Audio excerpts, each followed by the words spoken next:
And now we will start COPRI's event of Korea Arctic Science Research Seminar under the topic Next Generation IBRV Solving Future Arctic Issues. Good day. I am from COPRI. My name is Choi Young-jun. Despite your very busy schedules, I would like to thank distinguished guests, presenters, discussants here today, and all participants joining us online and offline.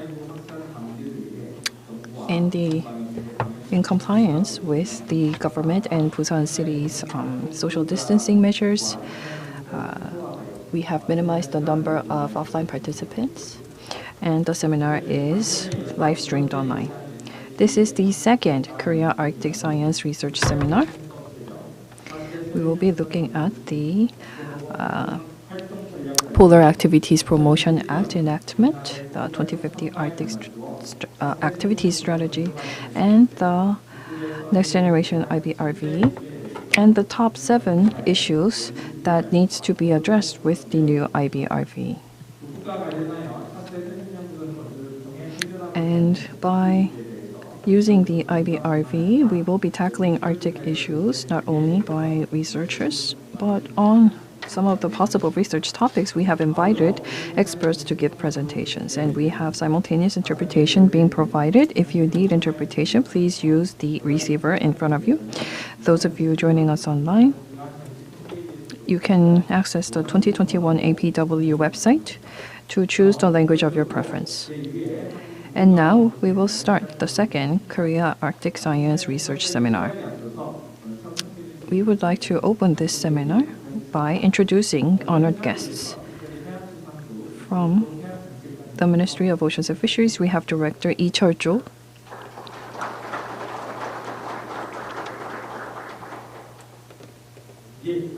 Thank you very much. And now we will start the main session with an opening address by President Kang Sung-ho of COPRI.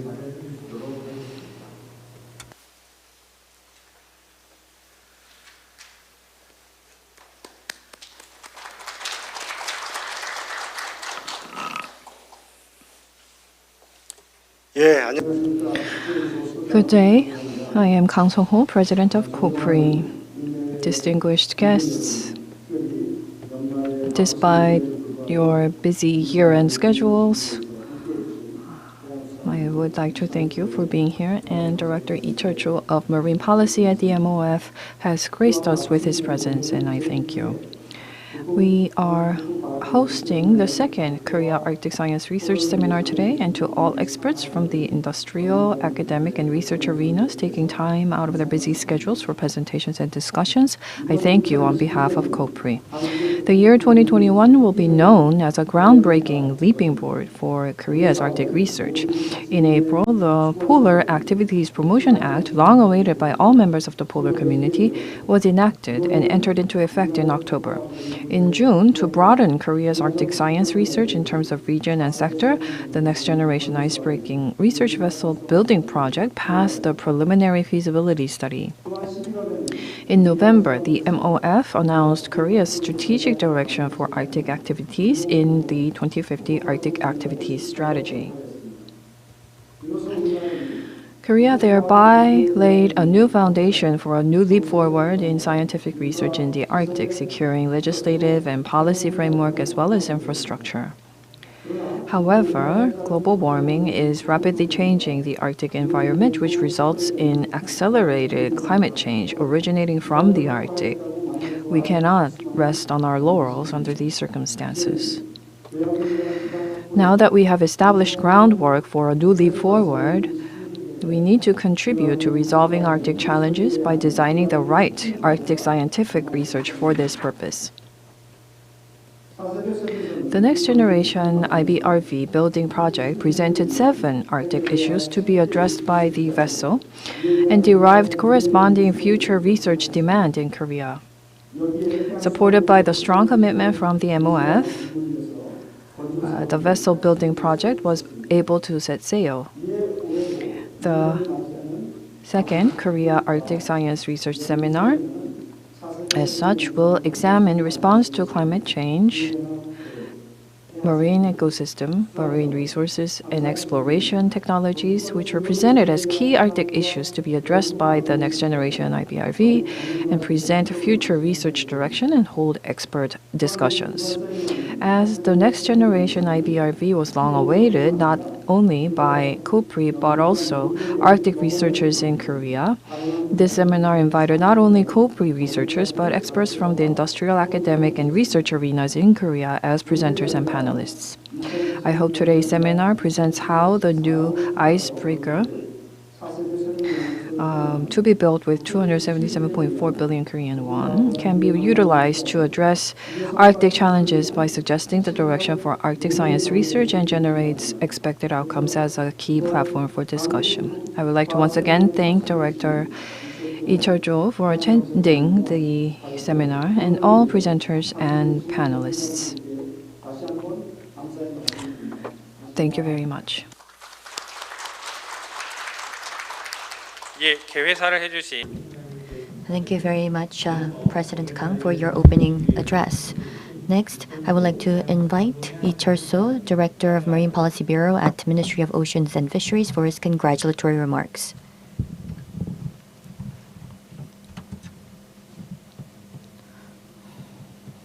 소리가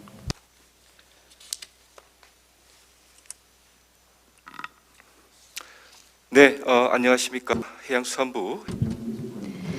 Good day. I am Lee Chul-jo, Director of Marine Policy Bureau at the Ministry of Oceans and Fisheries. First of all, I would like to express my gratitude on behalf of the Ministry of Oceans and Fisheries to President Kang Song-woo of Korea Polar Research Institute and all those involved in enabling the second Korea Arctic Science Research Seminar to take place today despite the difficulties caused by COVID-19. And I would also like to extend my gratitude to all of our speakers and panelists who will be sharing their insights. Today it was a year of great significance in the polar history of Korea. It was already mentioned by President Kang. So if I may just briefly mention, finally, the Polar Activities Promotion Act was established in April of this year. And now, the Next Generation Icebreaking Research Vessel Construction Project passed the feasibility study that will help us enable research activities in high latitudes. Based on this achievements and our past performance, I believe that it is critical for us to set forth the direction for scientific research as well as policy, and that is why we've established the 2050 Arctic Activities Strategy. And the key point in this strategy is to resolve the pending issues such as marine pollution of the Arctic Circle, and also based on clear steadfast trust with the indigenous people, we want to engage in some further research as well as activities. And I believe that this is a true strategic way forward that is comparable to the prominence of Korea in the international stage. Today we will be talking about the way forward in our activities in the Arctic, and I believe that it carries significant meaning. Distinguished guests, ladies and gentlemen, with the next generation research icebreaker vessel, we believe that the quality and the quantity of our research in both the Arctic and Antarctic will be gaining significance. Arctic studies will be extended to 156 days. And the Antarctic research will be extended from 61 to 122 days. And particularly, there were areas that were not accessible with Araon.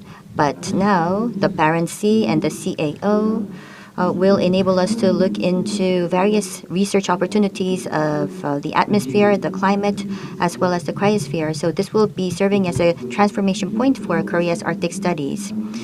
There are extreme abnormalities that are emerging due to the changes in the Arctic, and this is no longer something in the future. It's something that impacts us today. So we need to make sure to protect the lives of the citizens and engage in further research activity. And I do know that the next generation IBRV will enable all that, and I hope that we can engage in some further discussions on how to utilize this opportunity. Once again, thank you very much to all of those involved at COPRI for making today possible, and I would like to extend my gratitude to the researchers and experts for their insights. Thank you.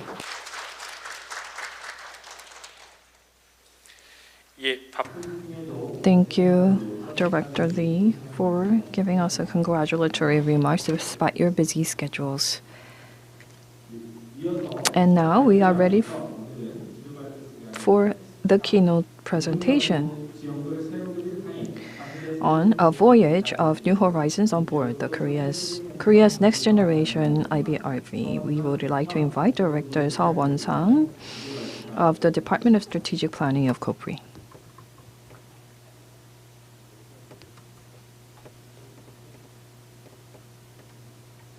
네, 안녕하십니까. Hello, I am Seo Won-sang, Director of the Department of Strategic Planning at COPRI. I was in charge of the planning part of this new project, and I have come to present this topic, and the fact in itself is a great honor for me.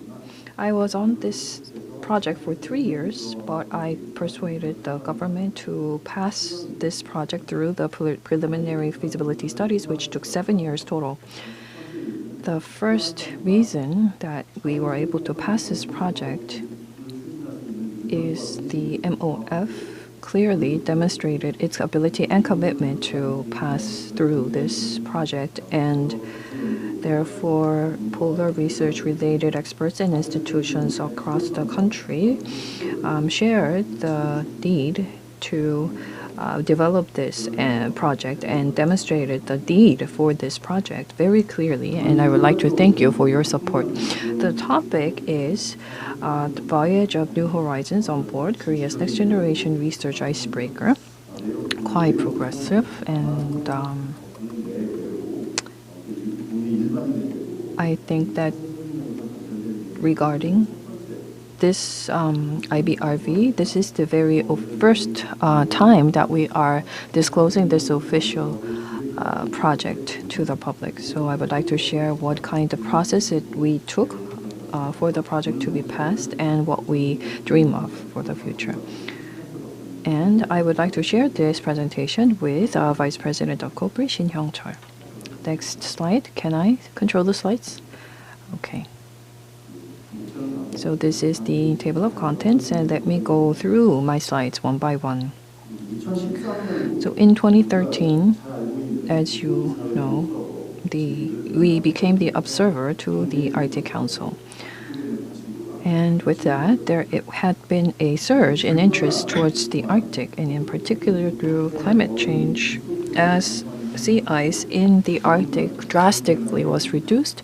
Some said that this was a crisis of climate change, or others said that they focused on what the impact would be on Korea, and while others focused on the possible increase in economic value, fisheries, natural resources that will be now accessible with the less ice extent and also the opening up of the Arctic sea routes. But what is common is that whatever the opportunities or challenges presented, we have to go to the Arctic ourselves and examine, research, and analyze the Arctic. There was no argument on this point.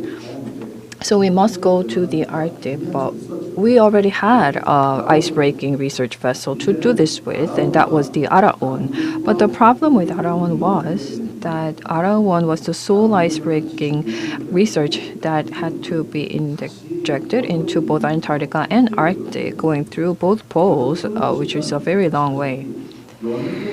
And if you look at the chart, the travel voyage was only about 85 days, or the research expedition day was about 85 days, but the travel days was 150 days. So this was very inefficient, but inevitable. Since 2013, if you can see the map on the right, I think that January 2018 is the first of the map. The green indicates, the line indicates the ice thickness of 1 meters, blue 1.5 meters, and 2 by 2 meters of ice that can be broken by the vessels. And the white line is the BEEZ of coastal states. So inside the white line is the area open up for all countries, including Korea, to freely conduct research, and that is the CAO. So you see the changes in the map, but depending on the thickness of ice, there is great changes and difference. Because Araon in the Arctic Ocean can only operate for 2 months in the summer, where there is hardly any ice in the Arctic. So towards the top of the map, Chukchi, East Siberian Sea area, the Pacific side of the Arctic was the only area covered by Araon. So we wanted to cover the entire Arctic and the CAO over a long period of time with a new IBRV. And the topic of this project was to build the next generation IBRV that can operate in a green manner in the CAO. We have 4 boxes on the top that indicate the usage of this vessel. First is to respond to climate change and extreme weather on the Korean Peninsula. Second, to conserve and secure new CAO fisheries resources as an opportunity. And in using the IBRV, we are going to share the vessel with nationwide to revitalize polar research. And finally, we wanted to conduct international joint research to boost competitiveness of Korea's Arctic research. And also, in terms of Arctic governance, we wanted to boost Korea's influence. That was the major goal behind the project. And the IBRV is, compared to Araon, we'll have a new moon pool that was not on Araon. So that is on the bottom right. Crown Prince Hakon, at the bottom of the ship, has a hole. So through this moon pool, any drilling devices or exploration devices can be lowered and pulled up very safely. So Araon, the case of Araon, does not have moon pool, so we have to take the device out of the ship off the board of the deck, which is quite dangerous. And another new idea is that there will be detachable modular equipment in both Antarctic and the Arctic. We will have to cover more areas and more research. And there will be a number of different research demands to be fulfilled by this new IBRV by modularizing equipments that are made detachable from the vessel. That would be very easy for us to support different demands. And comparing Araon with the new IBRV, we have a stronger ice-breaking capability and durability against cold conditions. Detachable and modular equipment will be added. These are the main improvements. And the GT is almost twice that of Araon, about 15,000 tons. It can sail 75 days without supply. Out of that, 25 days will be using LNG, and the 50 days with low sulfur fuel. So it will have a dual fuel system. Can you see the picture at the bottom? If you take a closer look, Araon on the left has a crane in front of the ship where the container boxes will be loaded. But if you look at the new IBRV, the cabins are moved up front. And at the back, there will be modularized container boxes loaded here. With all the equipment will be loaded here. So research equipment will all be loaded in one place for better efficiency. Then 5 years from now, the new IBRV, compared to other IBRVs overseas, how does it play? Well, in 2019, China, and in 2020, UK, 2021, Australia built a new ice-breaking research vessel. And Germany and Japan are building new ones too. In terms of ice-breaking capability, Korea's new IBRV does not fall short. But here's one question for you. There is a new vessel that we know, but is not included here. That's the 2018 Norwegian Crown Prince Sarkon. But its ice-breaking capability is about 1 meter with 10,900 GT. But compared to Arctic coastal states, why do the mid-latitude countries build a larger and better capability vessels?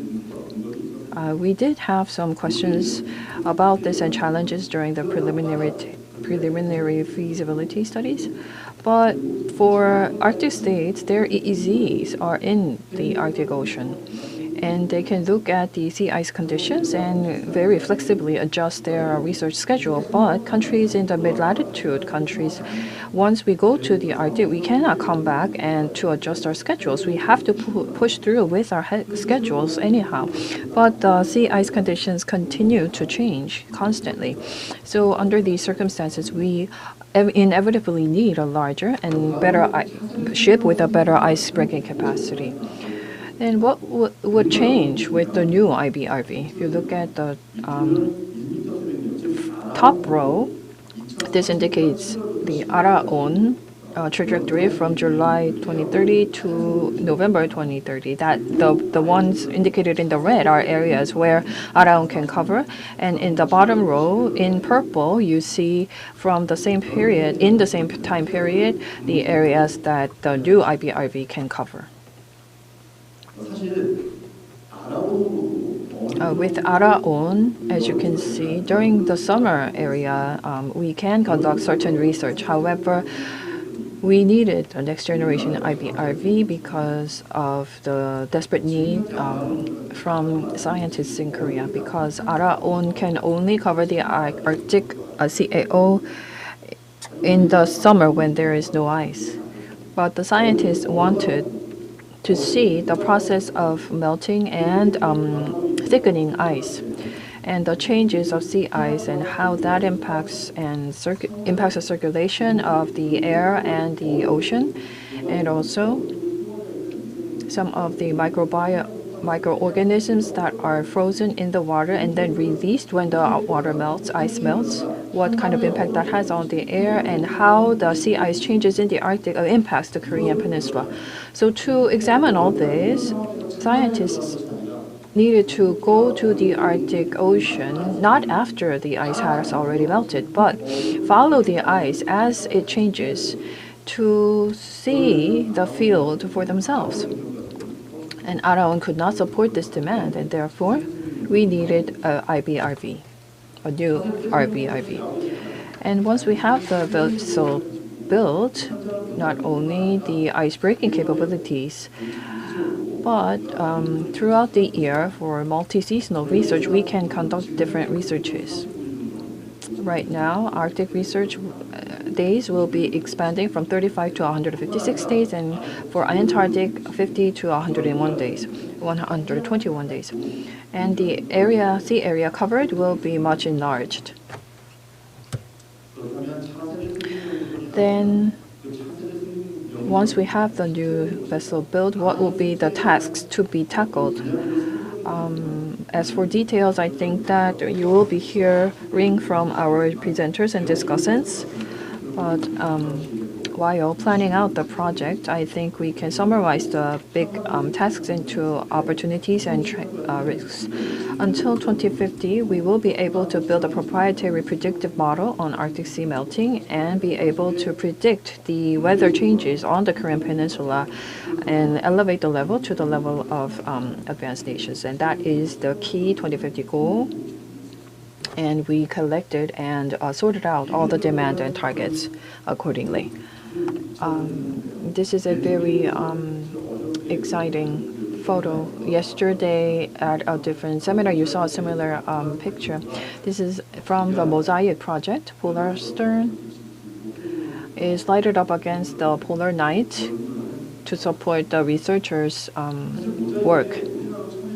Korea wanted to be a part of Mosaic and were invited, but because of the Araon schedule, And with Araon's icebreaker capabilities, we could not take a central part. It was too risky for Korea. And so only the remote exploration team was a part of the Mosaic project. And it was very unfortunate that we were not able to be a part of Mosaic and IODP on the field in the Arctic. But that dream of taking leadership and initiative in large international projects, we were able to build IBRV. And from the very planning stage, we prepared the project as an open platform. Internally, we have the Joint Usage Committee that pulls together the government, academia, and industry. And externally, Mosaic or SAS or other large-scale international joint projects could be led by IBRV and with Korea at the center, and that is the main vision and goal and dream. And in terms of observation systems, there is a number of different systems that can be integrated. In Korea, not only vessels, but there are various types of observation infrastructures, on land and offshore. And there are fixed on-land observation facilities that is very stable, but it only covers a narrow scope and cannot conjunct the data with ocean data. And we conduct remote exploration that can cover a number of different areas. But when there is cloud that blocks the view, there can be blind spots, and the observation can be hindered. And there is no one facility dedicated to the Arctic. But once IBRV goes into the CAO and conducts field studies, it can combine both data onshore and from the satellite and verify and validate the data. Then we will be able to have a comprehensive observation system to acquire accurate data, which will contribute greatly to the development of Arctic research. Last but not least, these are some of the things that we need to think of. So it is basically a summary of what I have been saying. The IBRV is not just for the Arctic research, but the development of all polar research in Korea. And just because we have a new vessel, Araon will not be forgotten. Each will have its own mission and role to conduct best research. And what we must be resolute on is that not only for researchers conducting Arctic research, but all the Korean people who will be benefiting from research altogether own IBRV, and we must cherish IBRV. And last but not least, to international experts who gave us much support, I wanted to greet these six persons. I think it was December 1980s, 90s. We had an international conference, and we had those persons from all these different nations coming in Korea to share their ideas about the IBRV project. From Norway, we had Dr. Kim Holman, who said that Norway had built up the vessel in 2018, but like 9 p.m. December 31st, 1998 was when all these projects really first started. So he cheered us on to pull through with the project. And compared to Norway, I think that Korea really pushed ahead very quickly. Concluding my presentation, once again, I would like to thank you all for your great support. Thank you. 네, 오늘 주제 Yes, that was a fuller, you gave us a fuller picture of the beginning, expectations, conclusion of the new project for our future discussions. This seminar is very significant because number one, from MOF, we are joined by the MOF, and not only COPRI experts, but IBRV joint utilization and openness has been reflected through other experts from different sectors. So to commemorate this moment, we would like to proceed with a group photo. I would like to ask Director Seo and Director Lee at the front row, and the presenters at the second, discussants at the second row, and presenters next to our honored guests. Please come forward for the photo op. 있습니다. 고, 네.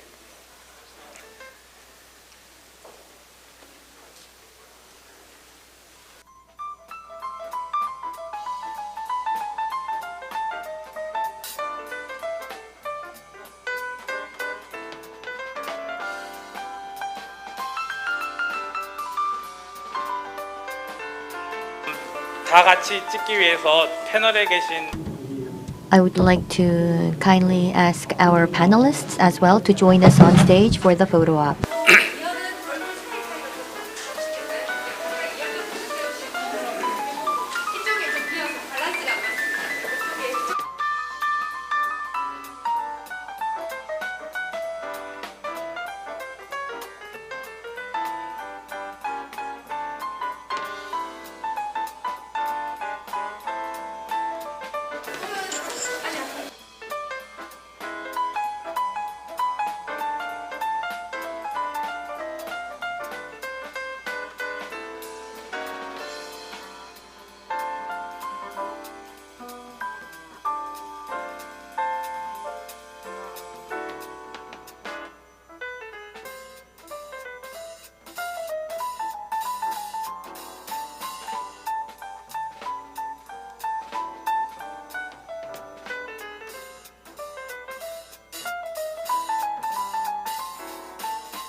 예, 감사합니다. 그러면 Thank you very much.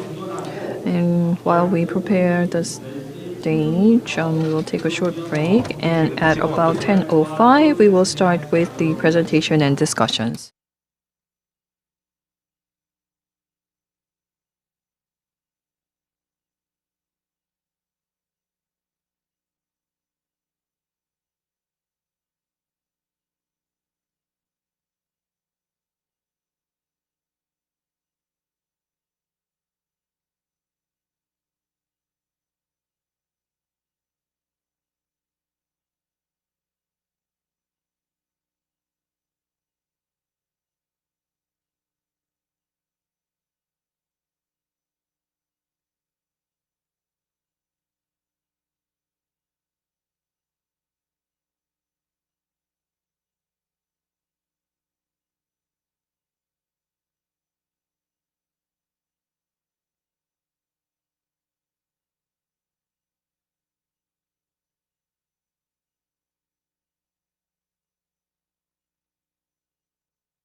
네. 예, 그럼 지금부터 본격적으로 Let us now move on to the presentations. We will be looking into the next generation IBRV, solving future Arctic issues, and we will be talking about what kind of projects may be possible going forward. So we will be seeking some suggestions from our speakers, and I would like to kindly ask our speakers to come up on to the stage for their presentations. So first, we would like to invite our next speaker who will be talking about what we can get from the Arctic, the weather and the climate forecasting perspective. We will have Professor Lee Myung-in from UNIS to give us a presentation.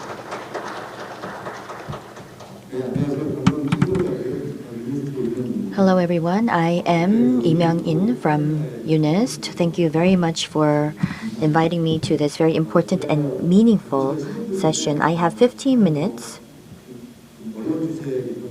However, this is a very challenging topic, but I wanted to give you a preview as to what we can get from weather and climate forecasting in the Arctic.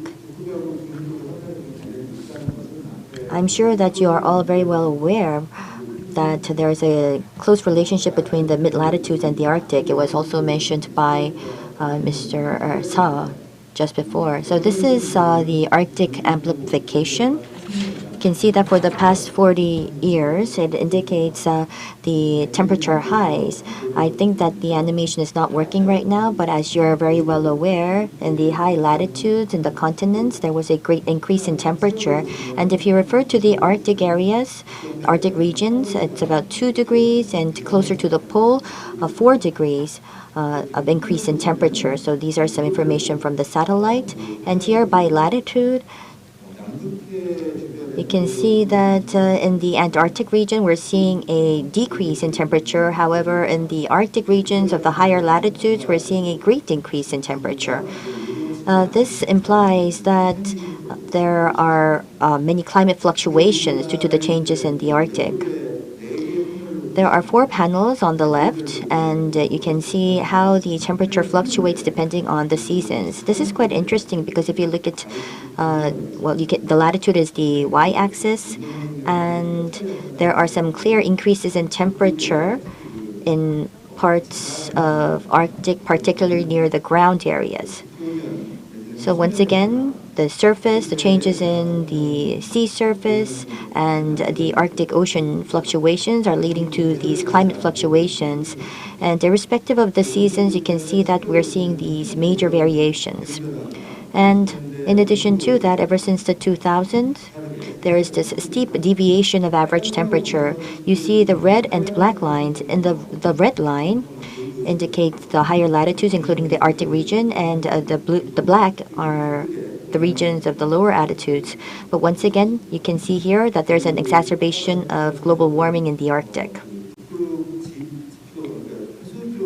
So in the surface sea, I've mentioned that there are some major changes in the Arctic region, and this indicates the sea ice extent in the Arctic. Ever since the 2000s, there was a acceleration of decrease in sea ice loss, or decrease in sea ice.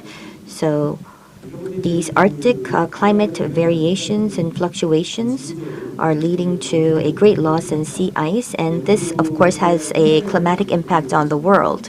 If you look at the picture on the top left, this is on the trending of the temperatures in the winter season in the Arctic. I've mentioned that there is a great increase in temperature in the Arctic. However, if you look at the Siberian continent and the Korean peninsula, we are seeing a decrease in temperature. Recently, we've been seeing a weakening of this trend. However, what's for sure is that during the winter season, there are higher frequencies of cold spells that has been related to the changes of climate in the Arctic. And according to recent research, if you look at this picture on the bottom right, it indicates that the temperature changes between low sea ice and high sea ice years. So here, the mid-latitudes, including Korea, is seeing a decrease in temperature while the temperature in the Arctic is increasing. In other words, this is a warm Arctic cold Eurasian pattern, which has a direct relationship with the sea ice loss. So in terms of teleconnection, we can see that these cold temperature deviations or cold waves have a direct relationship. This is from Professor PM Kim's research. Sea ice loss, if it takes place in November and December, what happens is there will be specific waves that would be sent upwards, leading to a polar pipe anomaly that leads to increased temperatures. And then the cold currents will warm up, leading to a weakening of the polar vortex. And if that does happen, cold spells will emerge in the mid-latitudes. So there is this dynamic relationship based on his research. During the winter season, we think about the cold spells when we think about the sea ice, and many do say that it's coming from the Arctic. But there's also a lot of research on the summer season. So it's if you look at the mid-latitude heat waves in the northern hemisphere, the changes in the Arctic sea ice is impacting the temperature, especially the surface air temperature. This indicates that temperatures rise with the sea ice decline, leading to a greater number of heat wave events. So especially in the winter time, we've seen much research on teleconnection. However, in the summertime as well, we're seeing the number of heat wave events increasing, leading to great damage and losses. So we are seeing a lot of recent research that is focusing on the summertime fluctuations. It's important to understand, have a scientific understanding of the Arctic and also the impact it has on weather conditions. And of course, it will help us raise the predictability of our forecasts. The IBRV was also about understanding and minimizing the impact of natural and weather catastrophes, as mentioned by the previous presentation. That's why Arctic observations are key. And in line with that, what I would like to say is that if we look at the environment in Korea in the summer season, geologically speaking, we are in the middle of the high and mid latitudes. And not only that, we're also sandwiched between the continent and the ocean boundaries. That's why we are impacted by these fluctuations. This was an interview with KBS, and they put together a slide for us. So if you look at the summer season in the tropical seas, the climate fluctuations are leading to heat waves as well as a long monsoon season, which is quite abnormal. Not only that, in the Indian Ocean, the convection has led to increased temperatures in the Arctic. So that's why we need to have a more refined observation of the Arctic to understand these teleconnection patterns, leading to better predictability in weather forecast. And I know that you've heard about the Arctic oscillation many times, but if I may just briefly mention, it means that regularly the air in the Arctic oscillates, leading to a fluctuation in the jet stream as well as temperatures. In Korea, depending on the changes in the pressure system, the positioning of the jet stream will change and alternate. And when we do see a strengthened AO, Arctic oscillation, during the summer season, there will be stagnant pressure systems in the upper layer of the atmosphere, leading to heat waves in the mid-latitudes of the Korean Peninsula. So based on the Arctic oscillation, there are changes to the climate conditions. If you look at the 1998 to 2000s in the Northern Hemisphere, that's what you see on the left, and what you see on the right are the changes after the year 2000s. So if we see that the Arctic oscillation is a positive, you can see that the Korean Peninsula is indicated in red. So the summer temperatures can increase with that.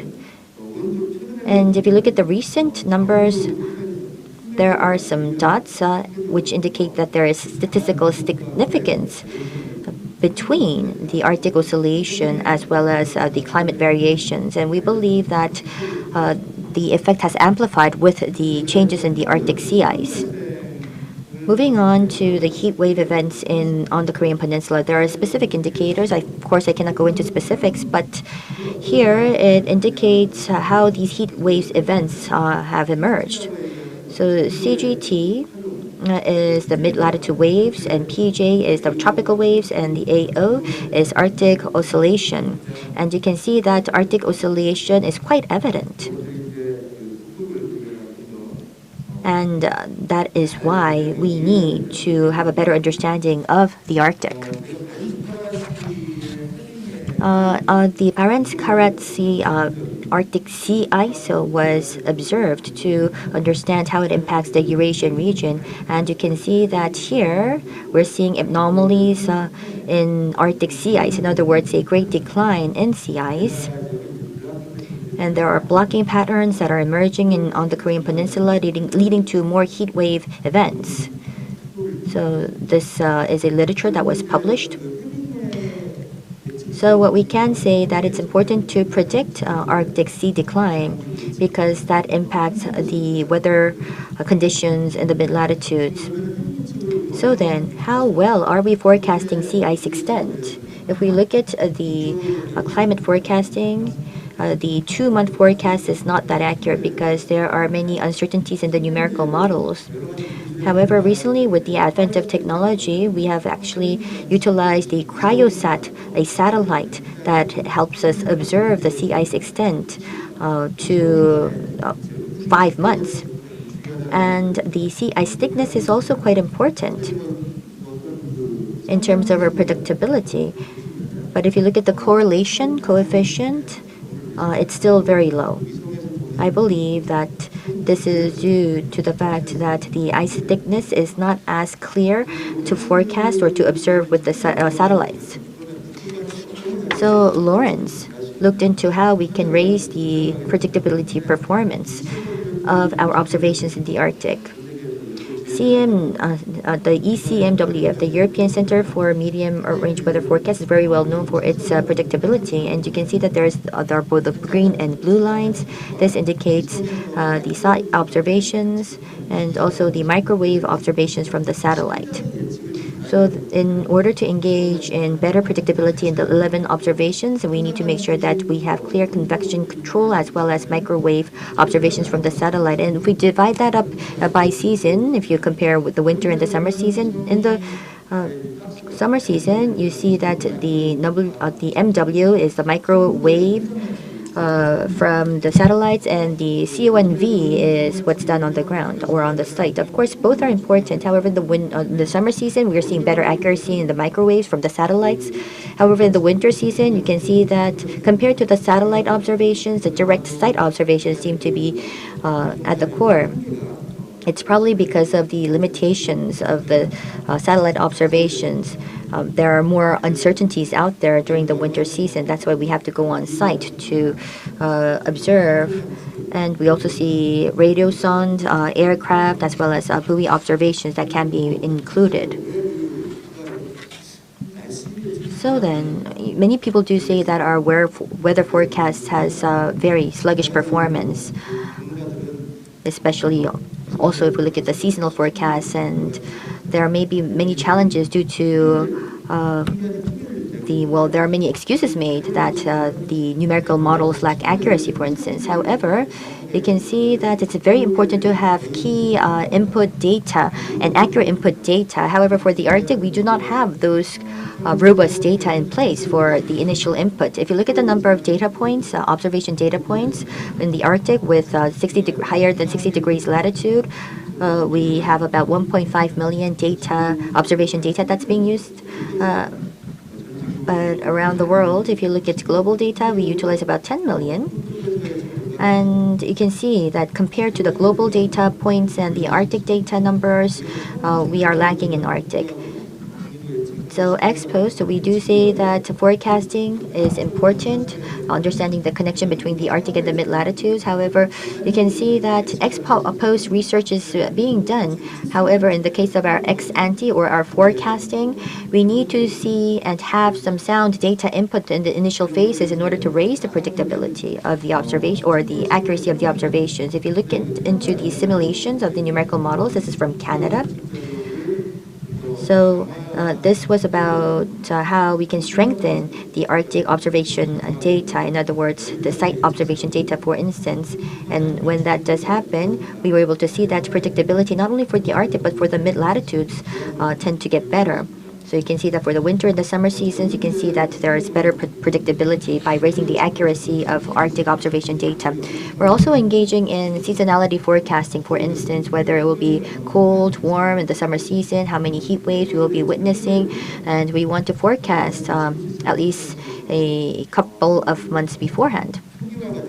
So resetting in the data is very important, and what we are focusing on recently is the following. It's true that there wasn't a lot of research on this topic because the initial data points for the oceans and sea ice is critical, and we've actually utilized 3 points to do that. If you look at this graph A on the top, you can see that this is when we do not reset the data on ocean and sea ice. So this is the predictability performance without the reset. So for the continents, the areas that are red means that we have raised or better predictability. So there are some limitations that you can see here in this color coding map. So this is the limitations of the existing technology. However, if you look at the graph B, this is when we actually utilize satellite data as input initially. And you can see that if we do have a balanced initial data input, predictability in the mid and high latitudes improved. So compared to this graph A, if we go to graph C, for instance, the initial data input of the ocean and sea ice will have a great impact on predicting the weather conditions by the seasons. So let me now move on to the possible future with the IBRV. Dr. Kim Jo-ung's research paper was used for this part of the presentation. So in the winter season of more than 70 degrees latitude in the Arctic seasons or Arctic regions, if we engage in the observations, we will be able to predict any cold spells, fine dust, or yellow dust phenomenon on the mid-latitude. So it indicates that by utilizing the IBRV, bettering the accuracy of the observations in the Arctic will help us also improve our forecast in the mid-latitudes. This was the ECMWF's AO 2018 campaign. So here, the autumn, as it gets closer to the Arctic, was able to improve its accuracy in its observations. Recently, there is heightened awareness on the fact that these atmospheric fluctuations have a correlation with the Arctic. You can see that the ice sea concentration is greatly deviating, and in the Chuk Sea, you can see that all of these variations and fluctuations are impacting the mid-latitudes. This slide was also an animation, but unfortunately we cannot see it. But what I want to say is the Arctic region will change immensely. We do predict that there will be even more fluctuations. But there was just one slide before this, which indicated the PM 2.5. So when we do observe these fine dust, we are seeing high concentrations in the Arctic region, meaning that due to the global warming in the high latitudes, it will lead to heat waves as well as forest fires in the mid-latitudes, leading to more fine dust and, of course, in turn resulting in further Arctic sea ice decline. So along with the climatic impacts from the Arctic sea ice decline, it will also lead to some future climatic changes in the conditions of the mid-latitudes going into this vicious cycle.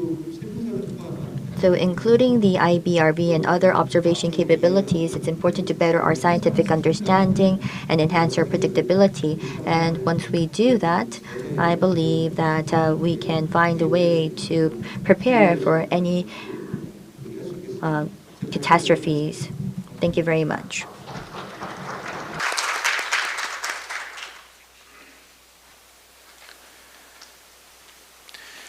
네, 북극발 기후 변화 So that was on the climate change, the results from the changes in climate in the Arctic. Moving on. 네. This next presentation is on the impact of environmental pollution on marine ecosystems in the Arctic Ocean and future research ideas. We have Professor Seung-Kyu Kim from International University. Hello, I am Kim Seung-kyu from International University Oceanography Department. I would like to present the impact of environmental pollution on marine ecosystems in the Arctic Ocean and future research areas. This is the order of my presentation. Arctic Ocean is the dead end of environmental pollutants. I will show you an overview of how environmental pollutants move to the Arctic Ocean, the rapid transition of Arctic Ocean environment, the future impact, and the research we must conduct accordingly, and the future tasks and prospects. As you are well aware, the surface current ends at the Arctic, and so through these currents, pollutants could enter into the Arctic. But the flow is from the Pacific and the Arctic, but from the those that come through the Atlantic, they immediately travel outside of the Arctic. But in the case of the currents from the Pacific, it is trapped inside the Arctic. So the pollutants from the Pacific impacts the entire Arctic circumpolar region. Second point, the pollutants come through to the Arctic through the air. Depending on the chemical properties, such as high volatile pollutants, can come through the air to the Arctic, but these with low volatility have a grasshopping effect that repeatedly are distilled, evaporated, and then deposited. So this very complex water and air currents are combined to bring pollutants to the Arctic, so the source of the pollutants are very difficult to trace. Anyhow, there are so many different environmental pollutants regulated across the globe, but they arrive at the Arctic and are accumulated according to a number of different studies. For instance, if you look at the blood lead level of those living in the Arctic, the share, more than 50% of the population have a higher than average level. So this indicates that these pollutants are indeed being accumulated in the Arctic. And as the earlier presenter said, through the air, these pollutants flow into the Arctic region. There are volatile organic pollutants that travel through to the western end of the Arctic, and you can see that compared to the mid-latitude level, the level of contamination can be even higher than in the Arctic. So such accumulation through the food webs in the Arctic could be bioaccumulated and spread. I said earlier that the pollutants reach the Arctic through the ocean or the air. And let me share with you why this is important using PFAA. From 20 years ago, PFAAs and PFCAs have been classified as risk materials, and it consists of FTOH and the PFCA, highly soluble. The precursors are highly volatile, and as you can see in the graph, mainly they are highly concentrated in advanced nations and cities. But the problem is that these precursors in low nitrogen air can convert the photo degradation to PFCA. And if you look at the concentration of PFCA concentration is high in the Arctic and low contaminated areas. So this means that through the air, environmental pollutants can be accumulated to a high level in the Arctic, and on the other hand, mid-latitude altitude levels, if we ban the release of these materials in the mid-altitude level, then we can see an immediate decline in the concentration of these materials in the Arctic. So when we conduct a test of level tested the level of blood in Arctic seals, once these pollutants were regulated in the mid-altitude area, we can see an immediate drop in the blood level of Arctic seals. And so compared to the volume produced, in terms of volumes produced, PFCA volume is much higher than precursors. So it is too early to say that peak has been reached. So in going forward, about 30 to 50 years, we will have to see that the concentration level may continue to rise for the time being in the Arctic, because there's a time delay between the precursor and the PFCA. And as the earlier speaker said, the Arctic Circle is undergoing a massive change. It takes about 4.3% of total ocean area and 1.4% of total ocean volume. There are 8 Arctic Council member states, and there are a number of different observers participating. As you heard earlier, the sea ice is declining drastically in the Arctic, and there is great change. In particular, in the eastern Siberia, the West Arctic Sea, the change is even more dramatic. Because of climate change and global warming, anthropogenic activities will grow in the Arctic, and therefore human activities will spread into the Arctic. This slide indicates that by 2032, almost all the regions in the Arctic will be developed or used in one way or another. And this means that pollutants flowing into the Arctic will be multi-layered, concentrated, and diversified in the Arctic with different sources. Another change is that there are about 6 big rivers in the Arctic region, and pollutants, the fresh water that is discharged, takes up 10% of total freshwater discharged globally. So I said that the ocean volume of Arctic Ocean is only 1.4% of total, but 10% of freshwater flows into the Arctic Ocean, meaning that because of global warming and climate change, more and more freshwater is discharged into the Arctic Ocean, and this can incur changes in the Arctic Ocean and more pollutants flowing into the Arctic. Another point is that the declining sea ice extent will lead to the development of NSR, and this will boost ship traffic. According to recent studies, the number of vessels going through the Arctic has been growing at 20% level each year, and this will continue to grow, meaning that pollutants from vessels could reach the Arctic in a massive manner, and beyond the existing regulations on ships, any ships that use the NSR or the Arctic sea routes, additional agreements or regulations will be raised. In the Arctic region, the declining sea ice extent would impact the ocean, the air, and the interaction between ocean and air, leading to higher volume of sea ice and changes in the flux. So the pollutants will be traveling to the ocean, the Arctic Ocean, in different channels and in different volumes. So this slide shows you a snapshot of that change. From the onshore, because of increased human activities, there will be diversified sources of pollutants that can further travel into the Arctic through the ocean or through the air. Increased precipitation means that any pollutants that enter the air could lead to a higher flux and accumulation in the Arctic, and in the ocean through the ocean currents. A long distance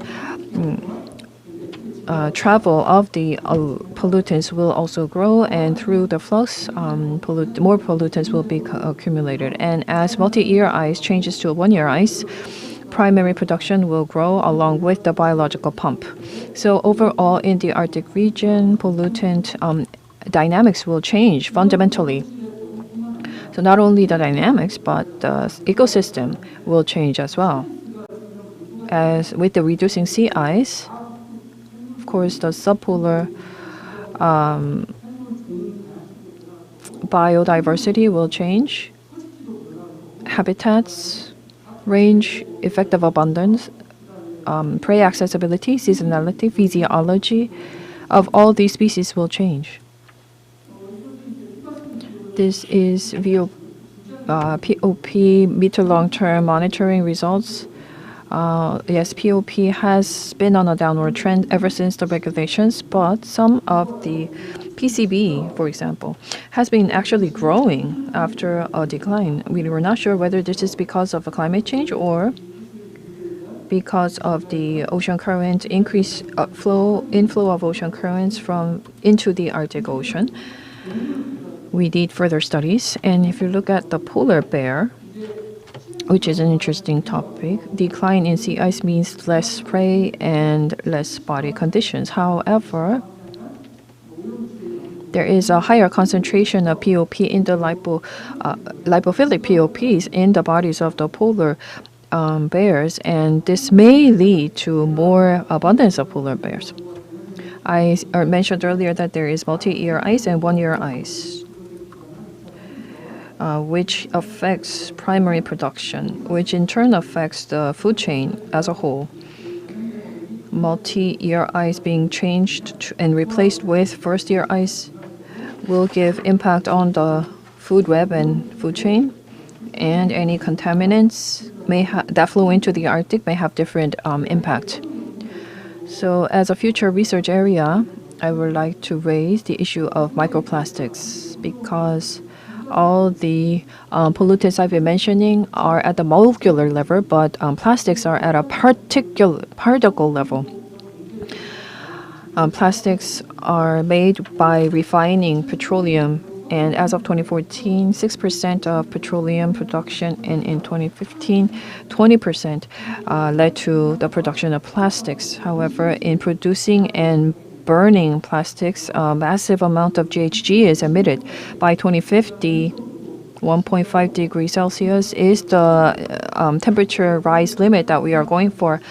And in order to achieve that, CO2 emission must be limited to a maximum of 570 billion tons. But about 10 to 13% of that comes from burning plastics and producing plastics. So we cannot think of climate change without plastics. And plastics also include a number of different cocktails of chemicals. So when microplastics move to the Arctic and are accumulated, then they will be a vehicle of carrying pollutants. And a large amount of plastics can directly kill marine organisms, and smaller microplastics can enter into and penetrate into the entire food web. Microplastics move to the Arctic through the ocean and the air and can impact the entire ecosystem throughout the Arctic region, as I said earlier. Our research team, along with COPRI using ARAOM, found that even the amount trapped inside the sea ice is 280 kilotons. And such a high amount of microplastics are already accumulated in the Arctic, mostly probably travel through the ocean currents. Going forward, microplastics are very important for the Arctic because multi-year ice is being replaced with first-year ice with higher primary production and higher biological pump. Microplastics will be intervening into this process, combining with organics, either enhancing or hindering the enhancement. So this will impact the overall carbon circulation. And this confusion caused by microplastics need to be looked into by ARAON and also IBRV. And in these areas, these will be the top priority areas for our future research. And also with the decline in sea ice, this will lead to some of the barriers that block the movement of floating materials. So near the ice breaker vessels, we will have multiple and mounting layers of contaminants in the Arctic Ocean, which requires further research. And microplastics include not only molecular pollutants, but they will change the entire ecosystem. It has been used for the past 70 years and continue to flow into our ocean. And most of the microplastics in the Arctic Ocean come through the currents. And even if we stop all the production and use of plastics altogether, even right now, going forward 30 to 50 years into the Arctic Ocean, the amount that flows in will continue to grow. So that means we need to take action quickly. So to summarize, all the pollutants, toxic materials can reach the Arctic Ocean and accumulate there. Geophysical changes, increase in human activity, and changes in habitat can be occurring. Accumulation, circulation patterns can change, but we know very little.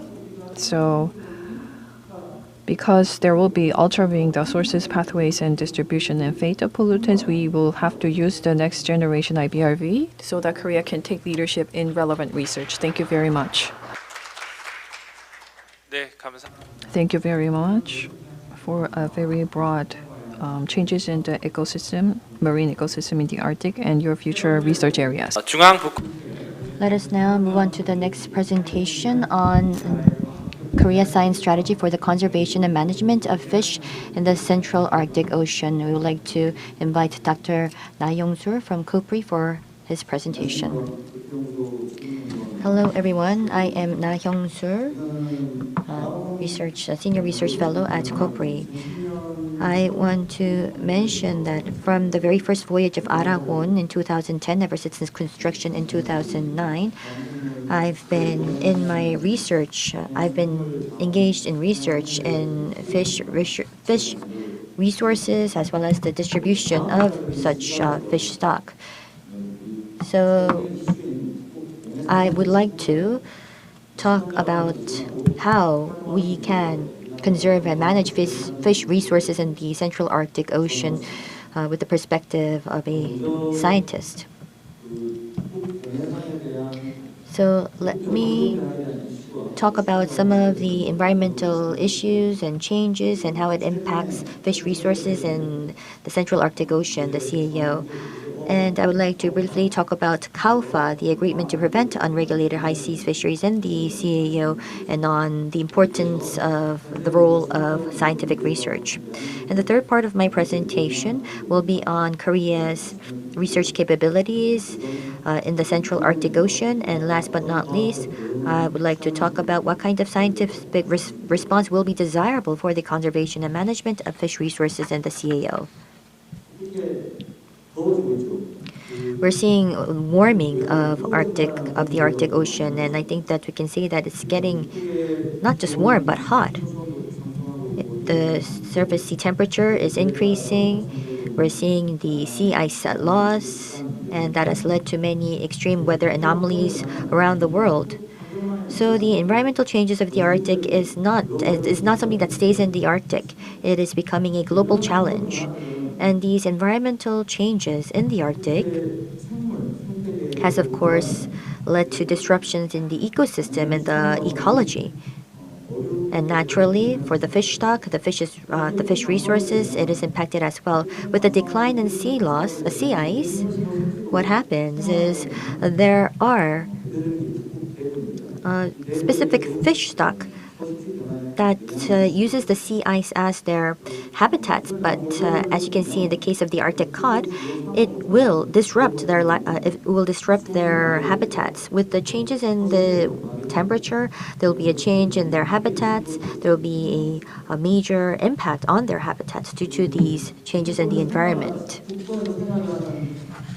And if we look at the residents of the Arctic, they also say that they are witnessing many changes because there are specific fish that are caught that were never seen before. So at the end of the day, these environmental changes are impacting the activities of human beings that reside in these regions. The map you see here is currently color-coded, and the areas that are colored are the major fishing grounds of the Arctic region. It's not just the Arctic Ocean, but it also includes the subarctic ocean as well.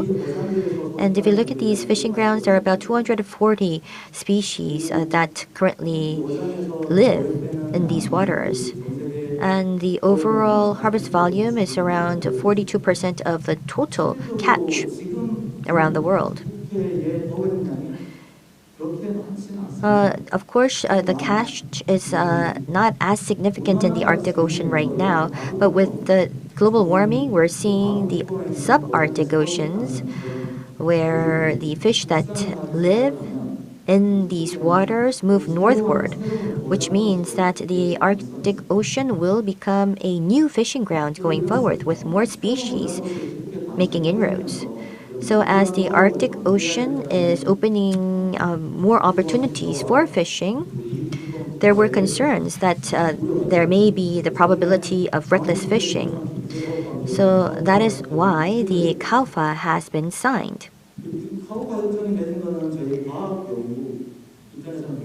For scientific researchers, I think CALFA carries significant meaning. The reason why I say that is because with the signing of this agreement, fishing is prohibited at the Central Arctic Ocean, meaning that the biological resources or fish resources can be monitored, and we can also engage in scientific research to conserve, preserve, and manage these resources. If you look at the CALFA agreement, if you look at the text, it indicates the importance of scientific research.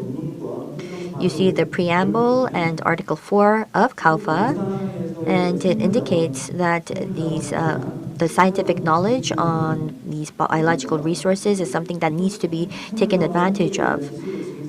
And also, it indicates that we need to promote cooperation in scientific activities aimed at increasing knowledge about the biological resources and ecosystem of the CAO. And within 2 years of the ratification, joint scientific research programs have to be put together. So with regard to CALFA, you can see that there is stress put on scientific research. So then, what kind of research capabilities does Korea possess? From 2010, we've been engaging in research on the Arctic with our Araon icebreaker. It's true that we weren't focused on the fishing resource per se. It was more on the food web and on the impact it receives from any environmental changes in the Arctic. But for more than 10 years, we've been accumulating data on the changes of the biological resources, and we've been accumulating our research know-how in the process. Going forward, we believe that it will be important to research the Korea Arctic ocean warming and its response of the ecosystem. So there's this new research project that will be launched. What we do here is utilize the existing data to understand how Arctic Ocean warming is leading to specific responses of the ecosystem. So we want to put together a system to understand the relationship between the two of warming and the response of the ecosystem, and also forecast what's in store for us in the future. So that will be the topic for this K-Aware project. There are multiple topics that we will be covering, but particularly if you look at the module on the fishing resources and the ecosystem, there are these 3 important sub-research topics. First is on the sea ice and oceans ecosystem. As you know, the Arctic Circle is interesting in that we both have the sea ice as well as the oceans together, so it's important to understand the ecosystem there on the structure and the functionalities, and also understand the spatio-temporal distribution of the biological and fish resources, in addition to technologies to acquire these resources. Not only that, simulation on the mid to long-term forecasts of these biological and fish resources will be key to understand the ecosystem of the sea ice and the oceans. So with regard to fish resources in the Arctic Ocean, you may wonder the distribution of such resources, but unfortunately we don't have data. In the Mosaic program, there were many attempts made to understand what kind of fish species live there and also on the distribution of such species. So it's still in the initial phases of understanding the distribution of the species. But for our research, what we wanted to do was utilize various observation systems and equipment to research the species distribution. So this is something that we'll be doing in the future, but there are both pros and cons of these observation facilities, and if we can complement that, I think that we can engage in some quality research on the distribution of fish resources. To give you some more information, the most traditional way would be utilizing the net, where we will be sampling the resources, but in the case of the Arahon, we're not a trawl. So what we need is an optimized mid-water trawl to complement the functions of Araon. But of course, with the next generation IBRV, I do believe that we will be seeing a better environment to carry out research. And we also have the underwater camera and the sound system, the biological sound system. And by utilizing the eDNA system, we can also acquire some more information on the species. So we want to utilize this system as well. In 2021, during the Arctic voyage of Araon, we gathered some information and also did some sampling. You can see the researchers on Araon, and on the right, you can see some of the pictures of the biological resources that were sampled in the process. If you look at the picture on the left, there you can see these long rods.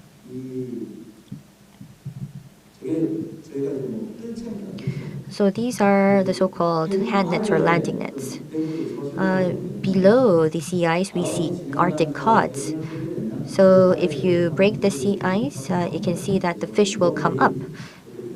So what the researchers are doing are using these nets to scoop up the fish after breaking the sea ice.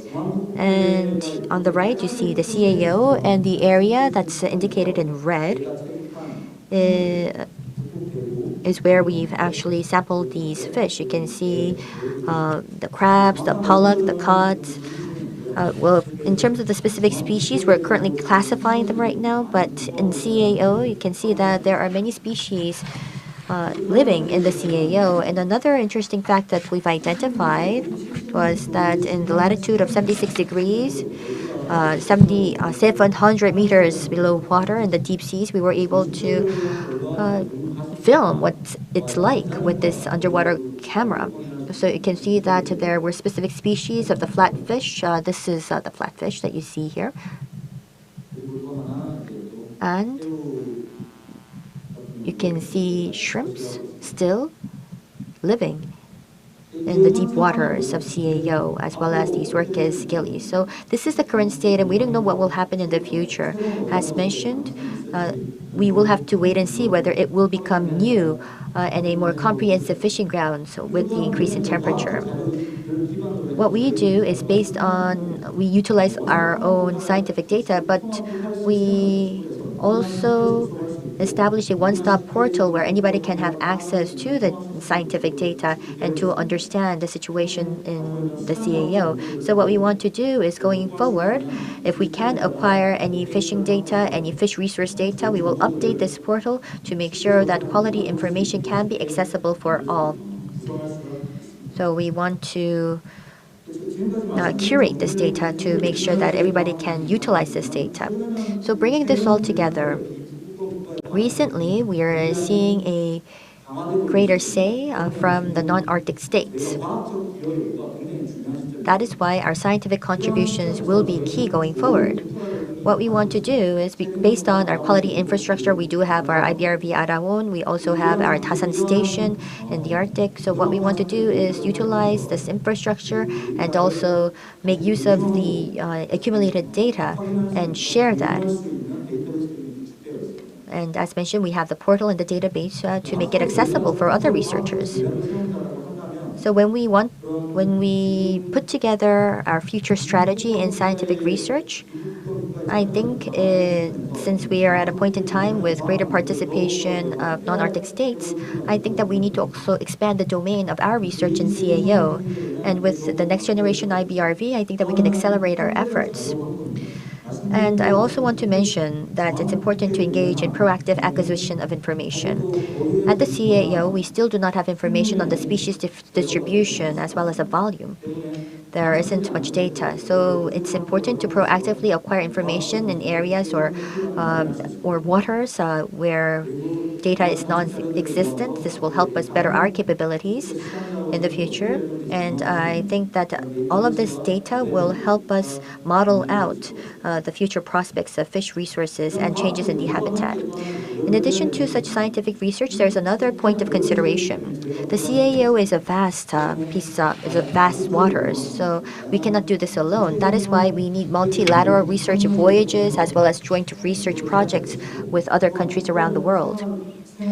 Not only that, we have the indigenous communities living in the Arctic Circle. Their knowledge and research that befits their needs is something that we also need to conduct going forward. And utilizing this data, it's important to make inroads into the governance of various scientific organizations and mechanisms. Thank you very much. 예, 발표 잘 들었습니다. Thank you very much for your presentation, and let us now move on to the next presentation. 넓혀서 Going even broader, we will look at the development of reverse aging exercise mimicking drugs through the study with Arctic fish. I'd like to invite Professor Mi Seop-yoon of Gachon University. Yes, as introduced, I am from Gachon University, from the Department of Medicine. I am Mi Seop-yoon. I am very honored to have this opportunity to make a presentation in this significant seminar. I would like to my topic actually is quite different from what you have been hearing today. I would like to look at how we can use Arctic resources in a more practical manner from the medical perspective and from the medicine's perspective. So my topic is the current status and outcome of the research and the future direction. And I will focus on the example of using polar bioresources based on my research and the future recommendation for research. As you know, polar research is led by COPRI, and over the past 30 years, there have been much progress and achievement. In particular, a new IBRV will be built, and we are ready for a new turning point in this polar research. And I think that we need to produce more concentrated results in research, and to gain more public interest, we need to be able to produce research results that can be understood by the public. And in step with the national demand, we need to develop relevant technologies so that the research results can be more beneficial to the country. And that should be the direction of the research. And in this direction, we are conducting ecosystem and many other relevant research with COPRI, and we are particularly interested in using Arctic resource. And there have already been many different relevant achievements. Just to summarize, there are two major achievements. One is to analyze the characteristics of Antarctic organisms, and using this, there are research conducted already on how to present more useful results. So for the first time in the world, a whole genome sequencing of Antarctic higher organism has been done and identified mechanism behind adaptation to extreme cold conditions. And in particular, using this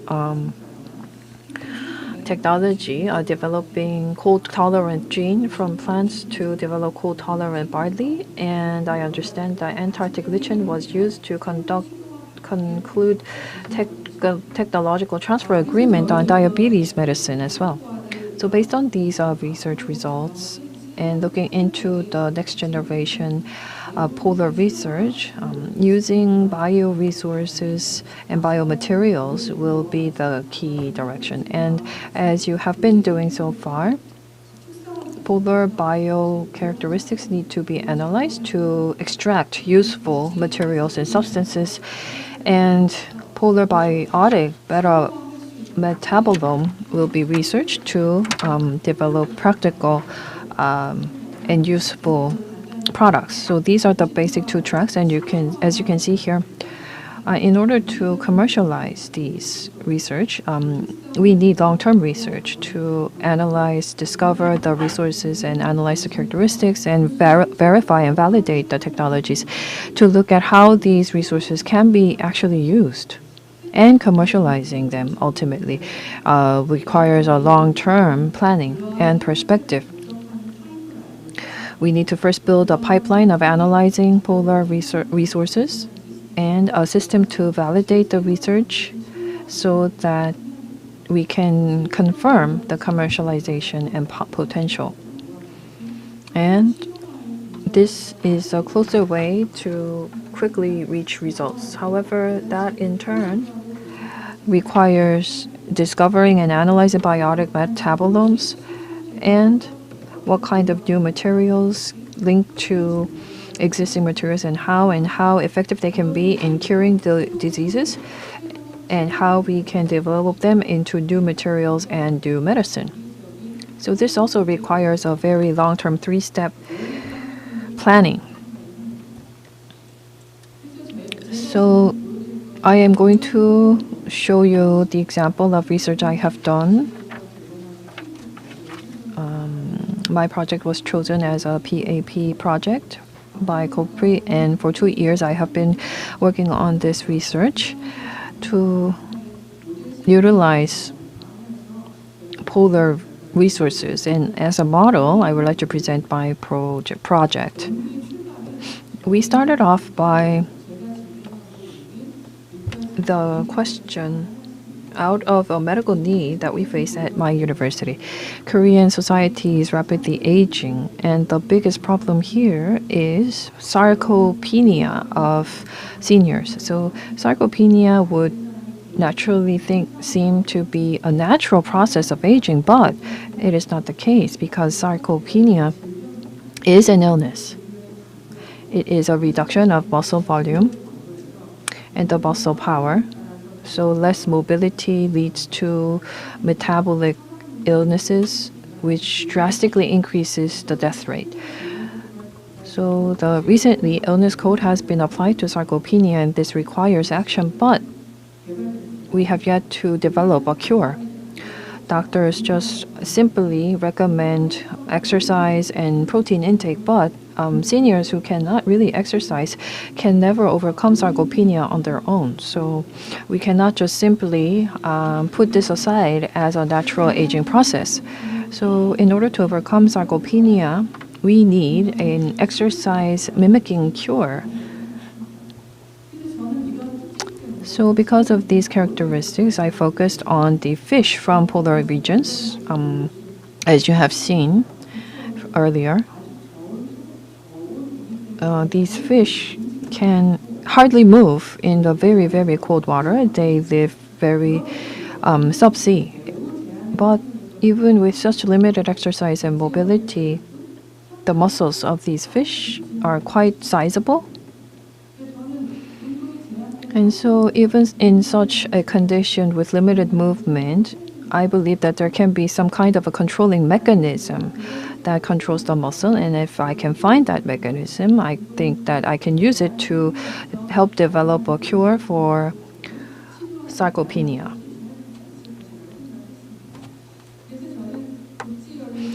Which also arises from lack of mobility. So in order to find a way to overcome sarcopenia of seniors, we wanted to look at the characteristics of the fish and the krill shrimps that are usually the prey for these fish. And we wanted to focus on what kind of substances in the krill fish lead to higher volume of muscles. And this is where we focused on in order to develop a cure for sarcopenia. So the target was mTOR, substance mTOR, which helps increase protein and muscles. To activate mTOR, we needed to find what would better enhance mTOR in order to overcome sarcopenia. So we looked at the substance that activates mTOR. We use different resources from Kopri, KIST, and different colleges of pharmacy at University of Gachon to find this. So we optimize our system to analyze the krills and mTOR with Kopri, and at the College of Pharmacy, they found a way to optimize the way to extract the useful substance from our Antarctic krill, and we built both in vitro and in vivo system for analysis. If I show you the results, mTOR complex was identified with a fully established analysis method, and we built a analysis system by Mr. Kang Min-young at KIST. And this has not been disclosed yet, but I cannot say that we have found the mTOR complex separated from a polar fish, but we are really successful. And we found a new candidate factor that combines with mTOR. So we will be showing you 7 different factors, and we have validated them again with a mouse test and found 2 more combining factors, CSP and MIH. CSP is a protein that targets mTOR, and MYH is for muscle fiber cellular differentiation and growth. And we can show you very interestingly at the bottom, that is a picture of a muscular cell, high density photo by dyeing the cells. The yellow indicates how the 2 different proteins are combined. And if you look at the end of the right-hand side photo, at the end of the fiber, you can see that they are concentrated there, meaning that the muscle cells have been formed, and while the fibers are being formed, these 2 are combined and act in some way. So we are planning and proceeding with follow-up studies in a very interesting manner. And also, we want to look at how the muscles are enlarged among the polar fish. So with the help of Dr. Kim from Kopri, we looked at the krill shrimp, because krill shrimp is the main prey for these fish, and we wanted to look at some useful substances possibly found in the Arctic krill. And we look at different factors that can impact the controlling of mTOR. And we found the 70% activated substances. So we did an analysis, and very interestingly for us, the cellular differentiation itself, so the enlarging of muscle, is not where this substance acts, but in enlarging the muscle itself, in convergence of the cells, this substance was at play. And with a secondary extraction, with a solvent, we are continuing to track down this process, and we are in phase 3, but it is not included in the slide. So we found that conversion is facilitated with no difference in cellular differentiation. So in vivo, we found how this acts in the muscles. We looked at the barium chloride to look at the muscle damage model that we already have, and how this ETOH extract works. So there are very few regenerative organs in our human body, but muscles can be regenerated after damage. So after damage, muscles are regenerated in different manners, and we can easily tell them with the naked eye. But in time, the muscles are fully restored. So we can easily analyze the impact of different substances. With Antarctic krill extract, we found that the muscle fibers are formed in a much stronger manner, and this has huge implications, because sarcopenia means the reduction of muscle volume and fiber.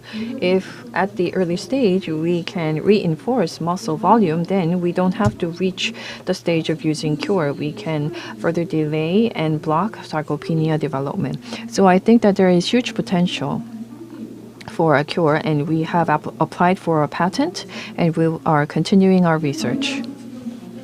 So just briefly, we started off out of a medical need, and we use polar fish and the relevant characteristics to look at internal and external factors involved to help develop a cure of sarcopenia. We are nearly complete, and once completed, we will conduct technological transfer to develop food or medicine for sarcopenia. And furthermore, based on the polar research, we can become an entity that can develop a polar research infrastructure. So in the long-term plan, we have conducted our research for the past 2 years, but we are still at the stage of going from stage 1 to stage 2.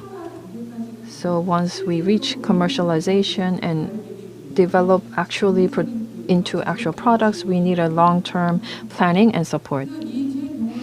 So based on my experience, if I may, I would like to recommend a good and effective way to find useful bioresources. I think it is better to start off from a medical need. And this is a more efficient approach rather than starting from the polar region itself. And although I am not a member of COPRI, please make full use of external research institutes for a fuller research. And lastly, for 2.5 years, this was a PAP project that I pursued. But the research expenses have not been sponsored yet. So a long-term planning and budgeting in place to support a longer project would be even more helpful in providing support for the long term for all Arctic or polar research that are needed. Thank you very much. Yes, with the IBRV and medical needs were connected in this very meaningful presentation. 마지막으로 북극해 Let us move on to the last presentation. The last presentation is on the development of integrated health management system for polar Oregon operating ship and offshore based on satellite data. We would like to now invite Mr. Song Kang-hyun from Korean Register in charge of eco-friendly ship plant research. Thank you very much for all of your sharing on research findings. And my presentation will be focused on the IBRV, where all of this research will take place. And with the opening of the NSR, I think that there will be more ships that will be operating in polar waters. So I would like to talk about the safety of these ships. We talked about climate, environment, fish resources. And last but not least, I also am suffering a little bit from sarcopenia, and I've been working out right now.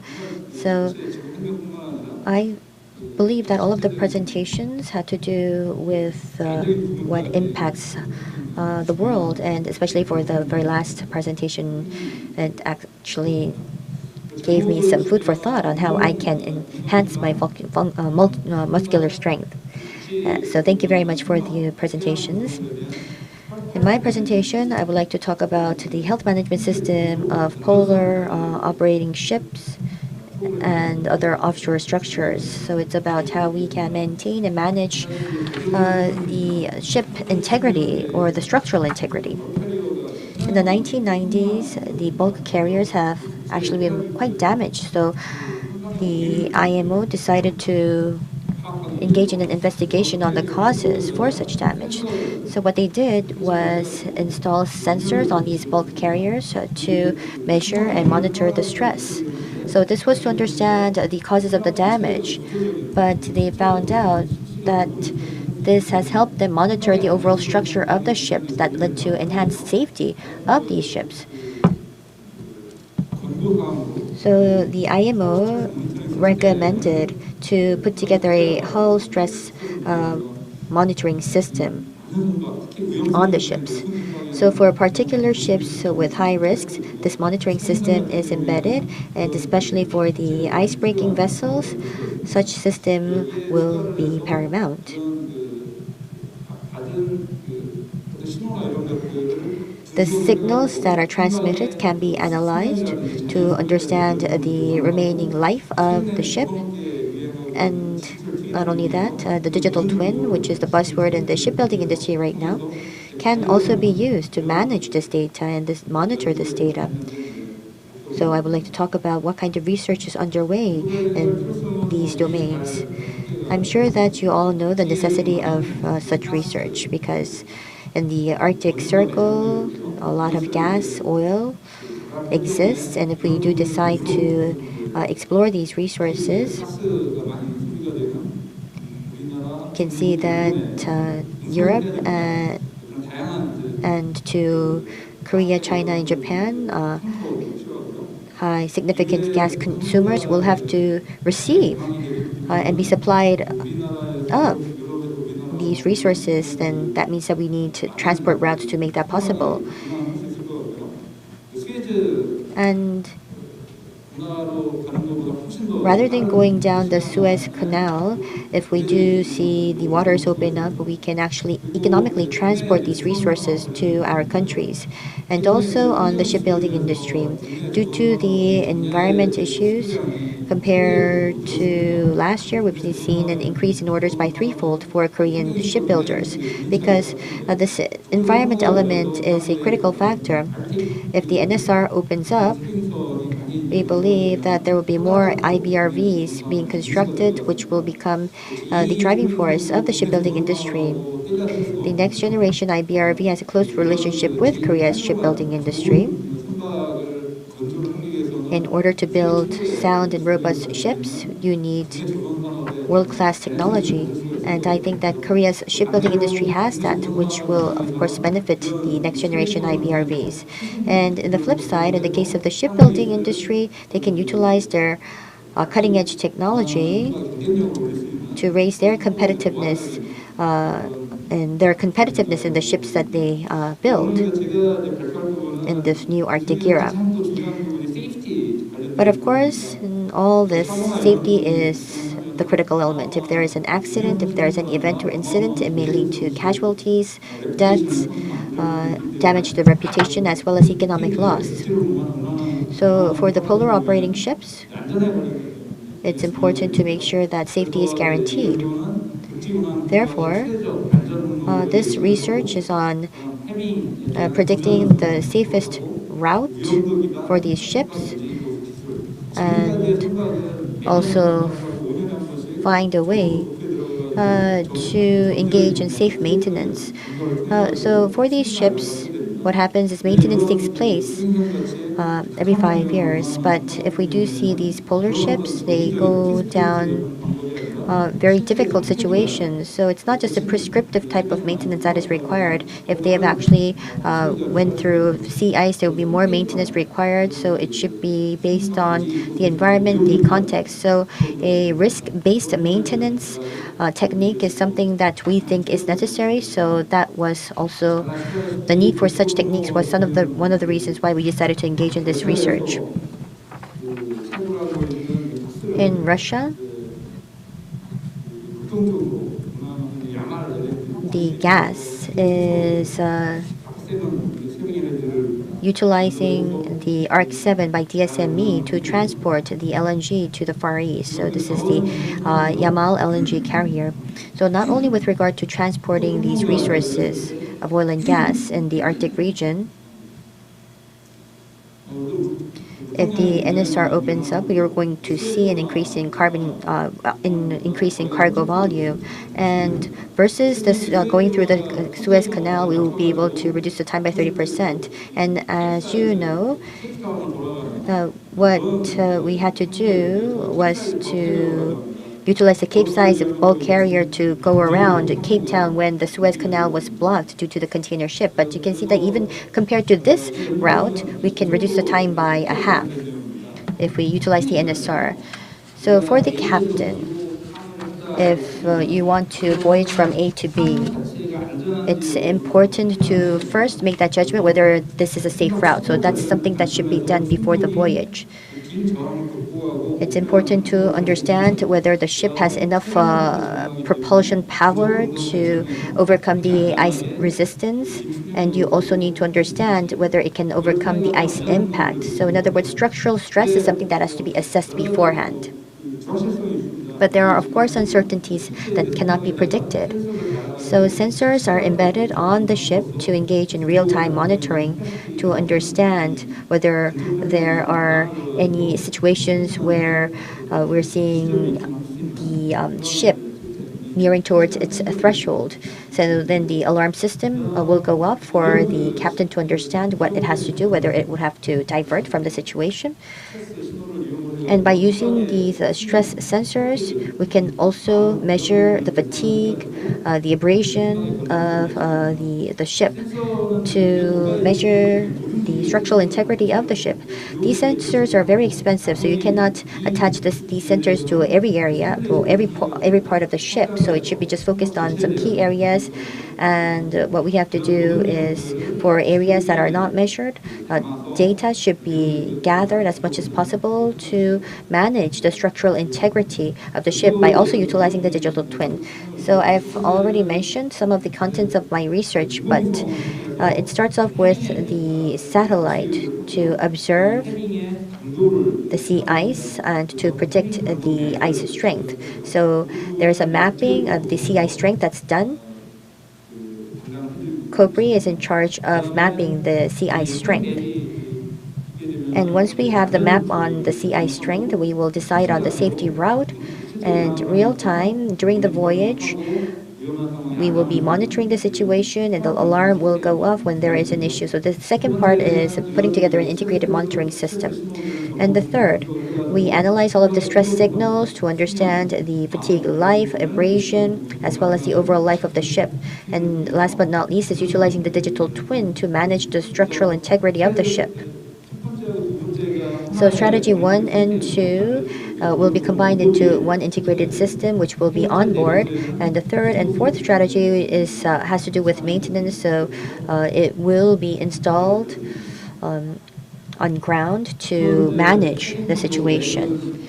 In the case of the IC strength map, you can see that there are high and low resolution images that are gathered from the satellite, and the automatic classification would be done on the images to understand the sea ice strength. There is, as you can see, the seasonal map of the icy strength, and next is on the safety route. Once we have this map, there could be multiple routes possible from A to B. And so we will look at the structural aspect and also in terms of the ice load to see whether that ship can actually fare such route. And not only that, it's about optimization to find the optimum route that will help us get to the destination in the shortest period of time. So that's how it's done, if you refer to the slide. So visualization of the characteristics of the sea ice is an input that we would be using, and we will be visualizing that using this program. We will edit the sea route to decide on the optimum route of the ship.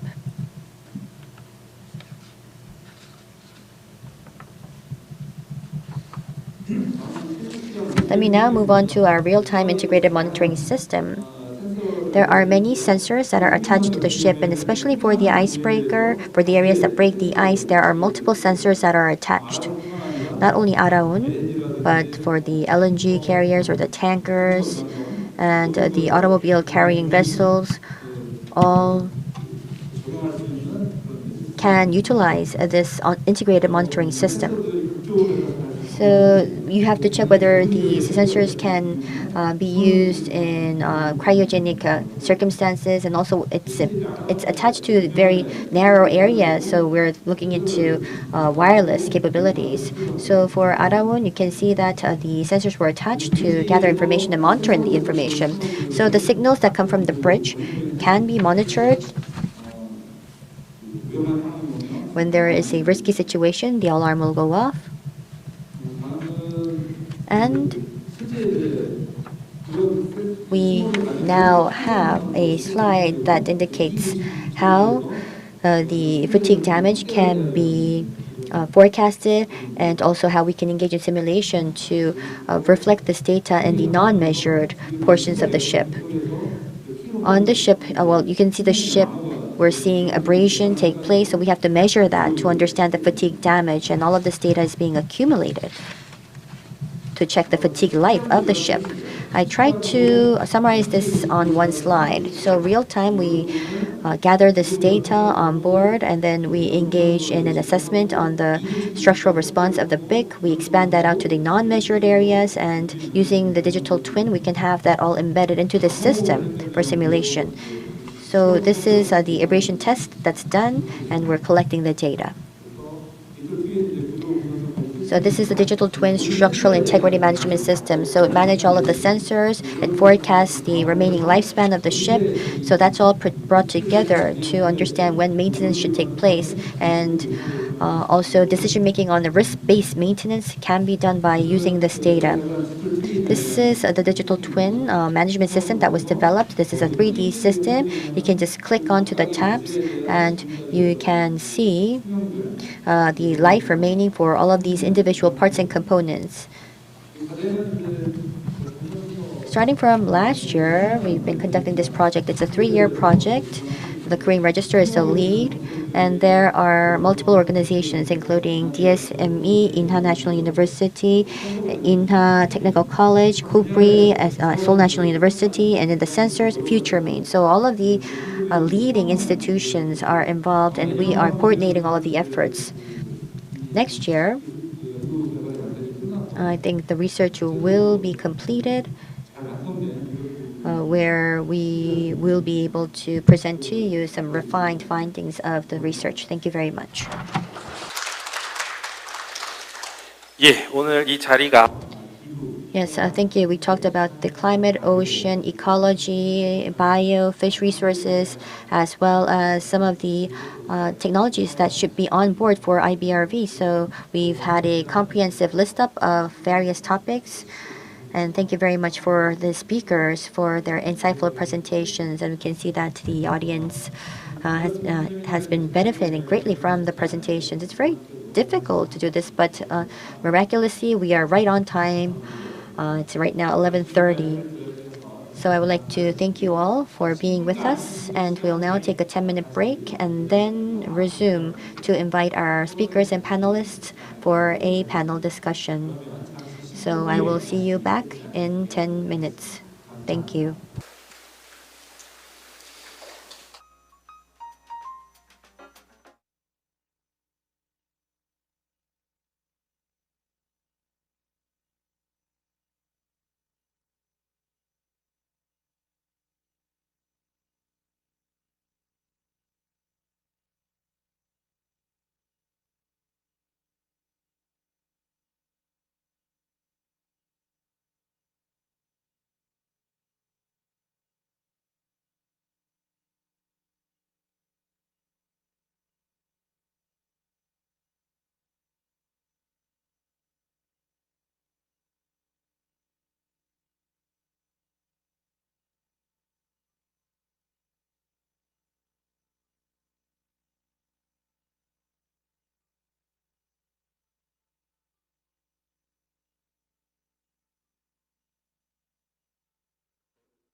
예, 그러면 And now we will start a designated discussion with experts on the five presentations. This session will be moderated by Mr. Kim Sung-jun of COPRI Climate Research Head. We have Mr. Kim Beng-min from PNU, Yang Eun-jin from COPRI, Mr. Kim Do-nam of National Institute of Fisheries Science, Mr. Do Ha-kwon of COPRI, and Mr. Chu Hyung-min of COPRI from the IBRV team. And now the moderator has the floor. Thank you very much for the introduction. Good day. I am honored to be the moderator for the discussion session of the Korea Arctic Science Research Seminar. I am Kim Sung-jung of COPRI. And before we start the discussion, I would like to say that the five presentations were all very interesting. And during the presentation, we've had some online questions. So before we proceed with the discussion, let me pose the question first. To Professor Myung-in Lee. So with regard to the sea ice concentration and density, whether those are both same concepts. So I think that it's basically more or less the same sea ice intensity as well as concentration. So with that, let us begin the panel discussion. We have 5 panelists, and they were already introduced by our MC. So let us now begin. We have about 50 minutes for the panel discussion, so we cannot allot a lot of time for our individual participants or panelists. We will be able to give you about 5 minutes per person. So I'd like to first ask Professor Kim Beng-min from Bugyeong National University for your intervention. Yes, thank you. Let me now begin my comments on Professor Lee's presentation. Professor Lee talked about the relationship between the Arctic and the mid-latitudes. So thank you very much for giving us a summary on your research. In 2014, you've also introduced my paper, so thank you very much. When I was engaging in research, there wasn't any papers that looked into the teleconnection between the Arctic and the Korean Peninsula. Along with Dr. Kim Sung-jung, what I tried to do was to understand the climatic relationship between the Arctic and Korea in the winter season. But ever since, we've been seeing more research emerging. And Professor Lee also talked about the fact that we're now moving from not only the winter season, but also to the summertime to understand the relationship of events or anomalies of heat waves, as well as forest fires, and how that's interconnected with the changes in the Arctic. Thank you very much for that detailed presentation. So you can see that we do have now a clear relationship based on observations between the Arctic and the mid-latitude weather events. So then, based on this relationship or teleconnection, how can we raise our predictability in our forecast? That was also mentioned in his presentation. And he introduced to us some recent research projects, and that if we do have more sufficient observation data of the Arctic, we will be able to raise the predictability performance of our weather forecast in the mid-latitudes. With regard to the background of Professor Lee's presentation, I would like to say that there was a lot of research on the relevance between the Arctic and mid-latitudes. However, on the other side, many of the conclusions were drawn that there isn't a clear relationship between the two. There were a lot of papers that were published as such. But if you look at these two conflicting papers, for those that believe that there is a relationship between the two, would base off their paper on the statistical analysis on past observational data. For those that believe that there's an uncertain relationship, would be focused on the computer numerical models. So still, there is some controversy between these two groups, and my paper was also at the center of such discourse and dialogue. But as I was listening to Professor Lee's presentation, there was one point that came to my mind that was deemed important. If you look at the recent research, compared to the mid-latitudes, you can see that the Arctic region, that's about just a tenth of the mid-latitudes. If we do have more sufficient data on Arctic observations, and because we have better satellite technology, we will be able to get more data to monitor the Arctic. And with better monitoring, you've mentioned that the predictability of the models will be improved. So I believe that if we can enhance the modeling based on further input from Arctic observation data, I think that we may be able to find a middle ground between these two conflicting views in the academia. So I was able to find some key implications from his presentation. Thank you very much for that. But I think that there are some areas that may require some more improvement where, yes, we do understand that the Arctic is important. So then where should be our focus? If we think about the climate change in Korea and to resolve the issues at hand in Korea, particularly which area in the Arctic should we focus on? I would like to maybe give some more food for thought on that.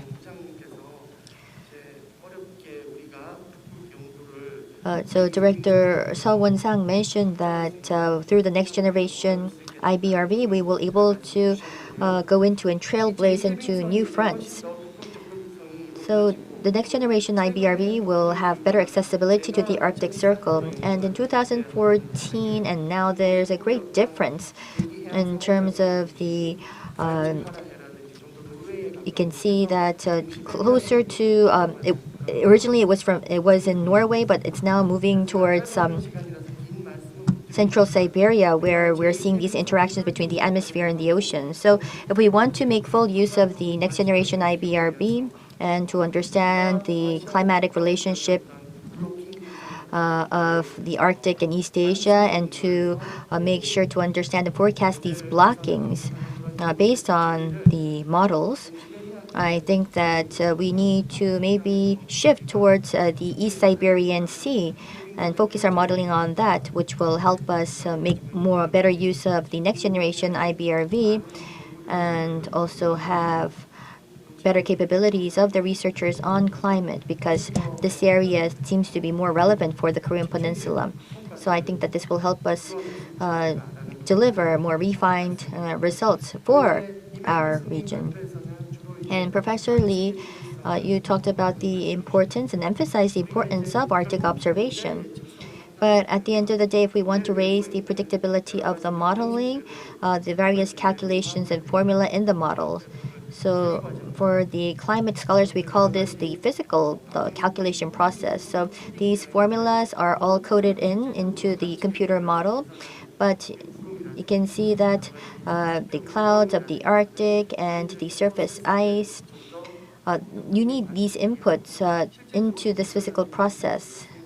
So when we do engage in research to better the input, I think that we can raise the predictability. And one final point. Climate change is impacting our everyday life, and we call this not climate change, but now climate crisis.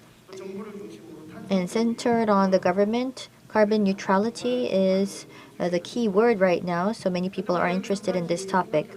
However, there is one point that we need to remember. In order to achieve carbon neutrality in 2050, I don't know whether it be 1.5, 2 degrees, or 3 degrees, but we need to have accurate forecasting. In other words, we need accurate scientific data to achieve carbon neutrality. So we need to once again review how accurate we are in our forecast. And as a climate scholar, what I can say is that the uncertainty of these climate models, and we need to find a way to raise the predictability in order for us to achieve true carbon neutrality. And once again, that's why we need to invest in the Arctic, and the next generation IBRV is definitely a new opportunity for us. Thank you. Yes, so thank you very much, Professor Kim, for that comment. You've mentioned about the importance of the Arctic observations, and also the fact that we need to raise the predictability of the models based on this data. and also how we can utilize the next generation IBRV in an efficient fashion to better our predictability in weather forecasts on the Korean Peninsula. Thank you for your comments. Next, Ms. Yang Eun-jin from Kopri. Hello, I am Yang Eun-jin from Kopri. Since 2010, I have been looking into the Arctic Ocean, and the building of the IBRV was gleeful news for me. Listening to 5 presentations, I think that the IBRV will be very much in use. And Professor Kim Seung-gyu, you mentioned the environmental pollutants and ecosystem, and my comment is on your presentation. At the end of your presentation, you mentioned that we know very little about the Arctic pollution, and it came right to my heart. Araon actually conducted so much research in the Arctic. However, as you know, Araon had limited sea time and ice breaking capability, which meant that there was so much lacking that we needed to tackle all these Arctic issues, and that is why we are building a new RBRV. As climate change continues, the Arctic Ocean is actually opening up. In terms of ocean and air, pollutants are reaching the Arctic Ocean. And such inflow of pollutants are impacting the species inhabiting the Arctic and the human life that feed off of those species. So the trajectory of the pollutants and how the type of pollutants must be identified as a priority. And in the end, the next generation IBRV, once built in the Arctic CAO, will reach into areas that could not be reached by Araon, but starting with the areas that Araon has reached, to look at the marine pollutants, to collect information, and in real time monitor by building an observation network. In this way, I think we will be able to access pollutants in the Arctic in a more easy manner. And another point, many people ask me, what if the ice-breaking vessel just break up all the ice in the Arctic? Wouldn't that impact the environment? Well, I don't know what to say to that, really. I am speechless. But when we approach pollutants in the Arctic Ocean, I believe that IBRV will be spending more than 150 days in the Arctic Ocean. And that way, from the IBRV, there will be many different pollutants coming out of the IBRV, which should not be neglected. And once the new vessel is built, environmental pollutants in relation must be researched together. And secondly, in the CAO fisheries, Dr. Da has already presented that Araon didn't have any system to fish, but despite that, CAO fisheries agreement has been signed, and therefore we must protect the fisheries in the Arctic, and in a very primordial manner. We had to catch one fish one by one, and we had to filter the seawater for eDNA, and we used different assimilated data to collect the relevant data. But thankfully, in 6 times years, when the next IBRV is built, the vessel will have many different latest equipment that are attached to the vessel to analyze fish data. And we will be using this equipment to conduct fisheries research in the CAO. After the CALFA agreement has been signed, we will both tackle the research and also look at the fish as well. And this will be very good and advantageous for us to get a fishing quota allocated later on in the CAO. And Araon in its own way and the next IBRV in its own way will be used to conduct research in the CAO. Although there is very little fish in the CAO at the moment, we will continue and we will need to continue to accumulate relevant data. And lastly, once the IBRV is built, I think one of the key missions that needs to be carried out is a one-stop Arctic Sea Research Project. Yes, atmosphere, ocean are very important pollutants travel to the Arctic through the air and water from the subpolar region to the polar region. And as Professor Kim mentioned, microplastics flow into the Arctic through the air but are built in the sea ice, in the water, and accumulated and deposited. So Arctic research should go beyond just ocean research. We must observe from the space, atmosphere, sea, ice, sea itself, and the subsea area. And all this needs to be tackled in a one-stop project. And in that way, I think we can contribute and find clues to resolving all the Arctic issues that remain unresolved. Thank you very much. Thank you very much for your comments about the marine pollutants, their trajectory identification, the next generation IBRV, once launched, could be releasing its environmental pollutants. So we need to take an interest in that. And also, Araon has researched the fishery resources in a very primitive manner, but with the IBRV, we'll have latest equipment for this, and an integrated one-stop project is needed. Next, I would like to invite Dr. Kim Doo-nam of National Institute of Fisheries Science.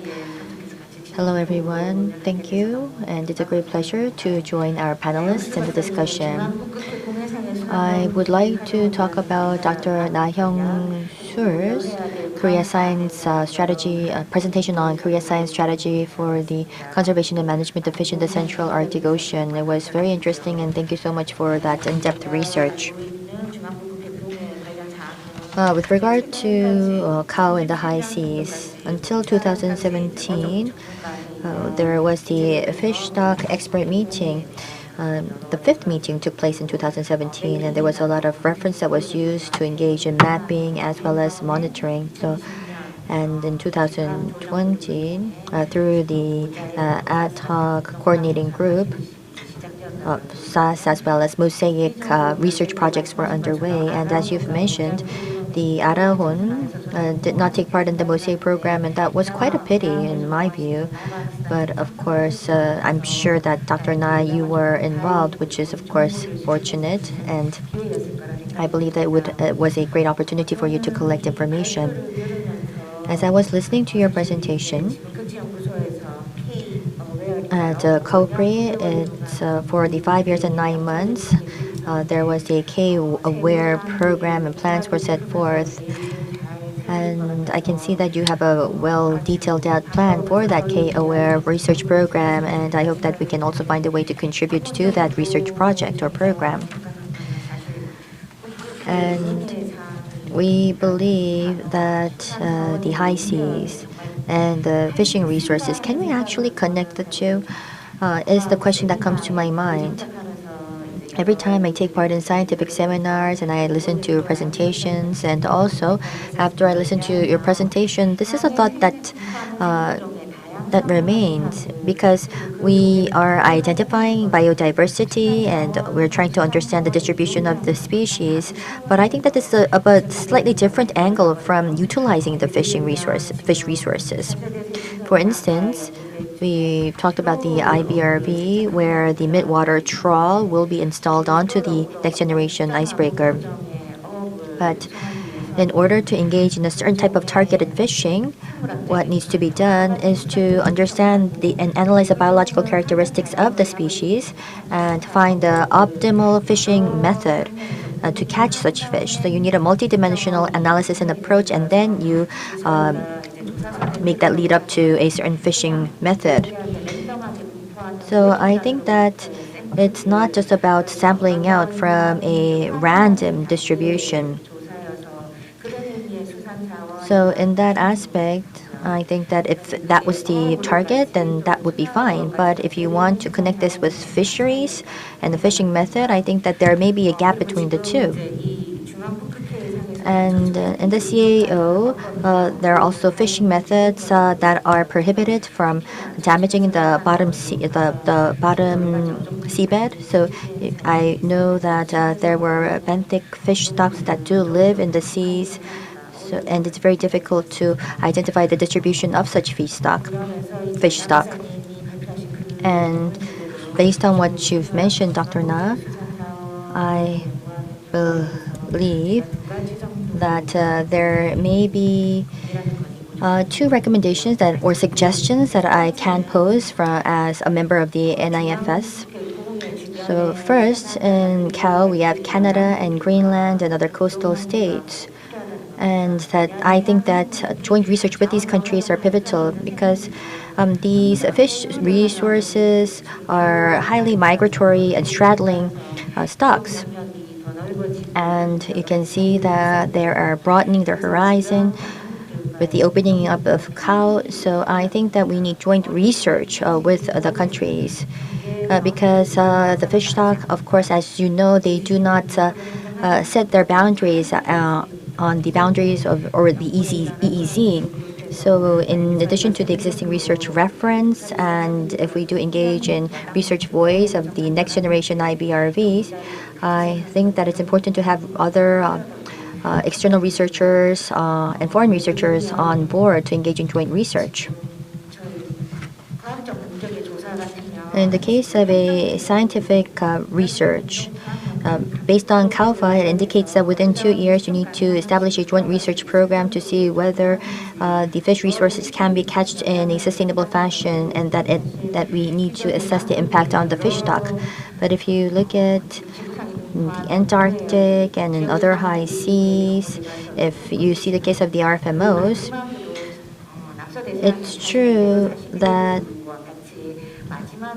the Arctic is probably the very last standing contentious waters of high seas. So based on the other research programs, I think that we need to take preventative measures. And if that is the case, I think that not in 2 years, but maybe in 10 years, we may not be able to engage in any research on the sustainable fishing methodology. So that's why I want to say that we do need joint research with other coastal states in the Arctic Circle. And especially COPRI and Korea have these key experts like Dr. Na, and you are also a expert in sounds, and you have various techniques and facilities and equipment. And AUBRB, you've mentioned about the various undersea types of facilities and equipment. So with such expertise and experts like you, I think that even without utilizing fish gear, we may be able to understand the distribution of biodiversity underwater. For fishing, what we want to do is also introduce an electronic monitoring system. So in order to engage in such monitoring projects, you need image information and also information on the fish stock.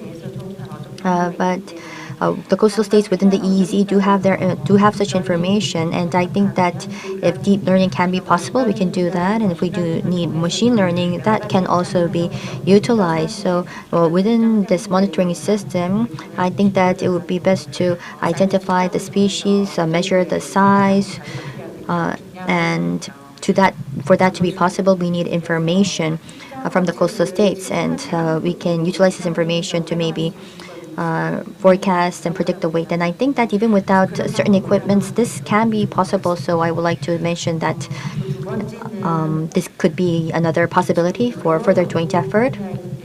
And the second point I would like to make, many did mention that site observations are more accurate than satellite observations, and that there may be a big numerical gap between the two. So you've mentioned about the importance of utilizing buoys for site observation. So continuous monitoring, I would like to say, is of course important. In the case of microplastics, with a greater concentration of the microplastics, you can see that there are specific species in the ecosystem that are greatly impacted, first and foremost. But if we do have Araon and IBRB, we will be able to draw a better picture. But I want to say that there are the biological, chemical, and physical factors that need to be continuously monitored even before we have the next generation IBRB. And we mentioned this with Dr. Na during the break, but the oceanic survey is, of course, always done. It doesn't go as planned, and when it reaches about 60% of our targeted goal, we say that we have actually achieved our goal. So there are so many factors in the observation or survey on board that will be impacted by so many external factors. So in the case of this K-Aware project, I'm pretty sure that there may be many challenges along the way, but despite the fact, I do want to mention that sustained monitoring is key. And in your presentation, I did make note of a couple of points. Dr. Na, you've indicated various methods about the net for the larval fish, for instance. And in the little waters, we also had non-invasive fish gear to collect these benthic fish. For instance, you can see that in the case of the octopus and for the non-vertebrates in the benthic areas or layers of the sea, I think that there could be other methods that can be utilized to collect such fish. So before we do have the next generation IBRV, I think that there are some better ways that we can utilize going forward. And then also about getting proactive information on the biological resources. I want to mention that this is really important. If you look at the Arctic waters, is probably the only high seas that does not have an RFMO. So what we're trying to do is acquire proactively information on the Arctic. And when we do have an RFMO in place, what could happen is we can actually contribute in the efforts and endeavors, and we will be able to get more incentives in the process. So in our scientific research, I want to mention that a proactive acquisition of information in this region is something that I really would like to support. Thank you very much. 의견 감사드립니다. 중앙국학회. Thank you very much for your views. You've mentioned that link with fisheries, you've mentioned that is a different story. And with climate change and with the decline of Arctic sea ice, you've mentioned that joint research with the coastal states would be key. And of course, it would be great if we could engage in scientific observations, but AUVs can be utilized, and we can also verify these other unmanned and satellite observations. But you've also mentioned that we can actually acquire images to better the understanding in our observations. Thanks, Mr. Do. Yes, I am from COPRI. My name is Do Ha-kwon. COPRI had two keywords in tackling biological research. First, good adaptive can lead to developing actual cure for sarcopenia. And thankfully, Professor Yoon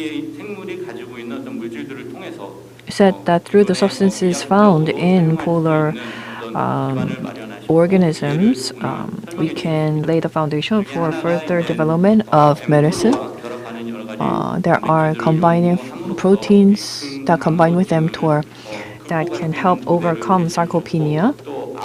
And Arctic krill, also we can extract 70% of elements to test and validate potential to overcome sarcopenia.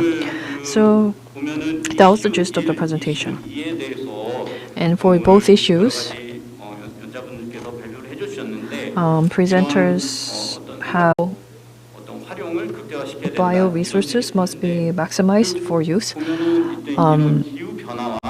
Climate change, and what we can learn from IBRV is that climate change impacts the abundance of the species. they can be driven into extinction. And number two, through the IBRV research, we can engage more institutes, not only COPRI, to look at more and extract more useful resources from the Arctic. So what I would like to recommend based on the presentations is that for polar resources, we need a more comprehensive management system that is yet to be built. In step with changes, I think that we need to build a comprehensive and integrated management system so that polar resources can be efficiently managed, and we need to include cultivation systems and conservation systems. I know that there are useful possible potential materials, but we cannot conduct research all at once. So we need to maintain a resource management system so that we can secure bioresources. And as Professor Yoon mentioned, when we need help from external experts, we can share data with them through a system. And through this system, we can build a basis for international cooperation. Thank you very much. Yes, thank you for your comments. As global warming happens in the Arctic, sea ice is melting and pollutants keep flowing into the Arctic. So the impact to the polar and mid-latitude areas is huge, but the impact on the biological impact has not been fully researched. And with the global warming in the Arctic Ocean, this can lead to a reduction in abundance, in fact. So with a comprehensive observation system on polar resources, we can share data. And that was the gist of your comment. 죄송합니다. 주영민 단장님 부탁드립니다.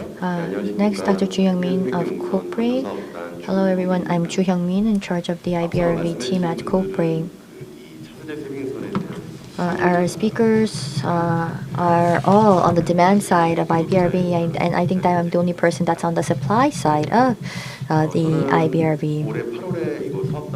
This August, I joined the IBRV team, and you can see that Mr. Seo was the very first original team of the IBRV, which we passed the pre-feasibility study, and us as the second team is to build a robust ship based on the bidding process to select the ship builder of our next generation IBRV.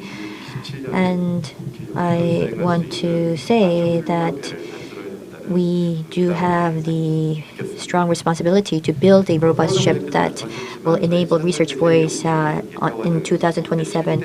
As was already mentioned, we had the 7 challenges that we wanted to address and what we wanted to present at the pre-feasibility study. And we will make sure to build that ship based on your input. But there are a couple of points I would like to mention. Professor Kim talked about marine pollution. Of course, research on pollution is important, but what's more important is to make sure that it does not pollute the Arctic Circle. So we are trying to focus on building eco-ships or green ships. As you know, we do have 2 dual fuel, including LNG, to reduce any impact on the air, so reduce air pollution. And we've seen strengthened regulations on exhaust gas from the ship, but what we want to do is make our internal standard more stricter. So SCR are some of the equipment that we will have on board to reduce NOx and to make the ship greener than any other ship. And Professor Lee and Professor Na and Kim talked about some of the research that can be done in the high seas. So to cater to these needs, we will make sure to enhance our ice breaking as well as structural integrity capabilities. And Dr. Na talked about the importance of joint research. In the case of the Araon, it's being operated in both the Arctic and Antarctic. So in the Arctic, you can research for 35 to 40 days approximately. But if we do have the next generation IBRV, this ship, if it goes according to plan, about 150 days can be provided as the research period by using this IBRV. So I think that a lot of the research demands can be satisfied in the process. And then with regard to ship safety by Mr. Song, so we have CRISO as our joint lead to find a way to enhance the safety features of the IBRV. As you know, the next generation IBRV will be much more capable than the other one in terms of size as well as other capabilities, and we will have various equipment on board. So as a researcher, I know that you would want the optimal environment to engage in your research, so we will make sure to have that in mind starting from the design. Adam was our very first IBRV, so it was the first for everything, for all of us, so there were a lot of challenges, but based on that, we've learned a lot of lessons, and for about 10 or so years through the voyaging in the Arctic and Antarctic, we were able to accumulate knowledge and know-how and feedback from the researchers on what the next generation IBRV should look like. Next year, when lead agency is selected, we will be hosting many public hearings, and I would like to ask for your feedback and your insights so that we can build a better IBRV. Thank you very much. Thank you very much for your comments. So, as the supplier of the IBRV, you've mentioned that there could be certain pollution from IBRV, the new next generation IBRV, and you've mentioned that you're going to make sure that it's an eco ship or a green ship. And with with a lengthened voyage period, you've mentioned that a lot of the research needs will be satisfied in the process. And there are waters that the next generation IBRV will be able to travel, and you've mentioned about enhancing the robustness and the integrity of the IBRV to make that possible. And he also talked about the importance of seeking feedback, and that the organization will be hosting public hearings to build a better ship.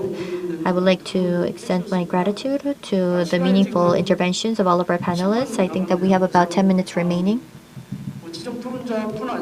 So in addition to our designated discussants, I would like to ask our speakers as well as those here on site if there are any comments that you may have on this topic.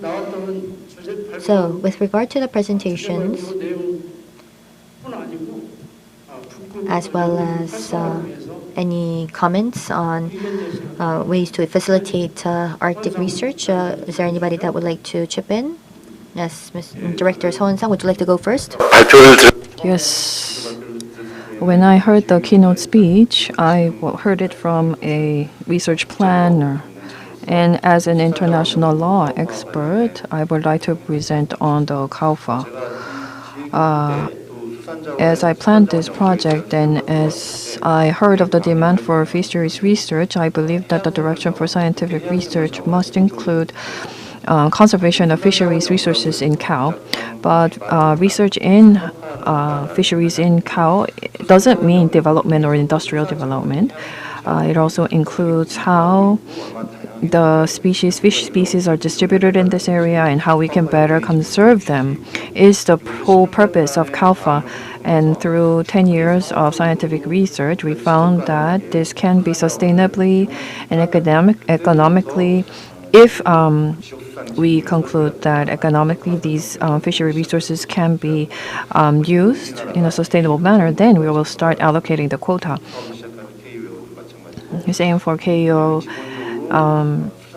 For this project, conservation of fisheries resources is the main purpose. And once we are sure that fishery resources can be safely conserved, then we can start looking into possible fisheries. So I think that we are in the same line. Thank you very much for that. Regarding fishery resources, yes, whether we are going to use it or conserve the resources, I think that there is a debate. The Arctic region itself, well, what happens in the mid-latitude area impacts negatively to the Arctic, and as the Arctic melts, the shipping route is shortened. And I don't think this necessarily leads to an increased pollution, but it can also reduce transaction distance and time. to save energy as we ship the same volume of cargo. So I don't think that only we can see this only negatively, because CO2, when emitted immediately, mixes up with the atmosphere. Of course, aerosol is a different story, but anyhow, that is one point I wanted to raise. And anyone else? Comments, questions, or anything? In the interest of time, maybe Mr. Kim? 저는 그냥 그 북극에서의 환경 오염 If we just focus on the pollution of the Arctic, Yes, I collaborated with COPRI in not only Arctic but Antarctic. I conducted microplastic research. One of the key findings for Antarctica was using our research station, but the pollutants coming out of the research station itself. The discharge water, in fact, could be an important source of pollution in Antarctica, as we are learning. And so now we have various agreements in place to protect the Antarctic region, but any compulsory actions are not yet in place yet. And we are still in the process of setting the criteria for what can be done in Antarctica. But once these issues become more serious and raised, then the regulation will be strengthened. So the research stations will have to have facilities or measures in place to prevent pollution. So in that sense, for polar research, and for the IBRV, I believe that similar applications will be applied. So as Mr. Chu has mentioned, not only using low sulfur fuel or limiting air pollutant emissions, which is ongoing, but as we compile these efforts, we can also look at the heavy water discharge, the control of the discharge regulation, and the painting material on the ships, and so forth. All these specific regulations are being discussed among scholars. So going forward, as vessels are more in use, then those regulations may come to force. So we must think of them in advance. When you are building the vessel, I think that you need to give these sides a consideration. Maybe not at the very initial stage, but later when these issues arise, you need to have some kind of a buffer and strategy to respond accordingly. Thank you very much. As we operate the station, and I was a winter team leader myself, but discharge water is always a cause of concern. With more and more stations built, then of course we do think that the pollution from the stations could be a possibility, so we need to reinforce regulations. And as Mr. Chu has mentioned, in those terms, IBRV must restrain and minimize pollutants as much as possible as research is pursued. So anybody else? 최영도 실장 And maybe Mr. Choi, if any questions online? None. All right, then anyone from the floor? 시장철 부사장입니다.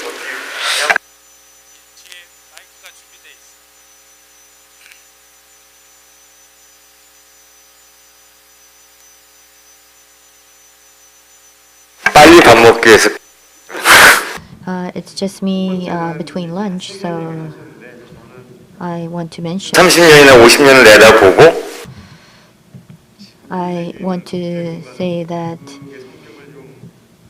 as the pole of the Earth, I think that we may have to be more, let's say, provocative in the words that we may use. I think there is a lot of research that we want to do in the future, but I think that we need a 10-year or 20-year roadmap, because if we do not have that long-term plan, it would just be about trying to find budgeting in a short span of time. So I think that it's important to make sure that we have a long-term perspective going forward.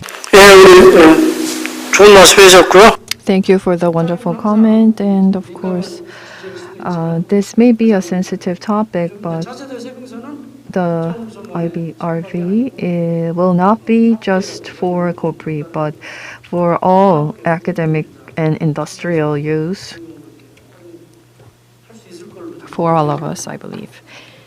So 취지로 말씀해 주신 I think that was the point of the comment. And since we have run out of time and it's lunchtime, 프로그램이 타이트해서 we had been running a very tight program, and I apologize. So with this, I would like to conclude the Korea Arctic Science Research Seminar. 감사합니다. Thank you very much. Thank you. The moderator has done wonderfully keeping in time, and we are right on time. Thank you very much. Today's seminar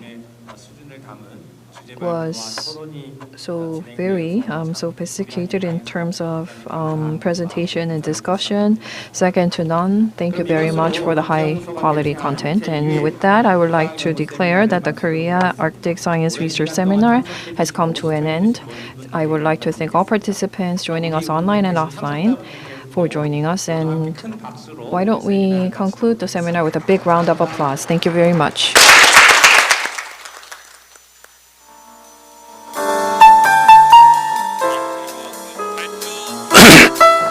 발표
원활한 회의 진행을 위해서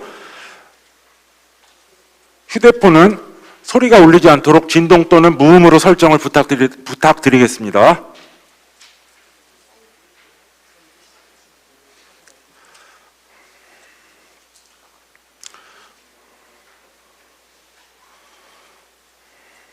휴대폰은 다시 한번 말씀드립니다. 휴대폰은 진동이나 무음으로.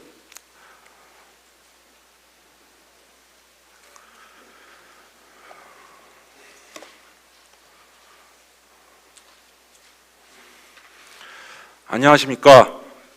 그럼 지금부터 북극협력주간 과학기술의 날 두 번째 세션으로 한국 북극연구 컨소시엄 세미나를 개최하도록 하겠습니다. 오늘 사회를 맡은 한국 북극연구 컨소시엄의 서영교 사무총장입니다. 먼저 바쁘신 가운데에도 오늘 세미나를 위해 참석해 주신 강성호 한국 북극연구 컨소시엄 운영위원장님과 오늘 행사 좌장을 맡으신 김현수 대한조선학회 회장님, 그리고 주제 발표와 지정 토론을 맡으신 전문가 여러분들께 감사의 말씀을 드립니다. 또한 온라인으로 참여 중이신 모든 분들께 감사드립니다. 오늘 세미나는 한국 북극연구 컨소시엄이 해양수산부 지원으로 지난날 발간한 극지 이슈 리포트가 다룬 8개 주제 중에서 3개의 중심 주제를 선정하여 극지활동진흥법 제정과 북극권에서의 우리나라 경제산업전 진출 전략 세션을 구성하였으며 그 해당 주제의 저자분들과 지정 토론자분들을 모시고 행사를 진행하고자 합니다. 그럼 오늘 코학 세미나에 대한 환영의 의미로 극지연구소의 소장님이시자 한국 북극연구 컨소시엄의 운영위원장님을 맡고 계신 강성호 운영위원장님께서 개회사를 해주시도록 하겠습니다. 앞으로 나와주시기 바랍니다.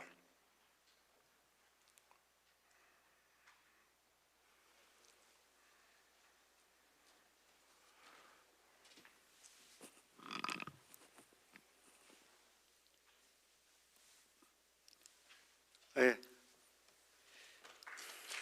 안녕하십니까. 극지연구소 소장이자 한국 북극연구 컨소시엄 코아크 운영위원장을 맡고 있는 강성호입니다. 먼저 우리나라에서 북극을 주제로 하는 가장 큰 행사인 북극협력주간에서 한국 북극연구 컨소시엄이 세미나를 개최할 수 있도록 아낌없이 지원을 해주신 36개 회원기관과 관계자분들께 진심으로 감사드립니다. 특별히 오늘 이 행사가 개최되도록 지원해 주신 해양수산부 관계자분들께 감사의 말씀을 드립니다. 2013년에 수립된 범부처 북극정책 기본계획을 기반으로 해서 2015년에 출범한 한국 북극연구 컨소시엄은 산업계, 대학, 연구계 등 36개 회원기관이 그동안 적극 참여해 주시고 지원해 주신 덕분에 2030 북극연구 중장기 로드맵 수립에서부터 극지 이슈 리포트 발간, 북극서클 총회에서 컨소시엄 세션 개최, 그리고 국내 북극협력주간에서 매년 연례 세미나를 개최할 수 있었습니다. 또한 북극 인문사회 및 산업분야 기획연구 수행 등 회원기관의 전문성을 기반으로 다양한 연구 영역을 발굴하고 그 활동 범위를 확장할 수 있었습니다. 특히 그간 북극협력주간에서 북극연구 컨소시엄 세미나는 북극의 과학, 산업, 정책 등의 전 분야에 대한 주요 이슈를 확인하고 융복합적인 관점에서 미래 비전과 대안을 제시하는 연례 행사로 자리매김하였습니다. 오늘 세미나도 해양수산부가 지원하고 북극연구 컨소시엄이 제작 발간한 극지 이슈 리포트의 주요 8개 주제 중에서 올해의 북극 이슈와 정책 수요에 부합하는 이슈들을 중심으로 오늘 세미나를 구성하였습니다. 대표적으로 극지활동진흥법이 국회를 통과하였고 차세대 새벽연구선 건조 예비타당성 조사 통과 등의 굵직한 현안들이 해결되었습니다. 이러한 현안사항을 반영하여 올해 세미나 주제는 극지활동진흥법 제정과 북극권에서의 우리나라 경제 산업적 진출 전략으로 설정하였습니다.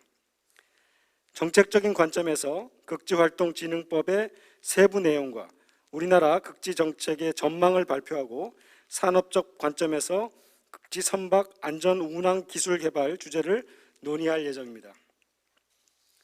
마지막으로 수산과학의 측면에서 지구온난화가 극지수산자원에 미치는 영향과 대응을 주제로 삼아 법, 산업, 수산과학적 측면에서 다채롭게 북극 이슈를 논의하는 자리가 될 수 있도록 구성하였습니다.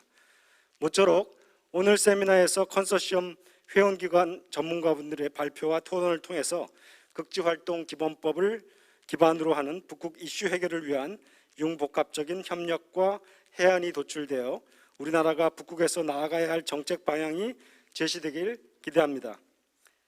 마지막으로 코로나 사태 장기화와 바쁘신 연말에도 불구하고 이 자리에 참석해 주신 김현수 대한조선학회 회장님을 비롯한 KMI, 국립수가원, 크리소, 대우조선해양 등 모든 전문가분들과 온라인으로 시청하고 계시는 모든 참여자분들께 건강과 행운이 함께 하시길 바라겠습니다. 감사합니다.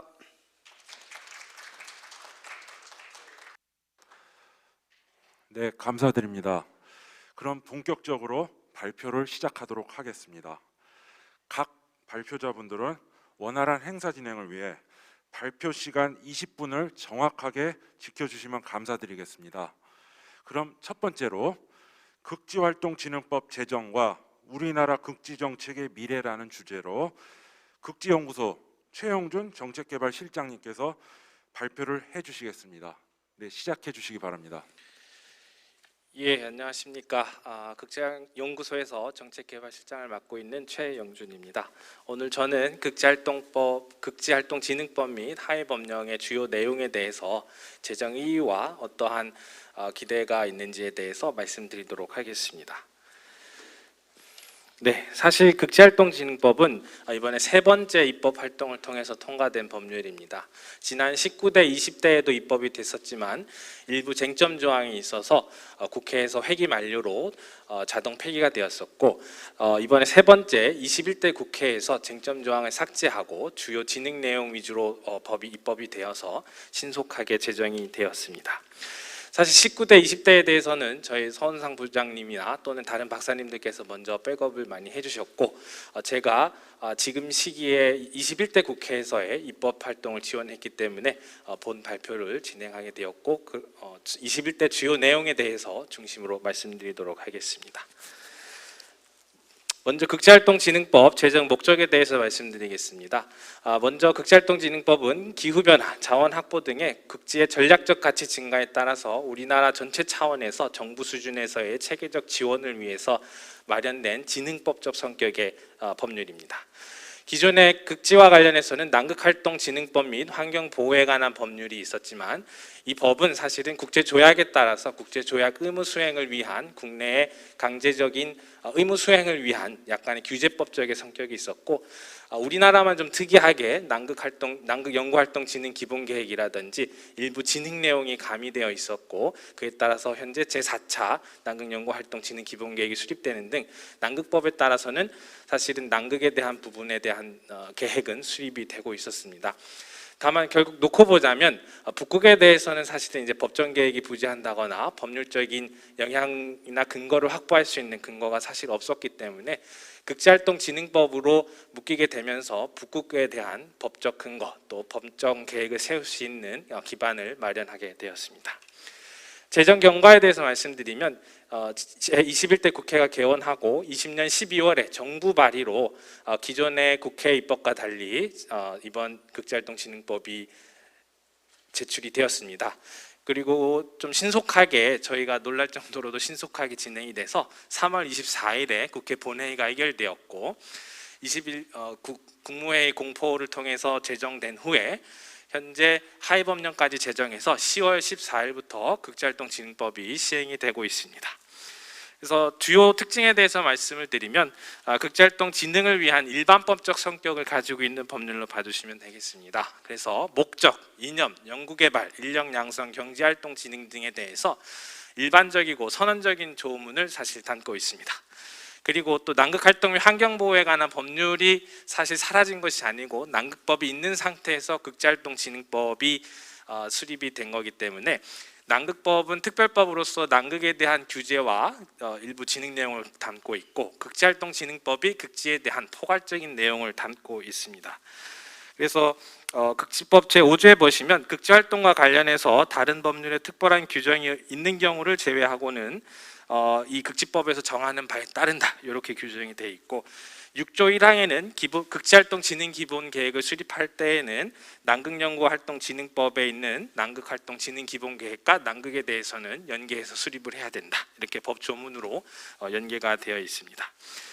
그리고 또 이제 진흥법적 성격이 있기 때문에 그 진흥을 위해서 극지활동 진흥기본계획 수립, 통합정보 시스템 구축, 그리고 안전관리 체계 구축 등의 후속 조치와 진흥을 위한 기반 체계 마련에 대한 내용을 담고 있습니다.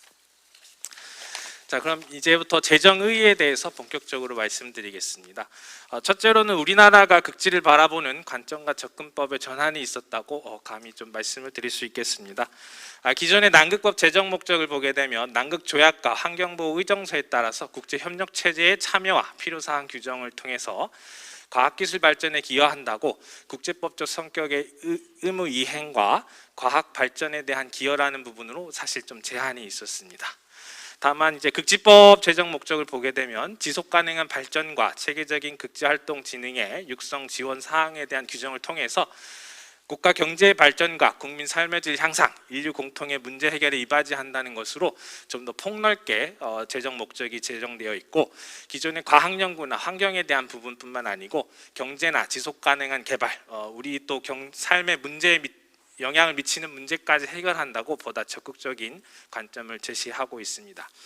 그래서 법률이라는 것이 국내법이긴 하지만 어쨌든 국가가 극지를 어떻게 바라보는지에 대해서 국내외뿐만 아니고 만방에 공표를 한 것이기 때문에 이 점에 있어서는 극지법을 통해서 우리가 극지에 다가가는 방법과 인식에 큰 변화가 있었다고 평가해 볼 수 있겠습니다. 두 번째로는 극지활동 기반 시설 운영에 대해서 극지활동 수행의 법적 기반을 확보하게 됐다는 데 큰 의의가 있습니다. 사실 이제 정책 지원을 하면서 가장 약간 궁색했던 부분이 있는데요. 사실 외부나 또 부처에서도 극지활동이 어떤 근거를 가지고 수행을 하냐 이렇게 물었을 때 사실 답할 근거가 없었습니다. 법적 근거가 없었기 때문에 극지 연구가 왜 필요하고 기후변화와 맞물려서 어떠한 논리로 진행이 돼야 되는지에 대해서 설명을 주로 했었는데 극지법이 제정되면서 이제는 극지 활동에 대한 부분이 국제협력, 인력 양석, 연구개발, 활동 인프라 운영에 대해서도 극지법 몇 조 몇 항에 의해서 우리가 수행하고 어떻게 하고 있다 이러한 법률적 근거를 당당하게 말할 수 있게 됐습니다. 세 번째로는 앞서 잠깐 말씀드렸지만 극지 활동에 대한 법적 지원 기반이 확대됐다는 의미가 있습니다. 극지법에 따라서 이제 북극권을 포함한 법적 기반과 법정 기본계획을 수립할 수 있게 됐는데요. 기존에 13년에 북극정책 기본계획도 세웠고 18년에 북극활동진흥기본계획 그리고 이번에 2050 북극활동 전략도 수립을 했지만 사실은 법률에 근거한 것이 아니고 국무회의 의결을 통해서 발표된 정책이었습니다. 그리고 남극은 이제 계속 지금 3차까지 해서 4차까지 수립하고 있듯이 법정 기본계획으로 남극 연구활동 진행 기본계획을 계속 지속적으로 수립을 하고 있었고요.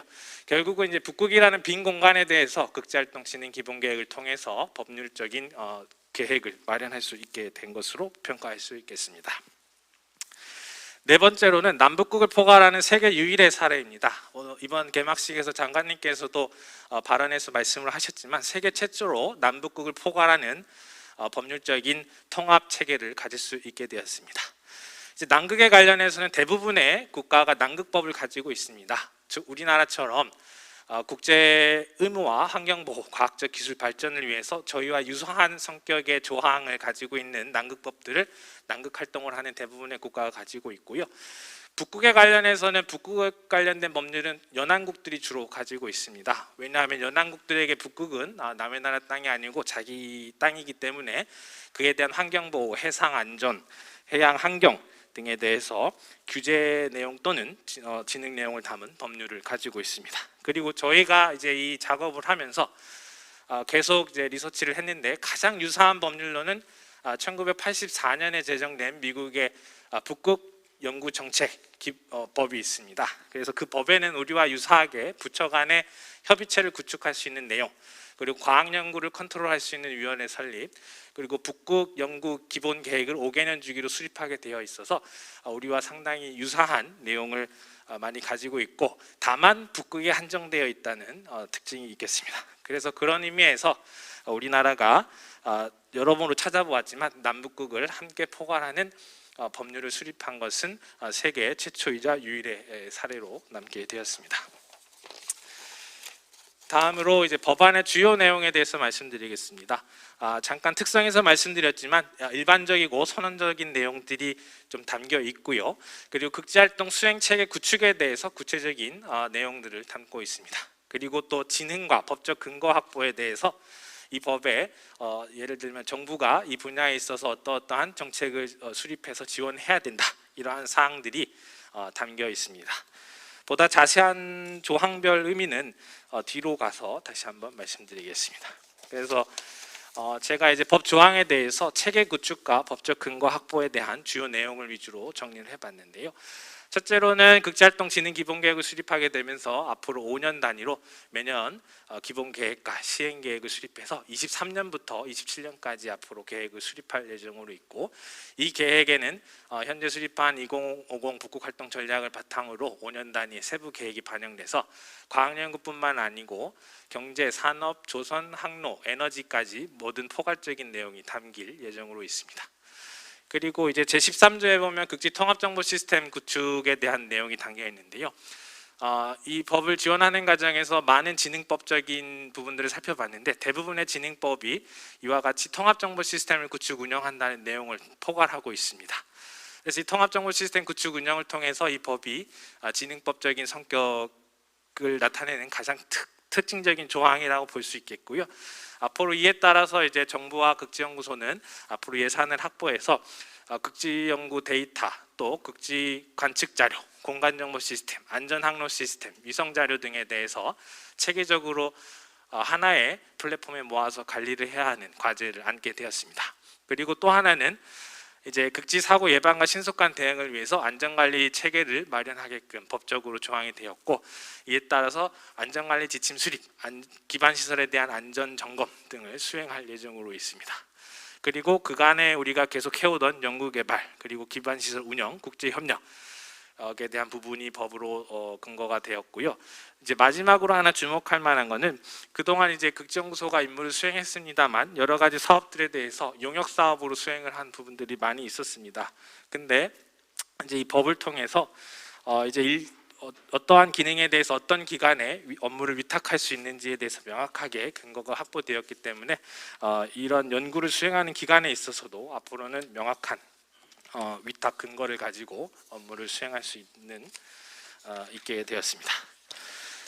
그리고 이제 시행령과 시행규칙이 사실 법이 4월에 제정됐지만 10월에 시행되면서 6개월 동안 이제 시행령과 시행규칙의 절차를 밟게 되었고, 법에서 대통령령 또는 시행규칙으로 정한다고 한 부분에 대해서 저희가 대통령령 10개조, 해양수산부령 3개조로 시행령과 시행규칙을 마련했고 법과 동시에 21년 10월부터 시행이 되고 있습니다.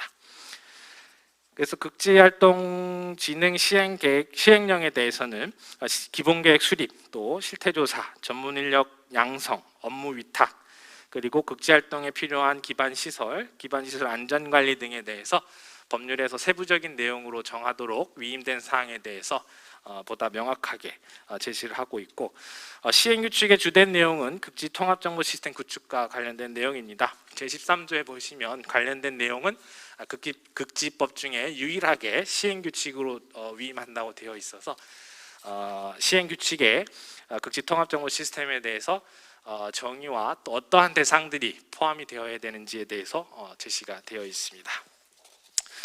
그래서 계속 이제 말씀을 드리면 이제 후속 조치를 시행을 해야 되고요.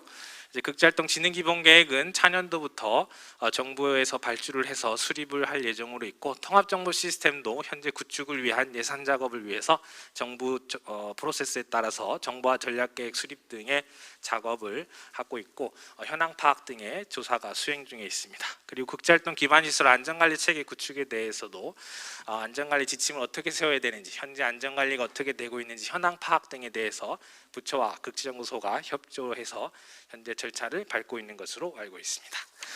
마지막으로 이 법에 따라서 앞으로 어떻게 이제 극지 연구가 변해 나갈지에 대해서 잠깐 말씀을 드리면, 첫째로는 극지 활동에 대한 국가 차원의 공통된 인식과 수행 체계를 확보했다고 평가할 수 있겠습니다. 그래서 이제는 법적 기반을 가지게 되었고, 이 법에 따라서 수립되는 법정 기본 계획에 따라서 극지를 포괄하는 극지 활동 기본 계획을 수립할 수 있는 정책적 기반을 가지게 되었습니다. 그리고 이 법에 따라서 보다 구체적으로 통합 정보 관리라든지 안전 관리를 할 수 있는 체계를 구축하게 되었고, 여기에 더 뜻깊게도 21년부터는 차세대 새벽 연구선이라는 첨단 연구 인프라를 확보함으로써 이 법의 수행과 목적 달성에 기여하는 첨단 인프라까지 함께 확보할 수 있는 큰 의미가 있는 해가 됐습니다. 그리고 두 번째로는 산학연 간의 유기적으로 연계된 극지활동 협력 생태계 활성화에 법이 기여할 수 있을 것으로 예상을 할 수 있습니다. 예를 들면 통합정보 시스템만 하더라도 극지연구소가 과학 데이터를 가지고 있기는 하지만 항로정보라든지 극지 기지 주변의 수로정보, 그리고 또 위성정보, 이런 부분에 대해서는 다양한 기관이 함께 참여해야 됩니다. 그래서 국토지리원이나 또는 해양조사원도 함께 해야 되는 부분들이 있고요. 그래서 그런 식으로 저희가 협력 생태계를 마련해 나가야 하고, 인력 양성만 하더라도 과학연구자뿐만 아니라 정책연구자, 그리고 인프라 전문가, 그리고 특히 세빙선으로 오게 되면 안전관리자와 아이스 파일럿까지 함께 양성을 해야 되기 때문에, 이거는 더 이상 이 법에 따라서 진흥을 위한 시책을 시행하더라도 어떤 한 개의 기관이 다 할 수 없는 그런 이제 수준이 되었습니다. 그렇기 때문에 극지와 관련되고 또 거기에 지원할 수 있는 모든 기관들이 함께 협업을 해야 이제 생태계와 법의 의무를 수행할 수 있는 그런 사항이 되었습니다. 그리고 이제 마지막으로는 법률적 조항에 따라서 특이 사항을 살펴볼 수 있겠는데요. 현재 제4차 난극연구활동 진행 기본계획에 대해서는 국가과학기술자문회의의 심의를 거쳐서 확정하게 되어 있습니다. 근데 이제 극지활동 진행 기본계획은 법제처에서도 왜 국무회의인지에 대해서 물어보긴 했지만 국무회의의 심의를 거쳐서 확정을 하게 됐습니다.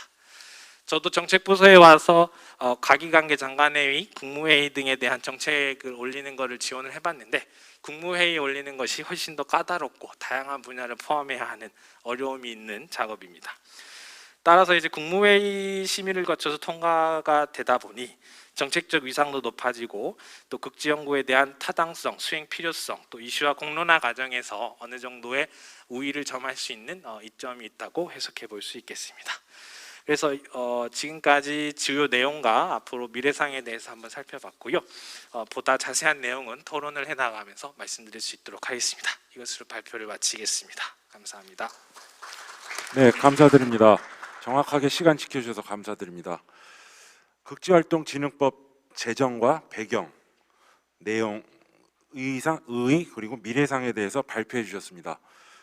두 번째로 디지털 트윈 기술을 활용한 극지 운항 선박 안전 운항 기술 개발 현황과 미래 전망이란 주제로 선박해양 플랜트 연구소 정성엽 박사님께서 발표를 해주시겠습니다. 네, 시작해 주시기 바랍니다. 네, 안녕하십니까. 방금 소개를 받은 선박해양 플랜트 연구소의 정성엽입니다. 일단 발표에 앞서서 이런 자리를 마련해 주신 극지연구소 강성호 소장님께 감사의 말씀을 드리고요. 그리고 또 이런 발표 기회를 주셨던 한국북극연구컨소시엄의 서윤교 사무총장님께도 감사의 말씀을 드리겠습니다. 일단 오늘 제가 말씀드릴 내용들은 여러분도 아마 다들 잘 알고 계실 것 같습니다. 4차 산업혁명 관련해서 가장 큰 키워드 중에 하나가 디지털 트윈이 되겠고요. 이런 디지털 트윈 기술들이 실제 극지 선박에 어떻게 적용될 수 있는지, 그리고 미래는 어떻게 전개가 될지 말씀을 좀 드리도록 하겠습니다. 일단 발표는 다음과 같은 순으로 진행을 좀 하도록 하겠습니다. 일단 디지털 트윈이라는 얘기를 좀 드리기 전에 아마 산업혁명 얘기를 먼저 좀 드려야 될 것 같습니다. 여러분들 다들 잘 알고 계시겠지만 산업혁명은 1차부터 4차까지 진행을 해오고 있는데요. 일단 1차 산업혁명은 1700년대 중반 부터 발생을 했던 사건이 되겠습니다. 가장 큰 키워드는 증기기관의 등장이 되겠고요. 이런 증기기관의 등장으로 인해서 노동력이 대체되는 효과를 가져오게 되었고, 이로 인해서 생산성이 크게 향상되는 효과를 갖고 오게 되겠습니다. 그리고 그 이후에 1800년대 중반부터 2차 산업혁명이 도래를 하게 되었는데요. 2차 산업혁명의 가장 큰 키워드는 전기 에너지의 등장이 되겠습니다. 이런 전기 에너지 등장으로 해서 상품의 대중화를 가져오는 계기가 마련이 되었고요. 20세기 중반부터 3차 산업혁명의 시대로 접어들게 되겠습니다. 3차 산업혁명 같은 경우에는 주로 이제 컴퓨터나 여러분들 아시다시피 인터넷의 발전으로 인해서 사람들은 정보화 시대를 살아가게 되었고요. 이제 저희는 이제 현재 4차 산업혁명 시대를 살아가고 있게 되겠습니다. 일단 4차 산업혁명 시대는 산업구조 전반에 큰 변화를 발생을 시키고 있습니다. 특히 이제 기술들 간의 지능화나 융합화를 통해서 현재 사회는 초연결화 영역으로 진입을 하고 있게 되겠는데요. 특히 그 중에서도 디지털 트윈이라는 새로운 패러다임이 등장을 하게 되었습니다. 이런 디지털 트윈이라는 것들은 실제 가상의 공간과 실제 현실을 융합하는 기술이 되겠고요. 잠깐 그림에서 보시는 것처럼 실제 환경이 아닌 가상의 공간에 디지털화가 되어 있는 모델을 구축한 다음에 실제 환경에서 모사할 수 없는 환경들을 모의나 모사 과정을 통해서 현상을 예측하고 분석하는 데 활용되는 기술이라고 보시면 될 것 같습니다. 일단 디지털 트윈 기술들 같은 경우에서는 4차 산업혁명 핵심 기술과도 각각 연계를 통해서 기술 발전이 급격하게 이루어지고 있습니다. 여러분들 다들 잘 아시는 바와 같이 4차 산업혁명의 핵심 기술은 크게 4가지로 구분을 할 수가 있게 되겠는데요. 일단 첫 번째, 물리 대상이 어떤 연결한 상태를 통해서 정보를 서로 주고받고 공유할 수 있는 사물 인터넷 기술들이 큰 축이 되겠습니다. 그 다음으로 실제 센서를 통해서 정보를 획득한 다음에 이 정보를 좀 더 유의미하게 해석하기 위한 어떤 정보 플랫폼 형태가 빅데이터가 되겠고요.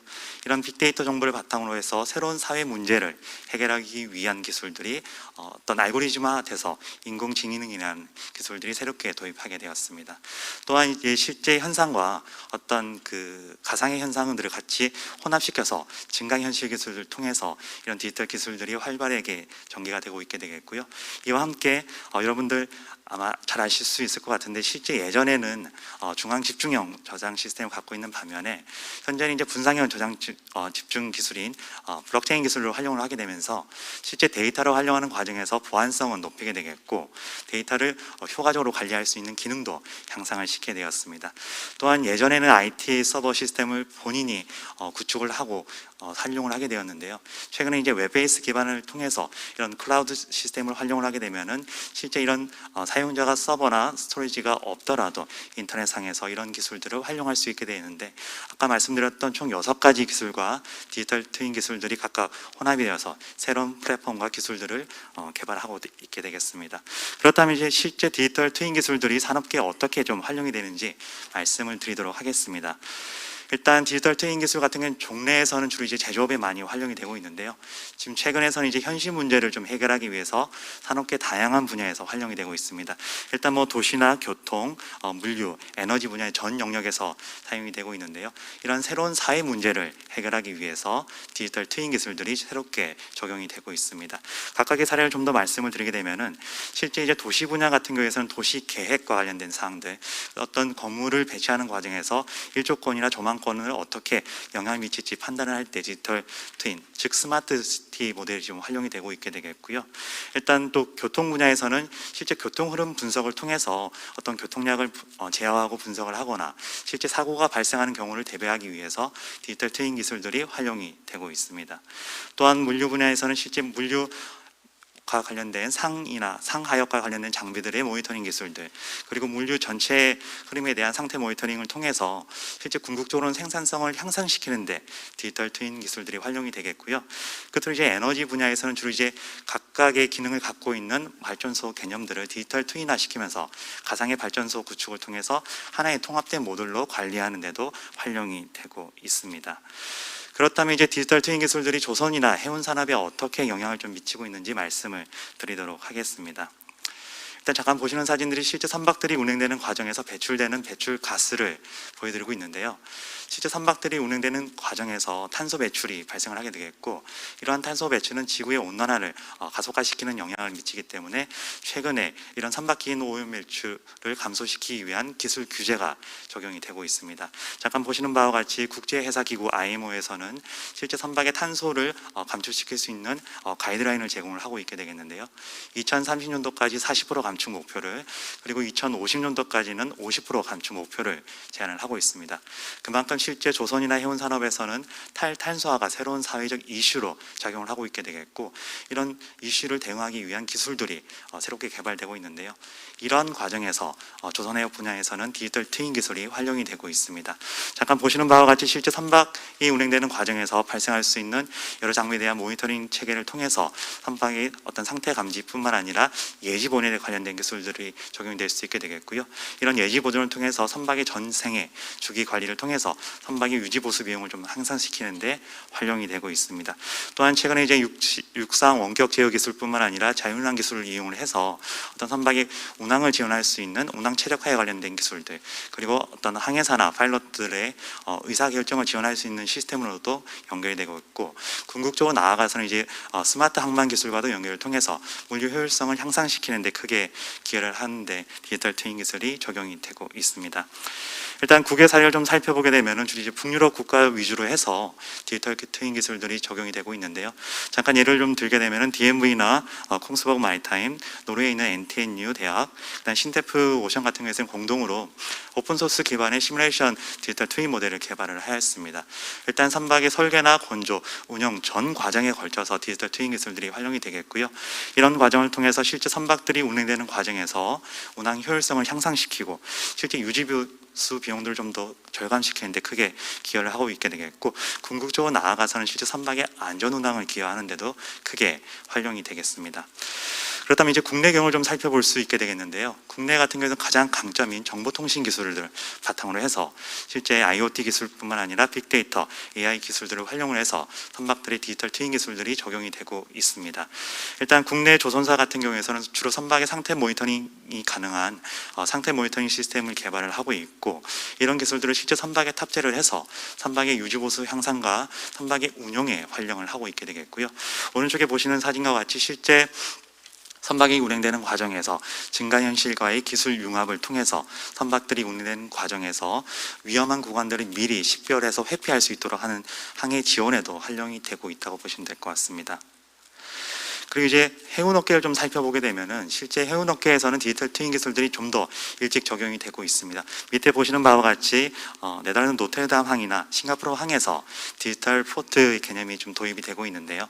물류 전 과정에 적용이 돼서 실제 어떤 암벽 스케줄링에 관련된 사항들, 실제 선박들의 벙커링 프로시저, 그다음에 선박의 접안이나 이항에 관련된 모든 계획들을 수립하는데 디지털 트윈 기술들이 활용이 되겠고, 이런 스마트 포트 개념이 새롭게 도입되면서 어떤 그 해운업계에서도 효율성을 향상시키는데 크게 디지털 트윈 기술들이 적용이 되고 있겠습니다. 그렇다면 실제 디지털 트윈 기술들이 극지운항 선박에 어떻게 좀 적용되는지 한번 말씀을 좀 드리고자 합니다. 일단 북극은 새로운 환경 변화가 급격하게 발생을 하고 있습니다. 아마 여러분들 많이 알고 계실 것 같은데 실제 북극 지역의 지구 온난화로 인해서 해빙 면적이 급격하게 줄어들게 되겠고, 밑에 잠깐 보시는 것처럼 2021년도 여름철 북극 해빙 면적은 거의 상당 부분이 줄어든 것들을 알 수 있게 되겠습니다. 매년 통계에 따르면 한반도 면적이 한 6배에서 7배 정도의 얼음 면적이 지금 유실되고 있는 것으로 보고가 되고 있는데요. 이처럼 이제 북극 지역에 상당히 많은 얼음이 녹게 되면서 예전에는 이제 얼음으로 덮여 있었기 때문에 어떤 접근성이 어려웠던 북극의 천연 자원 개발이 활발하게 진행이 되고 있습니다. 특히 이제 북극 쪽에는 천연 가스나 석유가 상당량이 매장되어 있는데요. 이런 것들을 적극 개발하기 위한 연구 프로젝트가 진행이 되고 있게 되겠고, 특히 러시아 같은 경우에서는 이제 북극의 연안을 가지고 있기 때문에 러시아 연안에 부존되어 있는 선연가스를 개발하기 위한 연구 프로젝트가 국가 단위로 진행이 되고 있습니다. 잠깐 밑에 사진을 좀 보시게 되면은 2016년도에서는 실제 북극권 지역에서 LNG 선박들의 통항이 거의 없는 것을 알 수가 있게 되는데, 야말 프로젝트 이후에 2019년도의 현상을 좀 보시게 되면은 상당히 많은 선박들이 북극의 지역을 운항하고 있는 것을 알 수 있게 되겠고, 이러한 환경 변화로 인해서 디지털 트윈 기술들이 극지운항 선박에 좀 적용이 되고 있는 사례가 되겠습니다. 그리고 또 아시는 바와 같이 올 3월 달에 선박에 좌초 사고가 하나 있었습니다. 주로 이제 남방 항로가 일컫게 되는데 수에즈 운하를 통과하는 항로가 되겠고요. 이런 수에즈 운하를 통과하는 항로에서 초대형 컨테이너 선박들이 좌초가 되면서 양방의 통행을 막는 사고가 발생을 하였습니다. 이는 실제 남방 항로를 통과하는 선박의 어떤 물류 체계를 마비시키는 사건이 발생을 하게 됐는데요. 이런 사건을 계기로 실제 많은 선주들이나 화주들이 요구했던 것들 중에 하나가 새로운 대체 항로의 필요성을 언급을 하게 되었습니다. 이러한 관점에서 러시아 같은 경우에는 이제 북극 항로를 새로운 대체 항로로서 적극 강조를 하고 있게 되겠고요. 여러분들 아시는 바와 같이 실제 북극 항로는 거리가 줄어들기 때문에 통상적으로 선박의 운항 시간이 줄어들게 되겠고, 운항 시간이 줄어들게 되면 실제 선박에서 배출되는 탄소 가스가 감축이 되기 때문에 이러한 여러 관점에서 북극 항로가 새로운 이슈로 작용할 수 있고 새로운 대체 항로로서 충분히 역할을 가능할 수 있다고 이제 러시아는 특별히 강조를 하고 있게 되겠습니다. 하지만 이제 북극은 얼음이 존재하기 때문에 이런 얼음이 있는 환경에서 선박들이 운행되기 위한 안전에 관련된 기술들이 좀 더 요구가 되고 있겠습니다. 이런 기술들을 해결하기 위해서 상당히 많은 기술들이 개발되고 있는데 아까 말씀드렸던 디지털 트윈 기술들이 이런 기술과 목적을 이루어서 새롭게 개발이 되고 있는데, 일단 이런 사회 환경을 바탕으로 해서 제가 두 가지 분야에서 디지털 기술들이 어떻게 적용이 될 수 있을지 도출을 해봤습니다. 일단 첫 번째 기술은 이제 안전 운항에 관련된 기술이 되겠고요. 잠깐 보시는 것처럼 선박들이 운행되는 과정에서 다양한 얼음과의 충돌을 고려를 할 수 있게 되겠습니다. 실제 얼음과 충돌하는 과정에서 선박에 구조적인 손상이 발생을 하게 되면은 실제 사고 현상을 초래할 수 있기 때문에 이런 것들을 사전에 방지하기 위해서 디지털 트윈 기술을 적극 활용하게 되면은 어떤 극한 환경이나 실제 현상에서는 마주하기 어려운 환경들을 미리 시뮬레이션을 통해서 예측을 할 수 있는 기술에 활용이 되겠고요. 또한 또 최근에 많이 활용이 되고 있는 증강현실 기술을 활용을 하게 되면은 북극은 이제 해빙 지도라는 정보를 제공을 하고 있게 되는데 얼음의 두께나 얼음에 모여 있는 밀집도를 제공하게 되는데, 이런 정보를 이제 증강현실 기술과 융합을 통하게 된다면 선박들이 운행되는 과정에서 앞에 있는 지역의 얼음 컨디션들을 미리 파악하는 데 활용이 되겠고요. 이런 과정을 통해서 선박의 안전 운항을 지원하는 데 크게 역할이 되겠습니다. 또 궁극적으로 나아가서 이런 정보를 바탕으로 해서 선박의 최적 항로를 선정을 통해서 선박의 운항 효율성을 좀 더 향상시키는 데도 크게 활용이 되겠습니다. 두 번째 분야는 이제 시뮬레이터 분야를 좀 고려를 해볼 수 있습니다. 일단 시뮬레이터 분야 같은 경우에는 종래 많이 사용되고 있는 기술들이 선박의 성능을 예측하는 데 활용이 되고 있습니다. 잠깐 보시는 것처럼 실제 선박의 성능을 예측하는 기술들은 기존의 어떤 경험적인 방법을 이용을 하거나 수치 모델을 이용해서 선박의 성능을 예측하게 되어 있는데요. 만약에 선박의 성능에 영향을 미치는 변수들이 좀 더 비성형성을 가지게 되는 경우에서는 이런 종래 방법들을 활용하는 데 크게 기술적 한계에 부딪히게 되겠습니다. 그래서 최근에 이제 이슈화되고 있는 인공지능이나 딥러닝 기술을 이용을 해서 인공신경망이나 심층 신경망 모델을 활용을 하게 되면은 실제 선박의 성능을 예측하는 데 크게 확장이 가능하게 되겠고요. 잠깐 보시는 바와 같이 실제 디지털 모델 구축을 통해서 선박의 다양한 운항 환경에 대한 미리 모사를 통하게 된다면은 최근에 많이 적용이 되고 있는 환경 규제나 기술 규제에도 아마 선제적 대응을 하는 데 크게 기여가 가능할 것 같습니다. 그리고 궁극적으로 이제 시뮬레이터가 갖고 있는 가장 고유의 기능이 되겠는데요. 시뮬레이터가 갖고 있는 어떤 시뮬레이션, 실제 모의나 모사 과정을 통해서 어떤 항해사나 선장을 배출하는 데도 크게 기여할 수 있기 때문에 인력 양성에서도 아마 크게 기여를 할 수 있을 것으로 판단됩니다. 일단 제가 준비한 내용이 마지막 슬라이드가 되겠고요. 일단 이런 디지털 트윈 기술들이 극지운항 선박에 적용되면서 저희가 미래 전망을 어떻게 좀 해볼지 크게 세 가지로 구분을 하였습니다. 일단 말씀드린 바와 같이 북극 쪽은 상당히 많은 천연 자원들이 부존이 되어 있습니다. 석유나 천연가스가 매장되어 있기 때문에 어떤 자원의 경제적 안보 측면에서 북극의 진출이 좀 필요하게 되겠고, 실제 이제 북극은 새로운 시장으로서 큰 가능성을 갖고 있기 때문에 선제적인 시장 선점이 좀 필요하게 되겠습니다.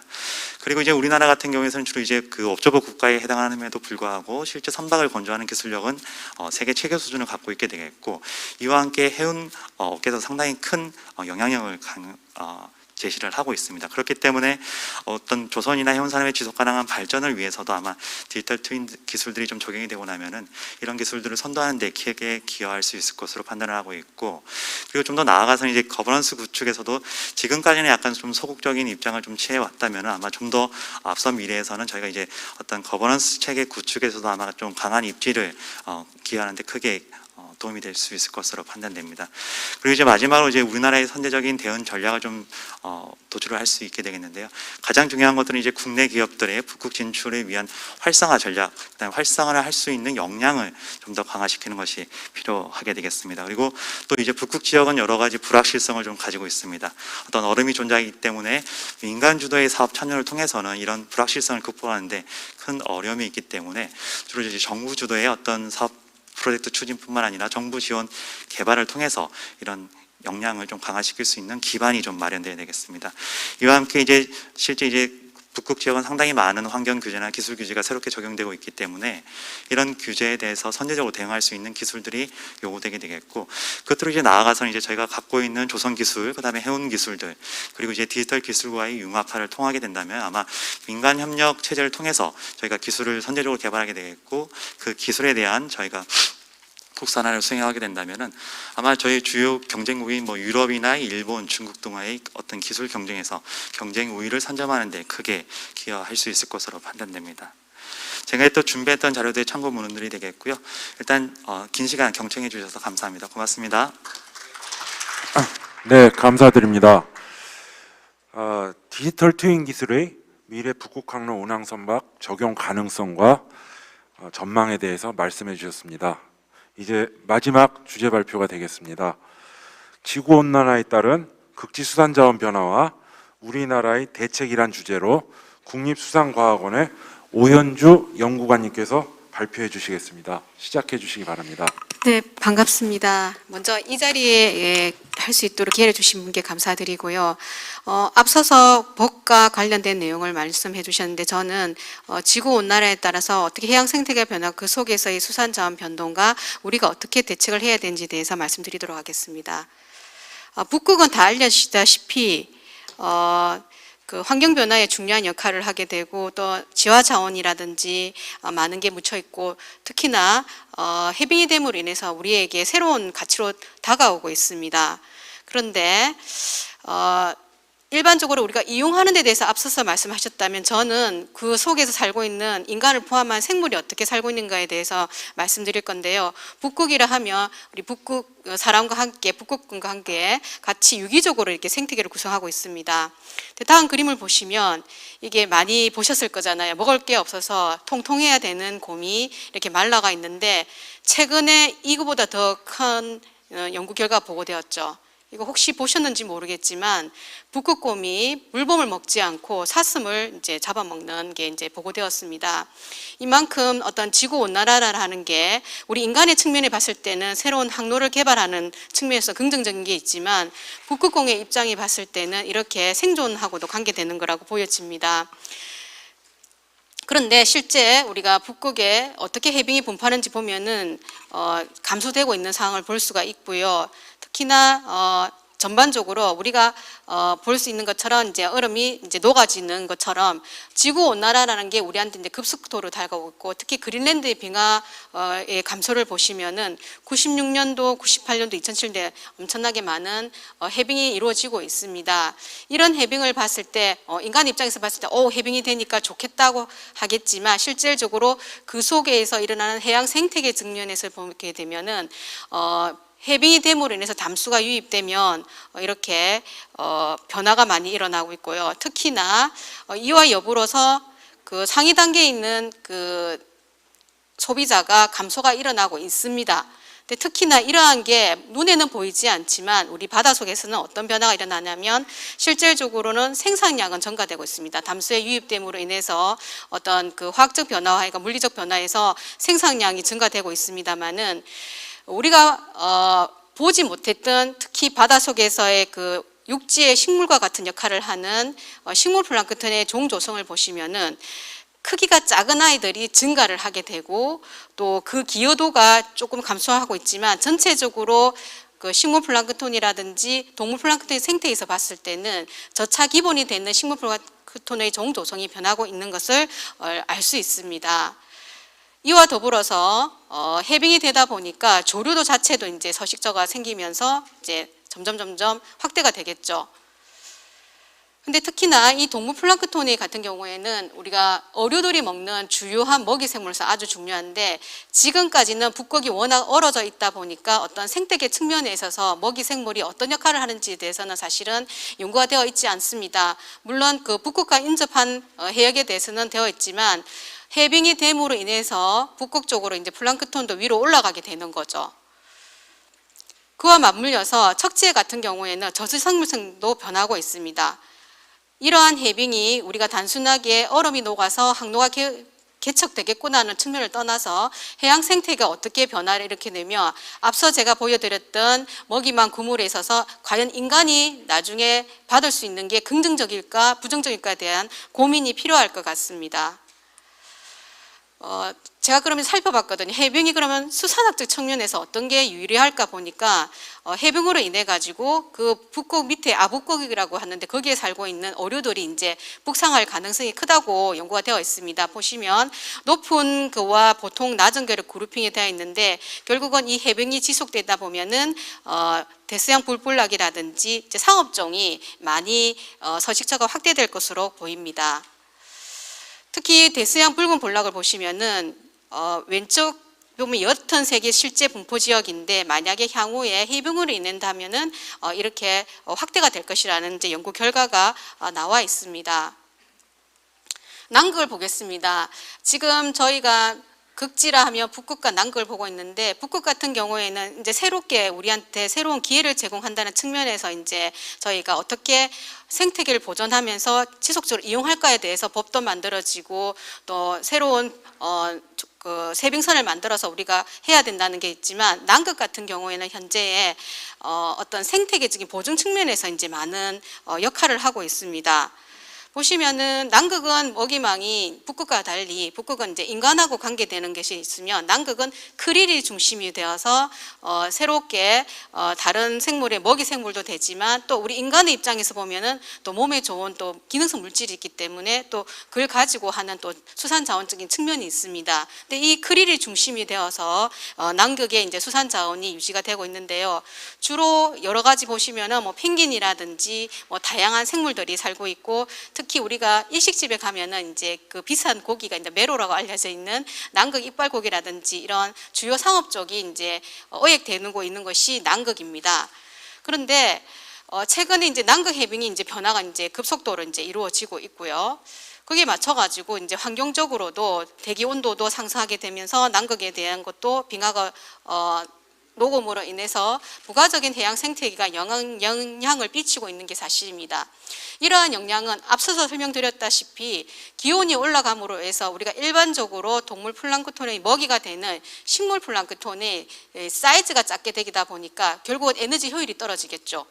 예를 들면 저같이 이제 뚱뚱한 사람은 이제 더위에 약해서 힘을 못 쓰지만 에너지가 많습니다. 그런데 저보다 반쪽인 사람은 더위를 잘 견디지만 에너지 효율이 낮는 거죠. 그러면 동물 플랑크톤 입장에서는 어느 아이를 취하느냐에 따라 가지고 에너지 효율도 달라지고 상위의 어류라든지 다른 상위 주요 상업종으로 갔을 때에도 어장의 그 어획량이라든지 생산량에도 많은 영향을 끼칠 것 같습니다.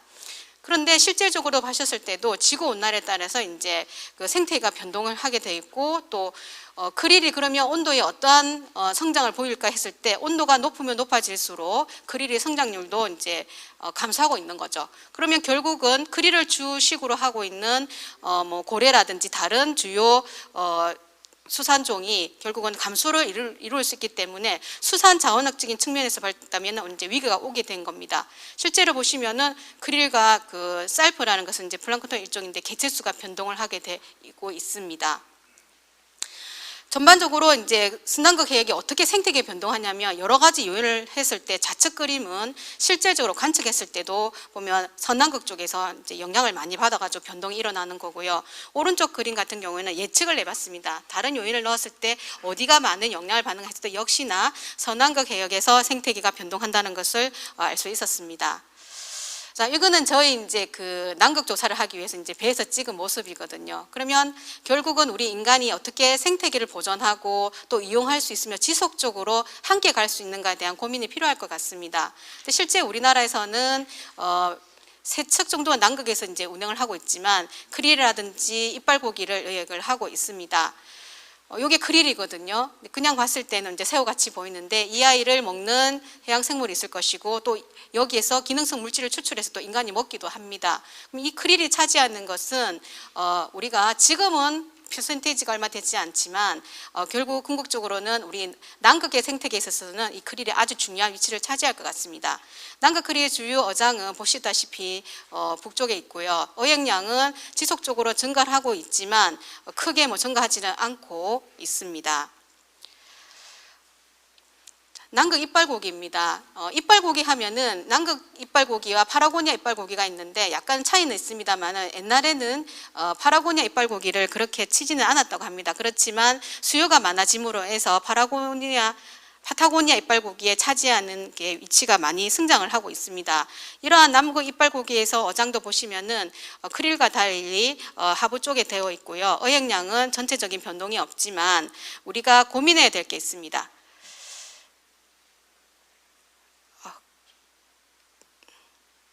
그림이 하나 빠진 것 같아요.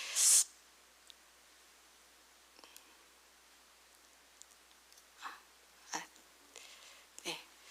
자, 북극 같은 경우에는 이미 이제 기본적으로 이제 정책이라든지 다 정리되어 있더라고요. 그런데 제가 자료를 찾아보니까 남극에 대해서는 이 그림이 상징적인 것 같습니다.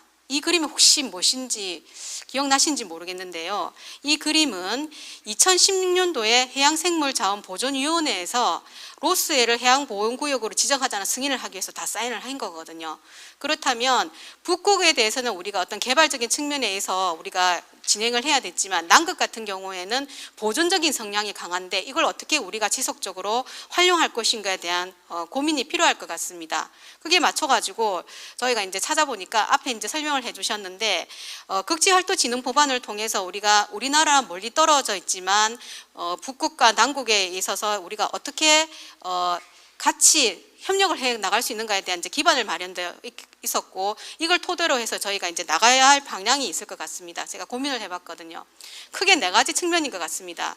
우리가 특히 북극 같은 경우에는 연안국에서 그 영유권이 강화되고 임으로 해서 우리는 그렇게 강력한 권리를 요구할 수 없는 입장이 있습니다만은 우리의 과학적 지식을 가지고 결국은 북극의 생태계를 보호하고 남극의 생태계를 보존하는 데 우리가 어떤 역할을 할 것인지에 대한 어떤 과학적인 지식을 제공하면서 어떤 협력적인 나가기가 필요할 것 같고요. 두 번째는 인프라입니다. 지금 앞서서도 이제 디지털 튜닝이라든지 방법을 해서 어떻게 선박이 안전하고 또 할 수 있는 그 연구를 할 수 있는가에 대한 어떤 요소 기술을 개발한다고 하지만 결국은 멀리 떨어져 있는 북극과 남극에 대해서 우리가 어떻게 잘 할 수 있는 그런 인프라를 구축하고 또한 이런 연구를 할 수 있게 대한 다양한 기관과 역할을 어떻게 할 수 있는가에 대한 게 필요할 것 같고요.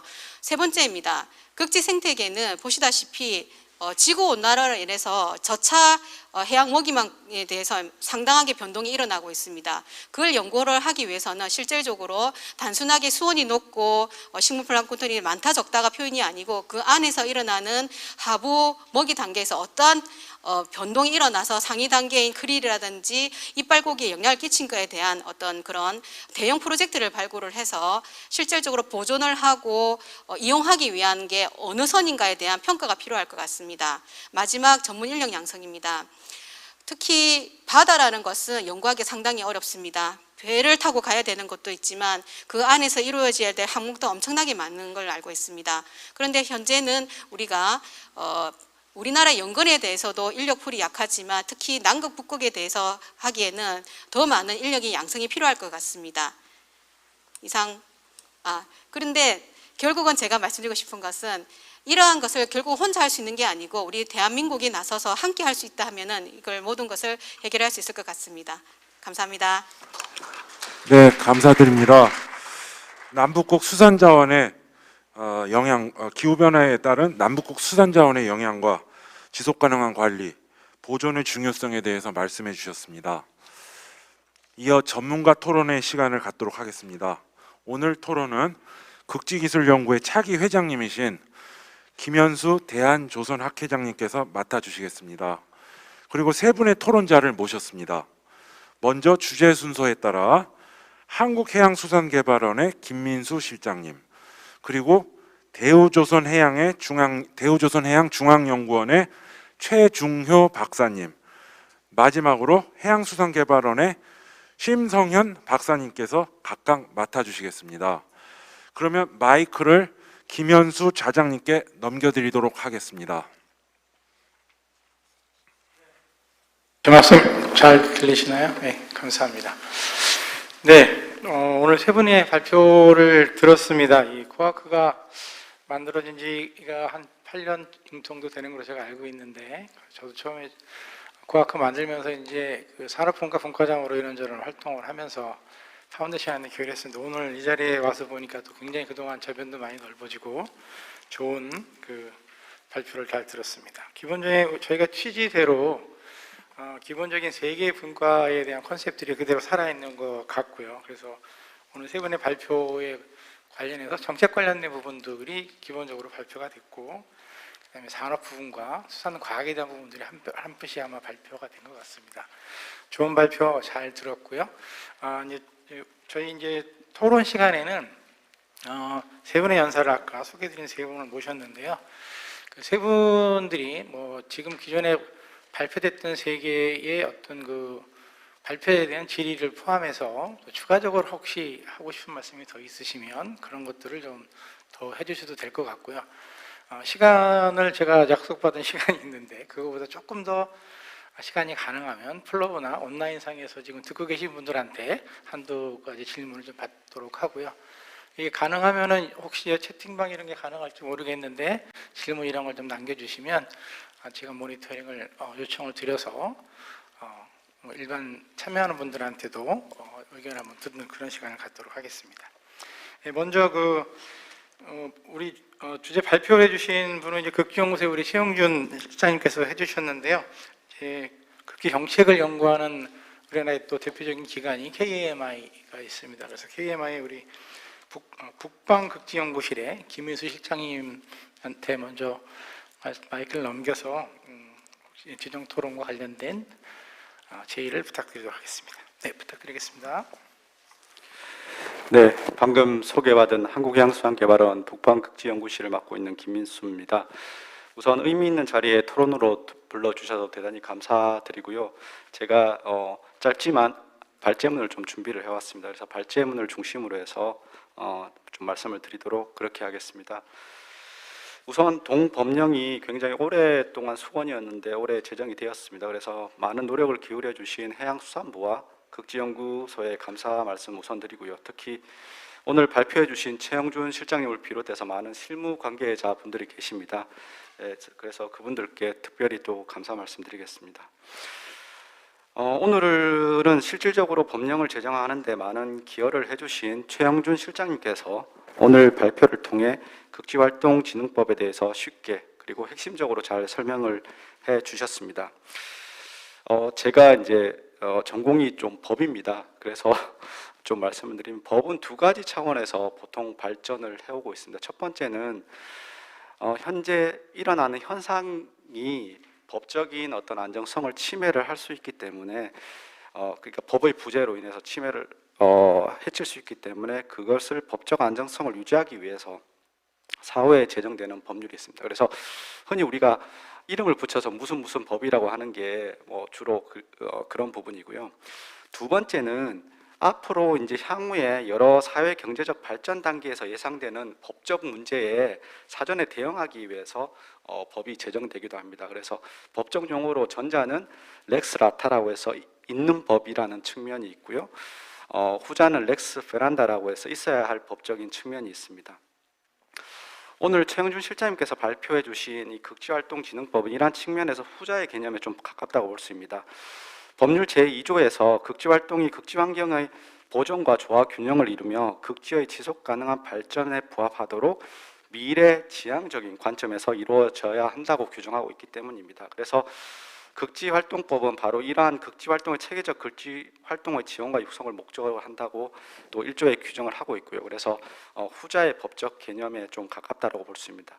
그래서 이러한 관점에서 최영준 실장님께서 발표해 주신 내용에 살을 좀 붙여서 의견도 드리도록 하겠습니다. 우선 그 남북국은 각자 다른 법적인 국제법적인 어떤 체계를 가지고 있습니다. 그런데 저희가 극지활동진흥법을 제정을 할 때 이런 문의들을 해주셨어요. 이미 남극활동 및 환경보호에 관한 법률도 있고 굳이 이걸 통합하는 극지활동진흥법을 제정할 필요가 있는가, 이런 문제를 제기해 주신 분들이 있습니다. 실제로 우리나라가 세계 최초로 남북국 극지통합 법률을 제정을 했다면 그간 다른 국가는 별개의 법률을 계속 유지해 왔다라는 또 반증이 되는 것이거든요. 여기에 대한 개인적인 생각을 말씀드리면 어느 쪽이 더 나을지에 대해서는 정답은 없다고 생각합니다. 이는 극지를 바라보는 정책적 관점, 국가가 가진 역량과 의지, 그리고 잠재력, 국민들의 관심, 지리적 위치 등 많은 요소 등이 고려되어서 정책적으로 결정할 수 있는 그런 부분이라고 생각합니다. 그래서 어떤 옵션, 즉 어떠한 법 체제를 가지더라도 법 제도를 뒷받침하는 어떤 세부적 정책 방안이 마련된다면 이를 뒷받침하면 된다라고 저는 생각을 합니다. 예를 들어서 하나의 기본법이 제정되었다면 시행 계획을 통해서 남북국이 가지는 특수성을 고려해서 정책적 방안을 마련해서 보완하면 되고, 남북국을 다루는 별도의 법 제도를 가졌다면 통합적으로 양 제도를 조율할 수 있는 정보의 기능을 갖추면 된다고 생각합니다. 개인적으로는 극지 통합 법률이 남북국을 아틱, 안타틱이라고 이분법으로 보지 않고 폴라라는 하나의 관점에서 양 지역이 가지는 공통성에 무게를 두고 있다는 점에서 더 점수를 주고 싶고요. 이러한 차원에서 우리나라는 이제 극지활동법이라는 통일된 법제도를 마련했습니다. 그런데 법적인 효력 차원에서 남극 활동 및 환경 보호에 관한 법률과 이 극지활동진흥 법률이 법률상 동일한 법적 효력을 가집니다. 그래서 서로 동일한 법적 효력을 가지는 두 법률이 향후 법률을 시행하는 정부 부처와 관련 어떤 기관의 세부 계획 수립과 추진을 통해 상호적으로 저는 잘 운영될 수 있다고 생각을 합니다. 다음으로 이제 법률이 제정되었으니까 이제 실질적으로 어떻게 이행할 것인지에 대한 부분이 새로운 과제로 다가옵니다. 이러한 관점에서 지난달 11월 30일 날 제정된 북극 2050 북극활동 전략에서는 극지활동진흥법에서 규정하고 있는 많은 실질적 내용을 담고 있습니다. 북극에서의 경제적인 활동이라든가 극지 통합 정보 시스템이라든가 이런 극지활동진흥법을 추진할 수 있는 실질적인 어떤 정책적인 그런 방향성을 제시를 하고 있는데요. 그런데 이제 실질적 이행 과정에서 이제는 법이 제정되었으니까 좀 더 발생할 수 있는 법 규정이 혹시 모자라는 게 없는지, 그러니까 법의 흠결 문제가 없는지를 좀 살펴봐야 하는 과제가 남습니다. 일례로 하나만 예를 드리겠습니다. 제14조 그 극지활동진흥법과 관련해서 안전관리와 관련한 규정을 두고 있습니다. 말씀을 드리면 극지활동에서의 사고 예방과 그리고 사고 시 신속 대응을 위한 안전관리 체계를 대통령령으로 위임을 하고 있는데요. 근데 대통령령을 보면 이렇게 되어 있습니다. 연구기관의 장, 극지활동시설 관리자로 사고 보고 의무를 해야 하는 주체를 제한을 하고 있습니다. 그런데 극지활동에 대한 정의를 제3조에서 보면 극지환경 및 극지자원의 관리, 보존, 개발, 이용과 관련된 활동으로 정해두고 있습니다. 그러니까 개발과 이용을 하는 주체도 극지활동에 대한 주체가 될 수 있고, 향후에 우리가 극지활동에서의 사고 예방과 관리에서 선박 항행이라든가 관광 활동이라든가 수산 자원을 할 경우 예상되는 어떤 그런 활동에 따른 안전이나 그런 부분들이 또 문제가 될 수 있습니다. 그래서 앞서 말씀드렸듯이 극지활동법이 밀행지향적 관점에서 설립된 법률이라면 이러한 향후 예측되는 부분도 향후 좀 보완을 할 수 있는 부분이 좀 필요를 하다고 생각합니다. 마지막으로 발표와 관련해 가지고 두 가지 의견을 좀 드리도록 하겠습니다. 우선 발표는 굉장히 어떻게 이 법률이 만들어지고 어떤 효과를 가지고 우리가 어떻게 추진해 나갈 것이라고 하고 있는데, 정책 수립 관점에서 좀 분석적인 부분이 좀 있었으면 어땠을까 하는 생각입니다. 예를 들어서 법률을 보면 시행 주체가 국가와 해양수산부로 나눠져 있고요.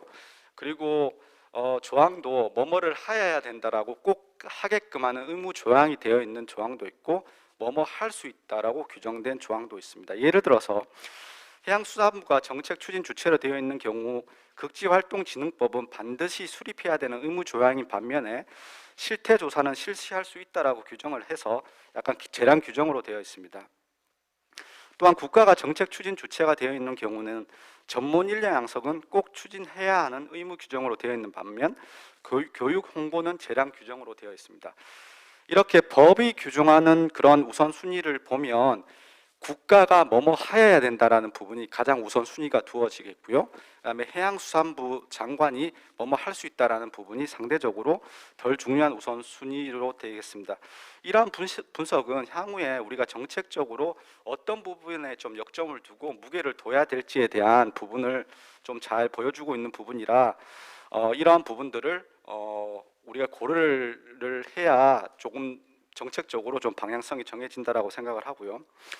그리고 말씀드렸듯이 시행 주체가 국가로 되어 있는 부분들이 많습니다. 즉 이게 뭐냐면 해양수산부나 외교부 중심의 어떤 활동을 해라라고 한 게 아니라 산업부, 과학부, 환경부, 뭐 이런 범부처 간의 뭐 북구 경제활동의 진흥이라든가 전문인력 양성이라든가 이런 부분들을 범부처적으로 하라라고 이제 규정을 하고 있는 것입니다. 그래서 범부처적으로 이걸 이행을 위한 정책협의회 같은 것들이 반드시 도입이 돼서 이걸 추진할 수 있는 그런 역점을 두고 진행을 해야 된다라는 부분을 하나 말씀을 드리고요.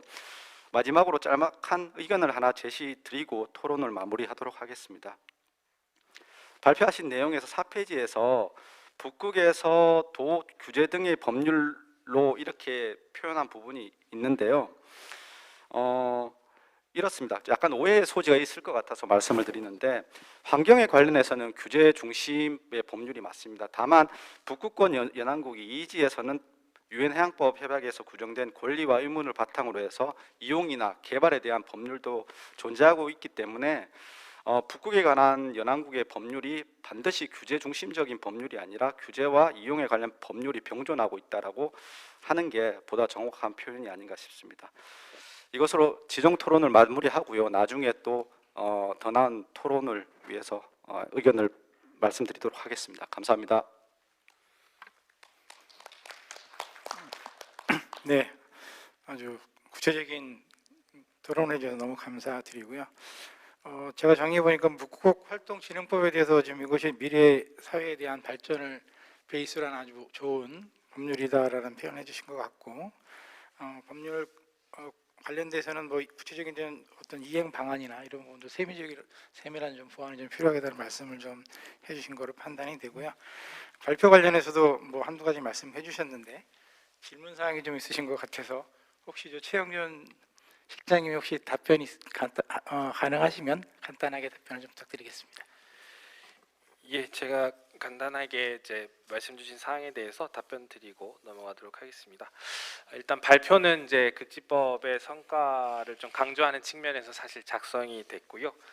지적해 주신 4쪽의 이제 북극에 대한 규제 등의 법률은 마찬가지로 해양법 협약에 따라서 항행에 대한 보장이나 이런 부분들이 있는 부분이 있는데 제가 좀 찾은 부분이 좀 뭐 러시아 쪽이나 이런 쪽에 있어서의 자국 쇄빙선 이용이나 이런 부분들을 좀 많이 강조하다 보니까 이렇게 표현됐고 다음부터는 좀 수정해서 사용할 수 있도록 하겠습니다.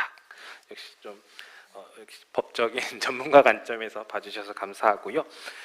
그리고 이제 사실 극지활동진흥법에 대해서 이제 좀 저도 이제 비평을 좀 하자면 사실 이제 남북극을 묶는 것이 효율적일 수도 있지만 또 남북극의 각각의 특성이 있기 때문에 다른 국가들도 다른 이제 체계를 유지한다는 점을 짚어주신 거에 대해서는 당연히 맞는 말씀이고 남극과 북극도 사실은 이제 어원 자체도 아틱이고 아틱에 반대되는 ANT를 붙여서 안탄틱이 되듯이 약간 반대에 대한 특성이 인식이 존재하는 것이 사실이고 지금 이제 당장 이제 내년부터 이제 박사님과 같이 극지활동 진흥 기본계획을 수립을 해야 되는데 어떻게 남북극을 엮어 나가고 어떤 우산 과제를 도출할 것인가에 대해서는 굉장히 좀 고민이 되는 시점입니다. 그리고 사실 이 남북극에 대해서 묶는 부분에 대해서 특히 법률적인 연계 관계는 좀 법조문에 표현이 되어 있지만 시행령이나 이런 부분에서는 법에 대한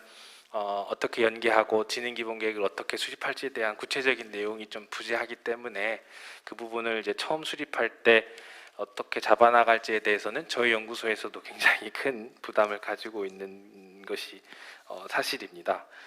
그리고 또 하나 고백하자면 아까 잠깐 말씀드렸지만 법이 굉장히 빨리 통과가 됐습니다. 그래서 좀 이제 부족한 점이 있는 것이 사실이고 주어도 국가나 해양수산부로 좀 나눠져 있고 어떤 것은 해야 한다, 어떤 것은 할 수 있다. 그리고 이런 부분에 있어서 사실 좀 문제점이 이미 발생하고 있습니다.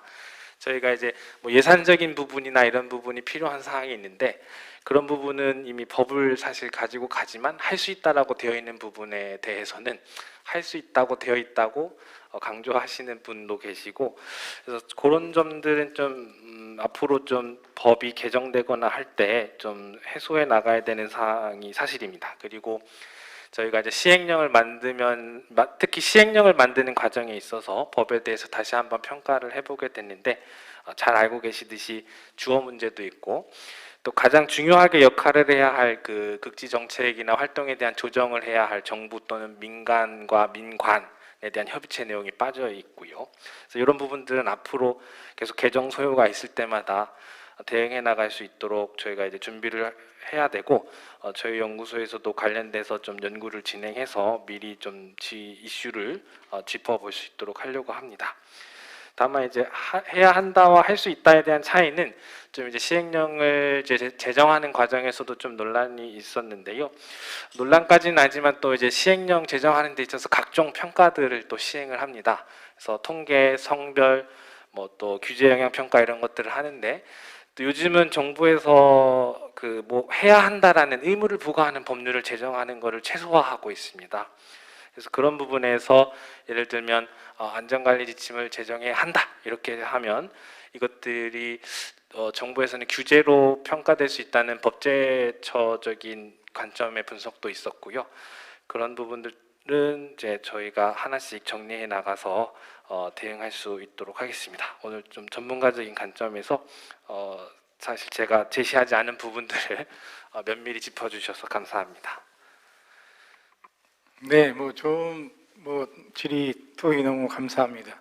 뭐 살짝 우리 극지 연구소에 있는 우리 서원상 정책 본부장님께서 찬조를 좀 부탁을 하셔서 제가 긴급하게 짧게 좀 한 말씀 부탁드릴까요? 네. 네, 아까 그 질문해 주신 죄송합니다. 질문해 주신 내용 중에 그 실태조사 관련된 부분은 아마 1900이 아니죠.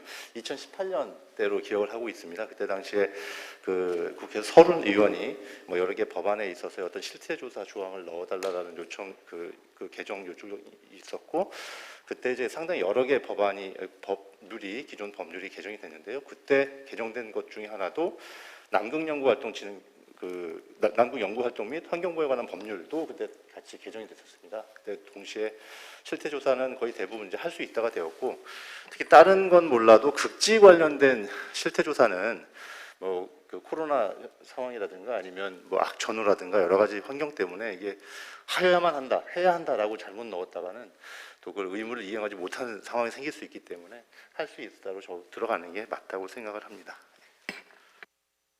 네, 변론하러 나오셨던 것 같아. 네, 좌우지간 코로나 상황에서 그런 것들이 법적인 부분들이 요건 해석이나 이런 것들이 가능한 부분임에도 불구하고 나름대로 이유가 있다는 생각을 하고요. 2021 북극협력주간에 사실은 정책이라는 큰 세션이 있습니다. 그래서 그쪽에 계신 분들하고 오늘 주제 발표하신 분하고 그 다음에 직종 토론해 주신 분 포함해서 양대 기관들이 좀 더 좋은 모습으로 정책적인 방향을 잘 제시해 주시면 다른 기관들도 거기와 같이 보조를 맞춰서 좀 좋은 발전의 모습이 되지 않을까 이런 생각을 하고 있습니다. 이제 두 번째 이제 산업분과로 넘어가서요. 이제 디지털 트윈에 관련해서 우리 그리스도의 정성엽 박사님이 어지런저런 화두를 많이 던져주셨고요. 그 주정 토론 관련해서는 우리 이제 대우조선해양의 중앙연구원의 최중호 책임연구원께서 똑같은 방식으로 질의를 하셔야 되고, 아마 최중희 박사님도 올해 아텍 관련된 연구를 하고 하셨기 때문에 뭐 관련해서 주정 토론을 좀 해주시면 감사하겠습니다. 마이크 넘기겠습니다.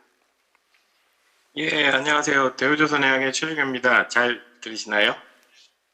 예, 굉장히 좋은 자리 초청해 주셨는데 제가 본의 아니게 지난 주말에 그 자녀가 자가격리 통보를 받아서 이 가족들도 단체 행사 있는 곳에는 참석하지 않는 게 좋겠다고 보건소에서 그래서요. 좀 본의 아니게 참석치를 못했습니다. 저도 오랜만에 북극 연구하시는 분들 많이 뵙고 싶었는데 예, 양해의 말씀 부탁드립니다. 화면으로 제 얼굴이 나니까 더 뚱뚱해 보이는 것 같아서 좀 죄송스러운데요. 정선엽 박사님이 디지털 트윈 기술의 극지선박 적용에 대해서 좋은 말씀 주셨고요. 약간 조금만 더 첨언을 드리자면 보통 조선소에서 이제 디지털 트윈 기술을 적용한 선박들을 그냥 통칭해서 이제 스마트십이라는 표현을 쓰고요. 지금 조선 3사, 뭐 저희 회사 포함한 조선 3사에서는 모두 다 스마트십 기술을 개발을 해 놓은 상태고, 현 프로젝트에도 적용을 하고 있습니다. 그래서 스마트십을 뭐 어느 단계까지 했냐 그러면 저희가 뭐 플랫폼화 했다라고 표현을 드리고 있고요. 각 조선소마다 조선소 고유의 스마트십 모델 플랫폼을 들고 그 플랫폼을 지금 배에 설치하고 있는 중이고요. 개발한 지는 10여 년이 조금 넘은 것 같고요. 10여 년 동안 왜 이렇게 조용했냐 라고들도 하실 수 있는데, 이게 사실은 실제 배에 설치되고 있기 때문에 이 영업 회사로서는 영업 기밀 중에 하나인 항목이고요. 어떤 것들을 스마트화 했냐, 그러니까 디지털 트윈화 했냐, 이런 것들이 경쟁력이기 때문에 사실은 많은 것들이 알려져 있지는 않습니다. 한 10여 년 전쯤에 이 스마트십을 개발하면서의 목표는 사실은 에너지 세이빙이었거든요. 연료를 아끼겠다.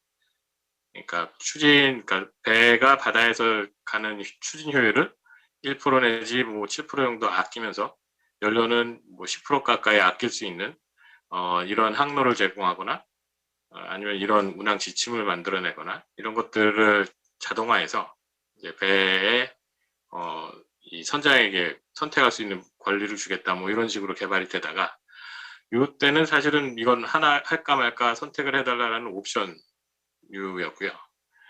예, 몇 년 전부터 이제 대기오염 물질 규제가 시작되면서 뭐 낙스니, 싹스니, CO2니 이런 거에 대한 물질 양에 대한 규제들이 이제 발효가 되기 시작하면서 지금은 이 스마트십 기술이 이제 에너지 세이빙에서 시작해서 대기 오염 물질을 컨트롤할 수 있는 것으로 좀 디벨롭이 조금 더 됐고요.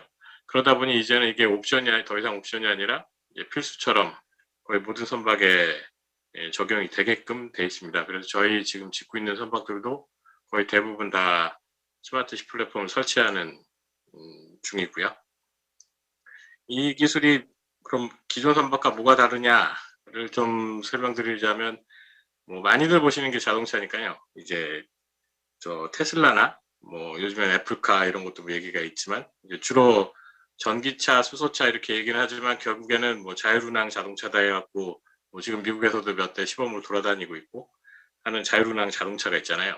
그 자동차들을 보면 뭐 가령 전기차를 기준으로 말씀을 드리면 배터리를 지금 얼마나 소비하고 있고 모터를 얼마나 내가 회전을 시키고 있고 하는, 그러니까 사람이 컨트롤할 수 있는 정보들을 갖고 자동차가 좀 더 안전하게 사람의 힘이나 지식을 들이지 않고 운항하게끔 해주는 플랫폼인데요. 이걸 배에다가 접목을 시켜보면 배도 똑같이 뭐 지금 전기 추진선은 없지만 엔진을 컨트롤하거나 뭐 러더나 프로펠러 회전수를 컨트롤하거나 하면서 이제 자율운항하게끔 뭐 충돌 회피 시스템도 만들어낼 수 있고 그런 것들을 할 수는 있지만, 자동차와 가장 다른 점은 자동차는 이제 바람이 많이 분다 라고 해서 옆으로 회피하는 거동을 하거나 바람이 많은 곳을 피해서 바람이 적게 부는 곳으로 다닌다, 이런 것들은 잘 안 하잖아요. 효율에 큰 차이도 없고. 배는 하지만 그러니까 밀도가 굉장히 높은 곳을 운항하는 구조물이기 때문에 이 파도가 1m일 때 배의 속도와 똑같은 엔진 마력에서 파도가 5m일 때 엔진 속도와 그 배의 속도와 파도가 10m일 땐 다닐 수가 없고 하는 외력에 의한, 그러니까 사람이 컨트롤할 수 없는 것에 대한 이 설계 포인트가 사실은 배 설계에서의 핵심이거든요. 그래서 사람이 조종할 수 있는 게 아니라 환경적인 요인이 더 크다라는 말씀을 드리고 싶고요. 그 환경적인 요인 때문에 이제 자율운항 선박이다라고 하는 것들의 개발의 이제 핵심 화두가 리스크 회피입니다. 그래서 뭐 충돌을 회피하거나 파도를 회피하거나 뭐 지금 정은 박사님께서 말씀하신 얼음을 회피하거나 하는 식으로 밖에 외력들을 어떻게 컨트롤하게 만들어낼까라는 것이 핵심이고요. 그걸 위해서 이제 외력을 알아야 되기 때문에 뭐 얼음 같은 경우는 이제 해빙 정보를 어떻게 추정이 가능하게끔 만들어내느냐, 아니면 지금 정보를 어떻게 받아올 수 있느냐, 이런 것들이 사실은 기반 기술화 되어야 된다고 생각을 하고 있고요. 또 다른 배나 자동차나 비행기랑 약간 다른 것들은 배는 실제로 운전하면서 민첩하게 모든 걸 뭘 피하거나 할 수 있는 것들이 아니라 굉장히 많은 예측들을 해내야 무슨 물건을 피할 수 있거든요. 가령 뭐 지금 다니는 한 300m급 되는 LNG들은 무슨 이렇게 오는 물건을 회피하기 위해서는 최소한 20km 전에서 회피 고동을 시작을 해야 실제로 충돌하지 않고 회피할 수 있거든요. 그런 민첩성이 굉장히 떨어지기 때문에 이 충돌하는 물질에 대한 예측을 해내는 것들이 중요하고요. 그럼 더욱더 이제 외력에 대한 공부들이 더 많이 필요하다는 것이 요즘의 트렌드고요. 그래서 저희 쪽에서 요즘 많이 신경 쓰는 부분들은 이 외력들을 어떻게 잘 추정해낼 수 있을까에 대한 부분들을 많이 신경 쓰고 있습니다. 예, 그 정도 첨언 드리고 싶고요. 정상혁 박사님께서 이제 두 가지 꼭지로 말씀을 주셨는데, 제가 알기로는 이 두 가지 꼭지가 뭐 과제화를 오래 하려다가 잘 진행이 안 된 것으로 알고 있거든요. 이 두 가지 꼭지의 과제들을 뭐 크리소 자체 내부적으로 하고 할 계획이 있으신 건지, 아니면 하고 계시는지, 아니면 또 다른 큰 과제로 만들어서 할 계획이 있으신지, 이 과제 개발 계획에 대해서 좀 알고 싶습니다. 예, 이상입니다. 네, 어려운 상황에서 집에서까지 이렇게 참여해 주셔서 너무 감사드리고요. 정말 디지털에 대한 제대로 사례를 보는 것 같습니다. 정승엽 박사님이 디지털 트윈에 대한 얘기들 많이 해주셨고, 우리 최중희 박사님께서 지금 스마트십이라는 화두로 조선 3사에서 이미 10년 전부터 플랫폼이 개발이 됐다, 이런 얘기를 해주셨고요. 에너지 세이빙 디바이스 시작해서 자율운항 선박까지 지금 나오고 있는 여러 가지 화두를 얘기해 주신 것 같습니다. 기본적으로 지금 우리가 여기서 얘기하고 있는 것 중에 대부분은 그 지구의 온난화 이런 얘기를 하지만 기후 위기라는 표현들을 많이 쓰고 있고요. 그런 걸 극복하기 위한 것들이 지금 친환경 쪽으로 많이 가고 있습니다. 그래서 친환경과 디지털라이제이션이라는 큰 허대에서 사실은 조선이나 다른 여러 가지 회원도 그렇고 과학 하시는 분들도 거기서 벗어나기는 쉽지 않은데, 그런 거에 대한 것들을 좀 짚어주신 것 같습니다. 우리 정승엽 박사님한테 질문하신 것 같은데 답변을 좀 부탁드릴까요? 네, 일단 최중현 박사님 온라인으로 뵙게 돼서 상당히 반갑고요. 일단 질문을 하나 주셨는데, 이제 저희가 준비를 했던 내용들이 어떻게 좀 진행이 되고 있는지 아마 그거를 좀 물어보신 것 같습니다. 뭐 아시겠지만 실제 일반 해역을 운항한 선박들 같은 경우에서는 상당히 많은 정부 과제도 진행이 되고 있고, 실제 뭐 기간 고유 사업으로도 개발이 좀 진행이 되고 있습니다. 하지만 이제 극지 해역을 운항하는 경우에서는 좀 상당히 다른 일반 해역과는 다른 환경 조건을 갖고 있기 때문에 기존에 이제 일반 해역에 적용되는 기술들을 그대로 극지 해역에 적용하는 데는 좀 한계가 있다는 것들은 대부분 전문가들은 다 동의하고 계신 것들이 되겠고요. 이런 한계성이 좀 차이가 있기 때문에 이런 것들을 좀 극복할 수 있는 기술들을 이제 좀 신규 과제로 좀 준비를 하고 있는데, 최근에 이제 극지 운항 선박에 관련된 아까 말씀드렸던 안전운항 지원 체계 시스템 개발이나 어떤 시뮬레이터 개발 과제들은 저희가 계속 부처 과제로 좀 발전하기 위해서 지금 저희가 진행을 하고 있는 것들이 되겠고, 또한 최근에 이제 차세대 세빙 연구소 건조 사업이 이제 확정이 됐는데, 거기에 한 꼭지로 선박의 상태 모니터링을 할 수 있는 기술 개발들이 또 함께 진행될 계획이 되겠습니다. 잠깐 말씀을 해주신 것처럼 실제 선박들이 운행되는 과정에서 발생하는 환경 안전 등 상당히 많은 요소들이 작용을 하게 되겠는데, 가장 중요한 요소들이 실제 어른과의 충돌에 의해서 발생하는 힘, 즉 빙하중이나 빙유기에 의한 진동이나 소음 특성들이 되겠고요. 이런 것들을 모니터링할 수 있는 기술들은 아직까지 뭐 국내 조선소도 상당히 많은 기술력을 갖고는 있지만, 아직 국가 공공의 기술로 확대를 시키기 위해서는 아마 기술 개발이 좀 더 필요할 것으로 생각을 하고 있습니다. 그런 관점에서 차세대 세빙연구소 건조 사업에 앞서서 어떤 선행 기반 기술 과제의 형태로 정부 부처 과제로 좀 진행을 하려고 계획을 잡고 있게 되겠고요. 또한 이제 기관 고유 사업, 크리소 고유 사업의 형태로서 계속 북극해를 운항하는 선박들의 상태를 모니터링할 수 있고, 선박이 작용하는 외력을 추정할 수 있는 실선 계측 연구를 수행을 하고 있습니다. 2010년도부터 세빙연구소 나라원에 탑승을 해서 저희가 매년 북극이나 남극해를 운행하는 과정에서 어떤 다양한 환경 조건에서 선박이 작용하는 외력들을 계측을 하게 되겠고요.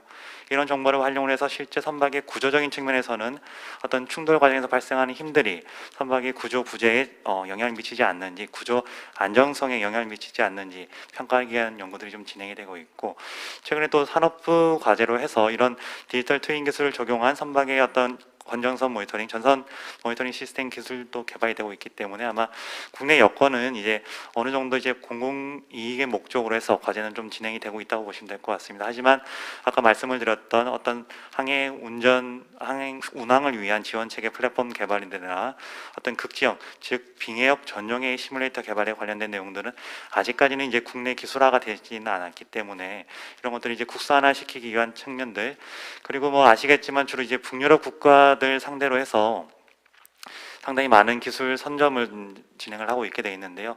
이런 이제 저희는 이제 극제역을 신시장으로 좀 보고 있기 때문에 콜드러시, 즉 뭐 패권 경쟁 입장에서 이런 경쟁에 지금 선제적으로 좀 진출을 하고 저희가 경쟁 우위를 선점하기 위해서는 아마 이런 국내 과제 형태를 통해서 아마 기술이 개발되고 나면은 아마 이런 여건들을 좀 마련하는데 아마 크게 도움이 될 수 있을 것 같습니다.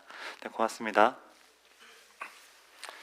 네, 뭐 답변이 충분히 된 거라고 판단을 하고요. 오늘 여기 들어와 계신 분들이 산업 쪽에 계신 분들이 이렇게 많지 않기 때문에 제가 좀 한 가지 추가해서 말씀드리면, 자율운항 선박과 관련해서는 산업부하고 해수부에서 공동 부처 사업으로 해서 지금 개발이 진행이 되고 있고요. 정부 예산이 한 1,600억 이상 투자가 돼서 관련 기술들, 그 다음에 법 제도적인 부분들, 이런 부분까지 개발이 되고 있다는 말씀을 정보를 추가해서 드리고 싶습니다. 두 분 격조 있고 품위 있고 높은 수준의 토론 보여주셔서 너무 감사드립니다. 마지막으로 이제 수산 과학 분야에 대한 우리 발표를 우리 오윤주 해양수산연구관께서 발표를 해주셨는데, 지정 토론으로 하신 분이 우리 심성현 전문연구원이신데 같은 연구본부에 근무하시는 거로 맞으신가요?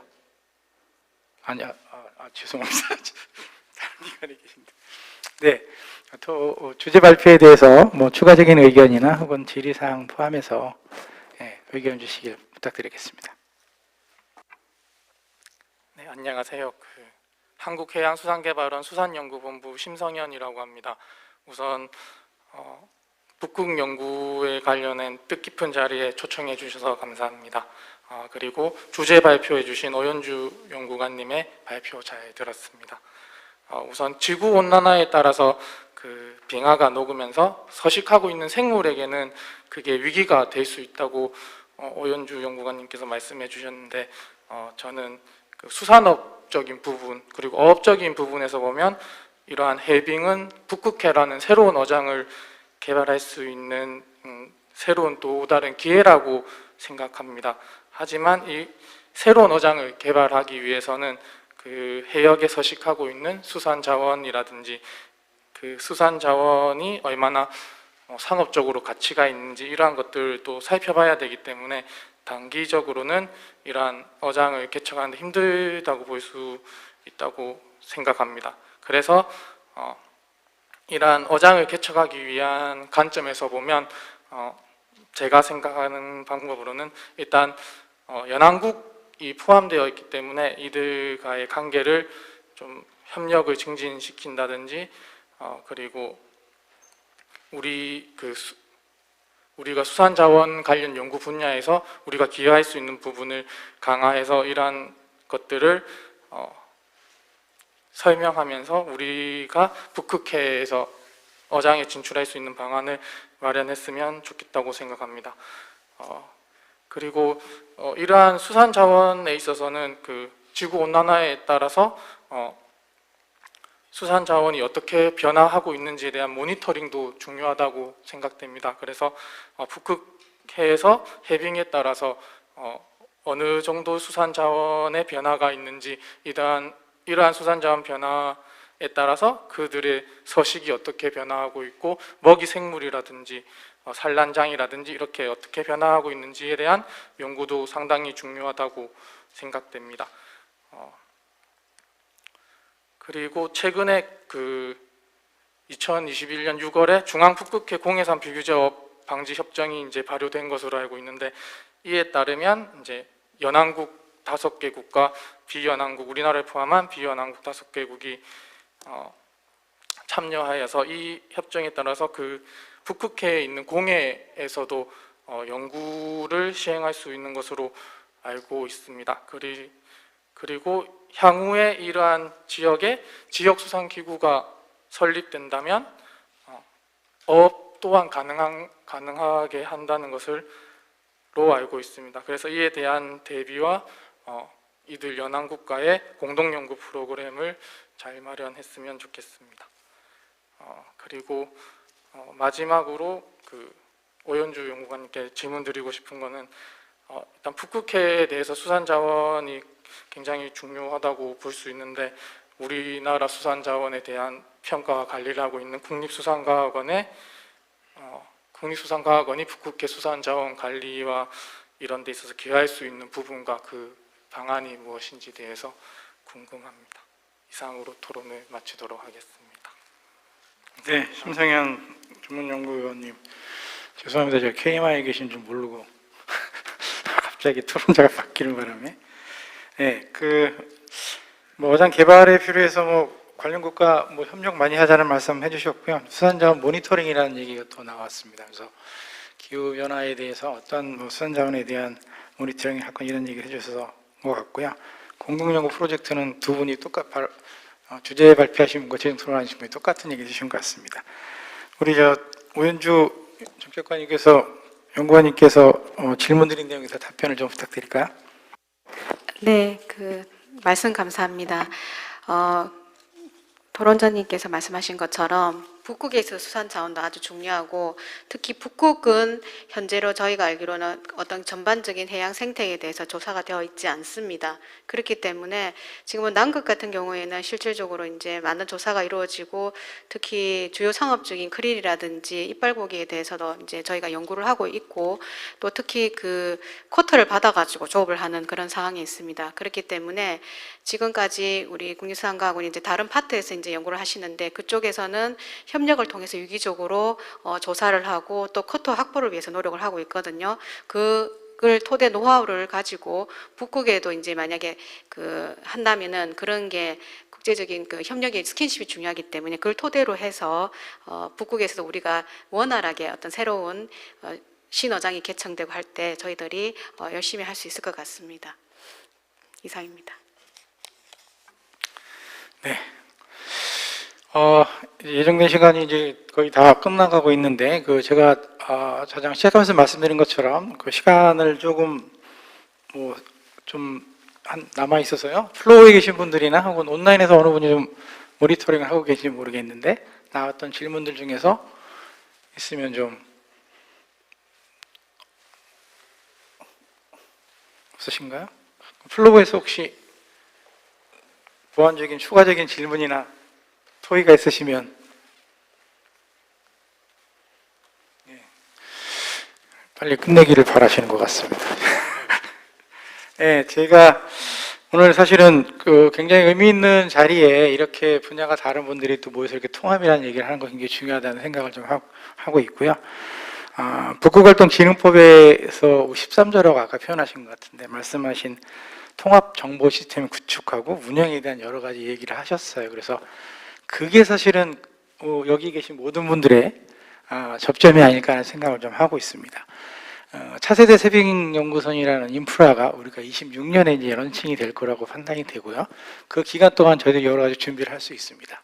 산업계에서 지금 얘기하고 있는 기존에 개발된 플랫폼이라든지 선박에 대한 운항 예지 포지, 북극에 대한 뭐 기후나 환경에 대한 통합 시스템, 거기 환경에 대한 어떤 빅데이터, 데이터 이런 것들 포함해서 그다음에 선박에 대한 부분뿐만 아니라 환경에 대한 부분, 과학에 대한 부분, 수산에 대한 부분조차도 통합 정보 시스템이라는 이 법적인 근거 안에서 저희들이 뭔가 아까 우리 오연주 연구원님도 말씀하셨지만 우리가 통합이라는 함께하자는 같이 하자는 이런 부분에서는 정말 좋은 의미의 그런 같이 가야 될 방향을 제시한 것이 아닌가 하는 그런 생각을 하고 있습니다. 네, 뭐 장시간 동안 그 온라인으로 혹은 현장에서 참여해주신 여러분한테 대단히 감사드리고요. 제가 그 맡은 진영 토론에 관련된 부분은 여기서 마치도록 하겠습니다. 감사합니다.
하셔도 될 것 같습니다. 예.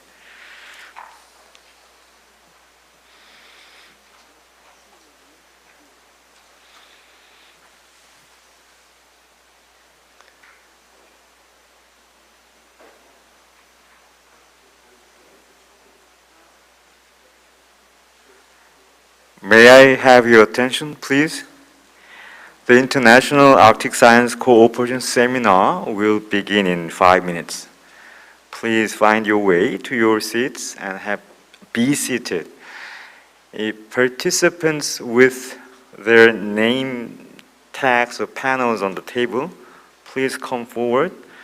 And as for other participants, please be seated in the rows behind. Thank you. See you in 5 minutes.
and good morning. Warm welcome to the International Arctic Science Cooperation Seminar, jointly organized by Korea Polar Research Institute and Royal Norwegian Embassy in Seoul and Embassy of Denmark in Seoul and the Innovation Center therein. My name is Hyung-chul Shin, and I'm the Vice President of Korea Polar Research Institute and the ex-officio, the chief scientist of the institute. It is my great pleasure and honor to welcome the Arctic researchers and experts from Korea, Norway, and Denmark, who joined us in person and online to share their research activities and insights with us today under the theme Toward 2050, New Opportunities for Arctic Science Cooperation. Let me remind you, today's seminar will be conducted in accordance with the current COVID-19 measures, and welcoming remarks by dignitaries will also be conveyed in hybrid format. I will have no time wasted and invite Dr. Sung-ho Kang, Corporate President, to the podium for his opening remarks. Dr. Kang, please.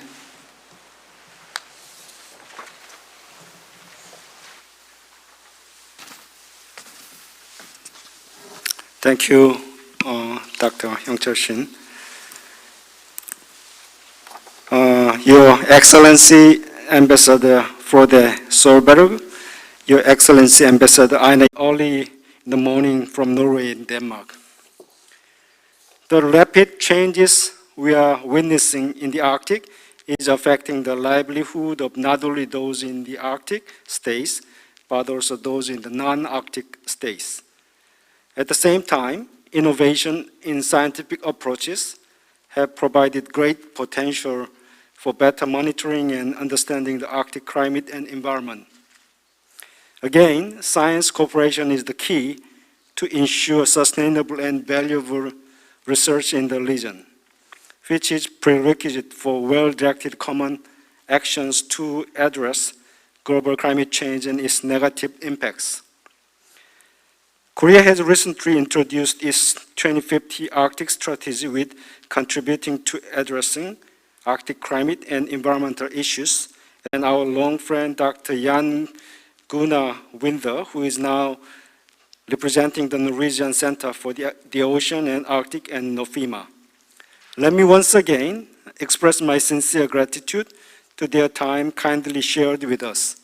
I look forward to fruitful discussions with you all day. Thank you very much.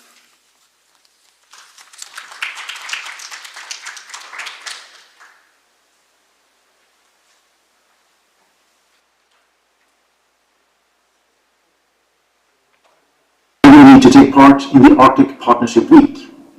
This event is an important platform for cooperation between the Republic of Korea and Norway, and of course, one of the key arenas for discussing sustainable development in the Arctic. I want to start by congratulating the Korean Maritime Institute on yet another important event. And let me also thank our co-hosts, COPRI and the Embassy of Denmark, for hosting this International Arctic Science Cooperation Seminar together with us. Norway's Arctic strategy builds on a strong commitment to international cooperation. And we value the good cooperation both with other Arctic states as well as observer states in the Arctic Council. Cooperation is key to mitigate the impact of climate change and to ensure that the region can benefit future generations. The Arctic is rich both in natural and human resources. 1/3 of Norway's landmass and 10% of our population live north of the Arctic Circle. It is home to many of Norway's most advanced research communities and centers of excellence, with focus on maritime areas, fisheries, natural resource management, and environmental science. And you will hear from some of these central actors later on today. The Arctic is a region where the effects of climate change are both visible and acute, and happen faster than elsewhere. Climate change endangers a range of species who are dependent on ice and snow for their survival. We must change, climate change must be fought. And we must place the Arctic at the heart of the green transition. And through cooperation with states with an interest in the Arctic, we can make this happen. Adhering to our commitments made in the Paris Agreement is vital for the future of the region. For Norway, it's important that global discussions on the Arctic are fact-based and based on the best available knowledge. Therefore, research is at the heart of the Norwegian Arctic policy. Close cooperation and interaction with the scientific community is key for reaching our overarching goals for the region. The Arctic is probably one of the most developed fields within research collaboration between South Korea and Norway. The Dasan Research Station in Svalbard and the Corporate Office at the Norwegian Polar Institute in Tromsø benefit both our countries. In addition, several MOUs have been signed between Norwegian institutions and Korean counterparts on research cooperation, including between the Fridtjof Nansen Institute and KMI, COPRI and the Norwegian Polar Institute, the Nansen Environmental and Remote Sensing Center, and the Bjerknes Center for Climate Research. Researchers from Norway and Korea work together in joint expeditions, participate in global research projects such as the Synoptic Arctic Survey, which collect empirical data from the Arctic Ocean through cruises, and conduct research on marine litter governance in the Arctic. And of course, Norway is a proud and consistent supporter of the Arctic Partnership Week. The daily dialogue between education and research institutions is part of what makes Arctic cooperation between our two countries a success story. Dear friends, to this end, I would like to highlight the great Arctic explorer and scientist Fridtjof Nansen, who traveled to the Arctic to seek deeper knowledge.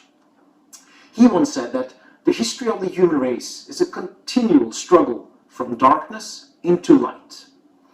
And let this quote be our inspiration today, during today's seminar, in which researchers will share knowledge and experiences to find common solutions, to find light. The knowledge that Nansen produced continues to influence science and research today. And I'm confident that the investments we make in strengthening cooperation on research and education between our countries in the Arctic is worthwhile. And I hope this will produce equally lasting impacts. Thank you very much for your time. I wish you a most successful Arctic Science Cooperation seminar today. 감사합니다.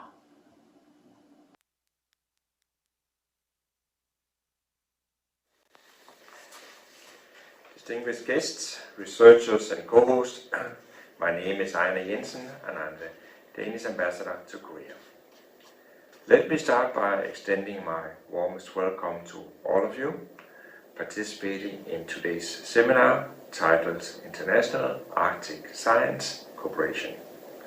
I also would like to share my sincere appreciation for our co-host, Korea Polar Research Institute and our Norwegian College. Denmark joined the Arctic Partnership Week 3 years ago.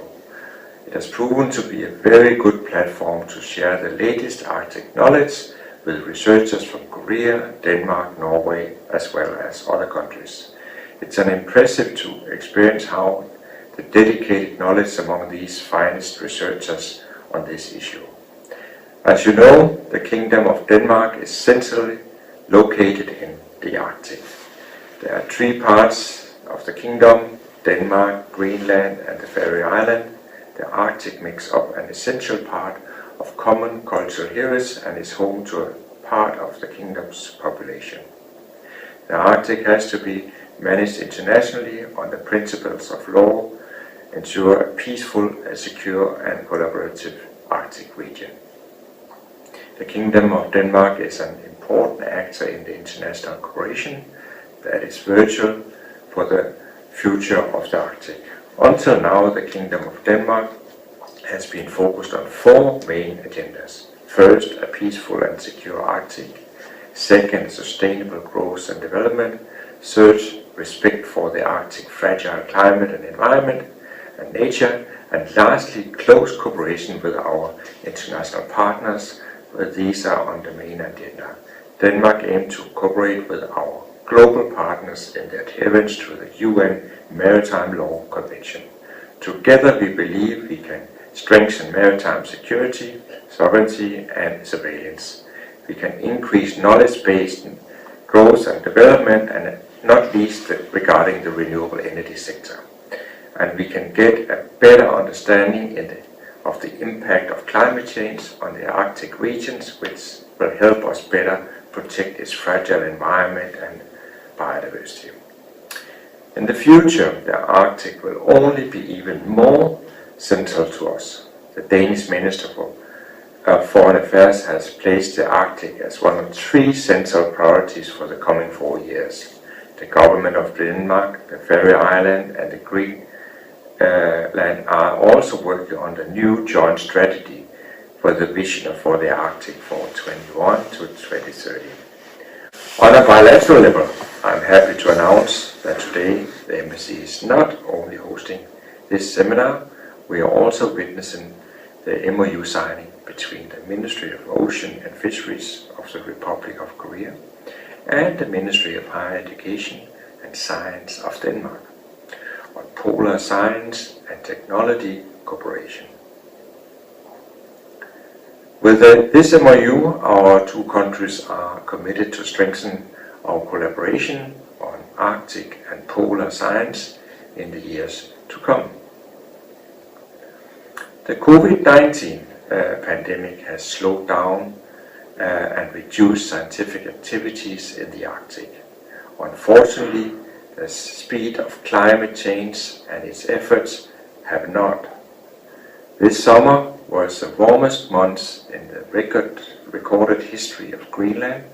For the first time ever, rain, not snow, was seen on Greenland's highest point. This is triggering cascading impacts on the biodiversity and to our living security. But not all is lost. We can still stop the climate crisis. It is technically within our means. It can be done in an economic, efficient way, and it will benefit the wider environmental agenda and humanity as a whole. There is only one requirement: bold action now, and all of you gathered here, the scientists, are one of the most important actors who can take this bold action.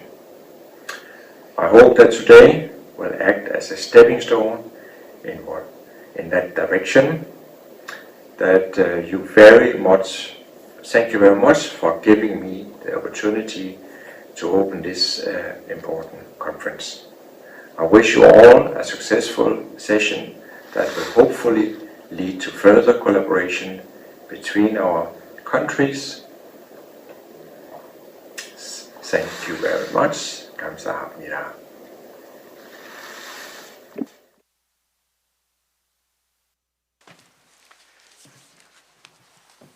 Thank you for those encouraging words from the 3 dignitaries. So let us get down to the business and have the session started. Our first speaker will talk about Korea's endeavors and perspectives in Arctic Ocean research with focus on the international joint research efforts in the Arctic waters. Dr. Eunjin Yang, the first speaker, is leading the Ocean Science Division of COPRI. She has conducted research in the Arctic Ocean for many, many years now, and she has numerous first-hand or get-your-hands-wet experience in international joint research. I'm pleased to invite Dr. Yang to the floor, please. 안녕하세요. 극지연. Good afternoon. I am Eunjin Yang from COPRI.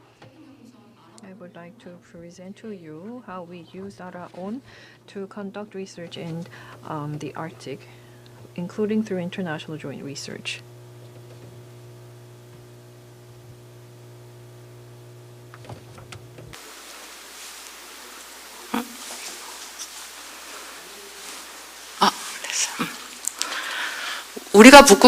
So the reason why we must focus on the Arctic is because the changes in Arctic and dynamics in the Arctic may be correlated to the life of the humans as a whole.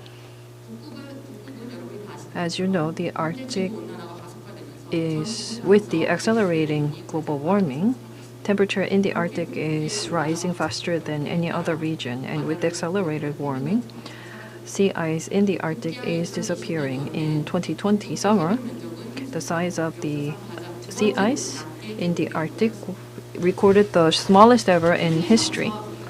With the declining sea ice extent and global warming, they threaten the human life, but on the other hand, also open up opportunities of resource development and sea routes.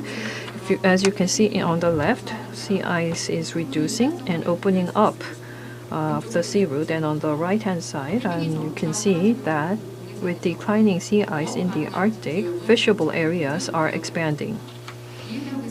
In this area, protecting fisheries and sustainable use of fishery resources, 10 countries have come together to sign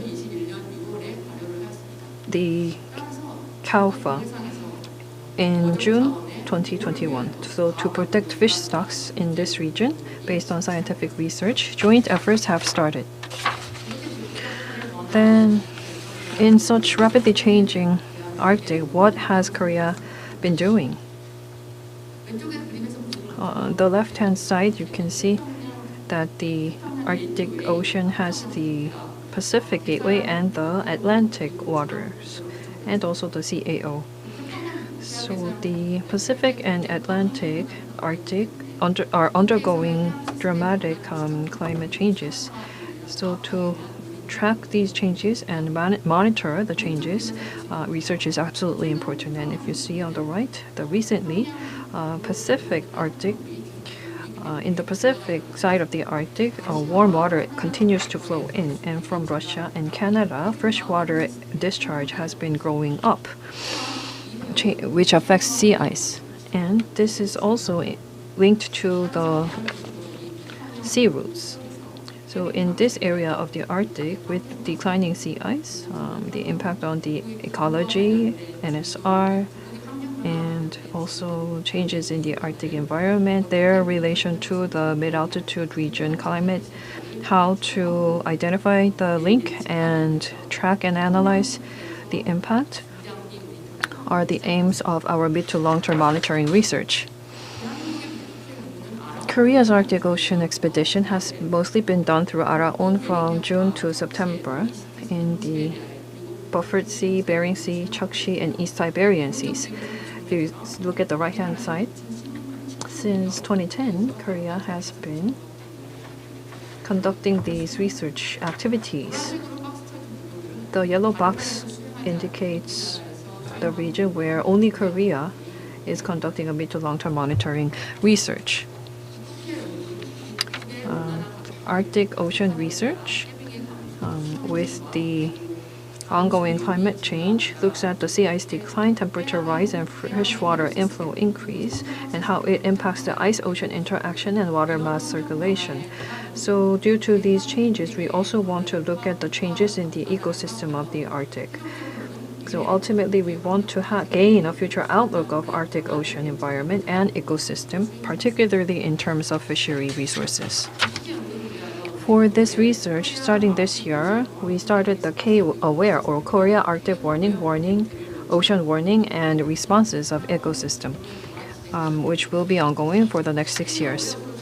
The K-AWARE project looks at the Pacific side of the Arctic for a mid to long-term observation and monitoring by setting up an observation system. And based on the ocean ice interaction, we also look at the impact or changes in the biosphere. As you can see on the right, the Korea Arctic Ocean Data System is built to gather data, and the data will be fed into a system model to ultimately produce a future outlook of the Arctic. So the data compiled so far, as you can see, are entered into the KAO system and visualized. Anyone interested in the Arctic research, as long as they have an email address, can access this database and use the data available. Next, international collaboration in the Arctic. Korea looks into the Pacific side of the Arctic Ocean. As you can see on the right, there are 6 countries interested in the same area, and Korea together formed the Pacific Arctic Group with these countries. And as an endorsed activity, we have the DBO and PASEO activities ongoing under PAG to look at the ecosystem changes in the Arctic and climate change in the Arctic. And as you can see on the left, we have the Eco-Light project and ONR-led marginal ice zone projects, where we look at the sea ice in the Arctic under international projects. And in the back, we have Synoptic Arctic Survey, which will be presented later by another presenter. And we are part of this survey as well. And in the East Siberian Sea, we look at the water mass through NABOS. And ARCS-2 by Japan is being pursued, and we are part of the JAMSAC project. And recently, the EU launched the Arctic Passion project, where Korea is also a part of, to look into how we can together pursue joint research in the Arctic. Since 2014, we have used Araon in the Arctic for international collaborative projects, mostly looking at sea ice monitoring, their impact on the ecosystem, both offshore and subsea. Despite COVID-19, this year we conducted these Arctic expeditions. The yellow boxes indicate the Synoptic Arctic Survey. The red box indicates the NABOS project, and the blue one indicates Mirai by JAMSTAC.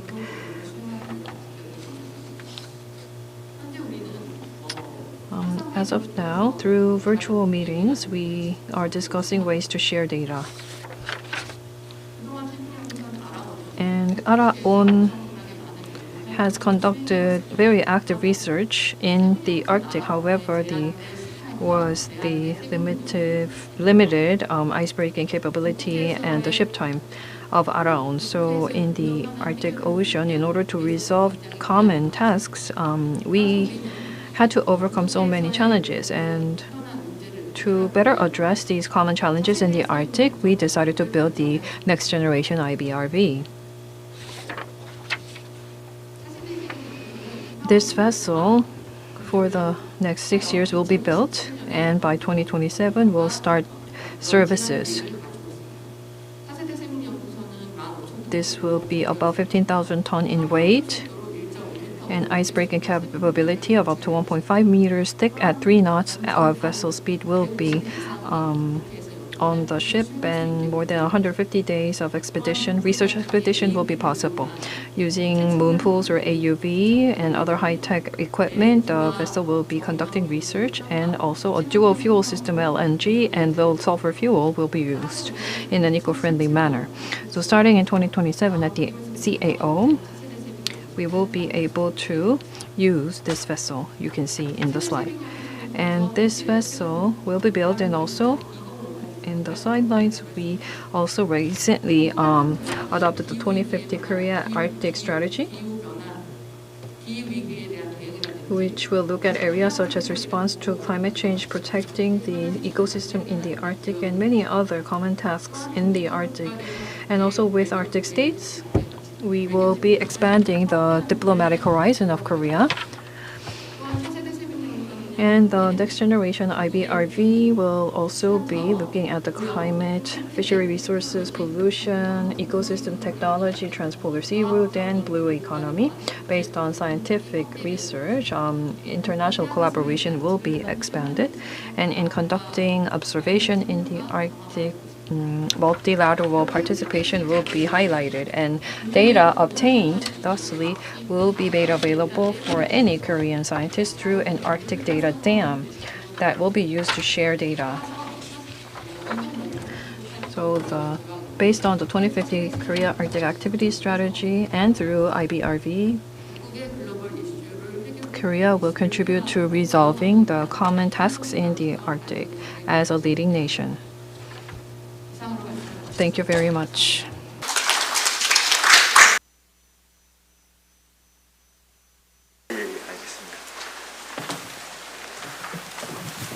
Oops, she disappeared. I thought I was maybe having one burning question for Dr. Yang, if there is one from the floor. Okay, let's turn to the next speaker. Now, we will proceed with Norwegian perspective in the international Arctic Ocean research. I would first like to give the floor to Dr. Oyvind Pasche. Dr. Pasche is with Bjørknes Center for Climate Research and Norse Climate. He is presently the head of innovation at Climate Futures and working as a senior scientist, having over 20 years of national and international experience in earth science research with climate and glacier variability, environmental magnetism, floods and paleohydrology. His talk today is entitled Model for International Cooperation in the Arctic Ocean. Dr. Pasche, please. Thank you. Thank you very much. Happy to be here. I want to start this presentation by paying tribute to a man that you see in the picture over here on your left-hand side, Hans Allmann. He was an eminent scientist devoted to studying glaciers in the Arctic and to understand how they interact with climate and how they impact the landscape. Quite a figure in polar research in the last century. But Allmann was a diplomat who understood perfectly well that we need to work together across borders and strive for common goals if we are to understand how the Arctic clockwork ticks. Finding new ways to better understand how the Arctic Ocean interacts with climate is high on the agenda for many countries and organizations. The reasons and motivation for this increasing engagement are many and varied, and surely you know why. I'm not going to do the full list here, but rather say that the scope and the range of the changes we're observing today imply that we also need to find new ways, like Allmann, to work together as a community if we are to obtain a better understanding of the Arctic Ocean, but also provide policy and decision makers with scientific information that can aid them in reaching sound decisions. And this is precisely what Synoptic Arctic Survey is all about. And I'm truly grateful to the organizers and friends in Korea for this wonderful opportunity to present the growing initiative. A brief introduction seems to be in order. Or to put it more bluntly, what is it? SAS is a bottom-up, research-driven initiative, and it's trying to coordinate and collect data from the Arctic Ocean within the scope of 2 years. And not all of the research vessels that we use are icebreaker. This means that, it is the researchers themselves who saw the need for coming together, working together, and trying to find ways to address some of the challenges they have seen within their disciplines. The goal is to generate a comprehensive data set that allow for an improved characterization of the Arctic Ocean. And this occurs within all of the 3 different compartments of the ocean, the physical oceanography, the marine. And the reason for this is I do think that we more and more realize that we need to see the totality of change, not just within different disciplines, but everyone together.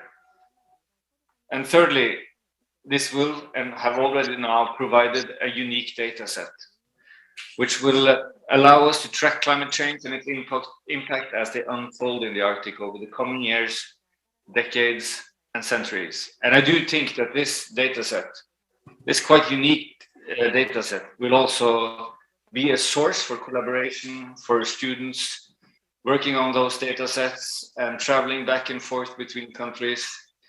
Someone from Korea coming to Norway, someone from Norway going to Korea, and so forth, and trying to really understand some of these new data sets. So let's just start off then with this international initiative. I think there are many names that could be on this list. You see the flags of the different countries here, and all of the different organizations that support this initiative.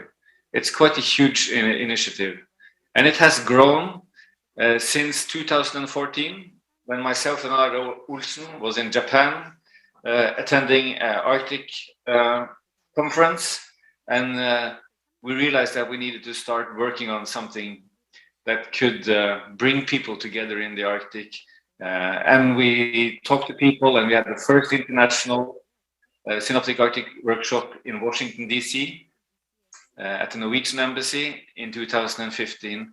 And from there on, there's been a number of meetings. And in 2018, we launched the Science and Implementation Plan, which can be downloaded from our webpage. We established a scientific steering committee. And now, since 2020 and until today, these are the years of the Synoptic Arctic Survey. So one of the overarching questions is how this system is transforming. And as we talked earlier, we've separated it into these three main compartments. And at the heart of these compartments are training, education, outreach. And within each of these three compartments, we have designated research questions. I'm not going to read all of you, but perhaps just want to give you a flavor. So research question 3, for instance, for physical oceanography is what are the changes in water masses, in water mass sources, sinks, and transformations. And then, if we move on into the marine ecosystems, we can ask questions like how does carbon flow vary across regional ecosystems of the Arctic? And what you notice now is that we both see the green and the blue color. So some of these questions, like number 6, overlaps with at least 2 of the disciplines. And then finally, carbon cycle and acidification. We have questions like what are the input and fate of terrestrial and subsea carbon to the Arctic Ocean? So by trying to bring all of these different cruises together, and everyone will try to answer these 9 sort of research questions in different ways, and hopefully also together in some sense. So when we started, we drew this idealized map of where we wanted the cruise legs to go, what we wanted to cover, and obviously we wanted to cover the gateways, the places where water flux through in and out of the Arctic Ocean. We wanted to cover shelf areas, deep basins, and so forth. And this was, of course, an idealized version. And this is how it looked, pre-pandemic planned SAS cruises. You see the different countries here in different colors and the different research vessels. And it looks a little bit more messy than in the idealized version. But still, many important participants involved in this initiative. And so I just want to quickly show you, the different cruises that has been conducted now by the different countries. This is, of course, some cruise and which was presented in the last cruise. This is Aron going into primarily the Churchill Sea, but also partly the Beaufort Sea. This is Japan with the research vessel Mirai. Going also into the Churchill Sea. It was done in 2020. It will be repeated this year. And this is the Canadian heavy icebreaker Louis S. St. Laurent, which went in 2020. Again, this will be repeated. It's in the Beaufort Sea, and it's a part of the Beaufort Gyre exploration project. Here you see the Swedish icebreaker Oden, which had a wonderful cruise this year, running from August to September. And they covered what sometimes is referred to as the Canadian Hull, because we have so little data from this area, which was a tremendous successful cruise. And we're really anticipating the data set, what the data set will bring of new knowledge from that cruise. There's also the Danish contribution with the research vessel Dana, which is not an icebreaker, but carry out important science as well. This was done in August and September 2021. Greenland is also involved in that, and so is Canada and US. The Italians contributed with a track along the 75 North in August, September this year with Laura Bassi, which is their new icebreaker, formerly a Norwegian ship known as the Polar Queen. And then we have the Crown Prince Haakon, which is an icebreaker, and it made a track this summer, as you can see over here, and spearheaded by the Fram Center and the Polar Institute. And there was also a second cruise in August, September, which was part of the Nansen Legacy, which you see in red on your left-hand side, on your right-hand side. And then we have the research vessel Vilnius, which covered ground just west of Nova Zemlya, and also Norwegian research vessels GeoSARS, Johan Hjort and Helen Hansen, with many cruises in the fall of 2021 covering the sort of other half of the Barents Sea.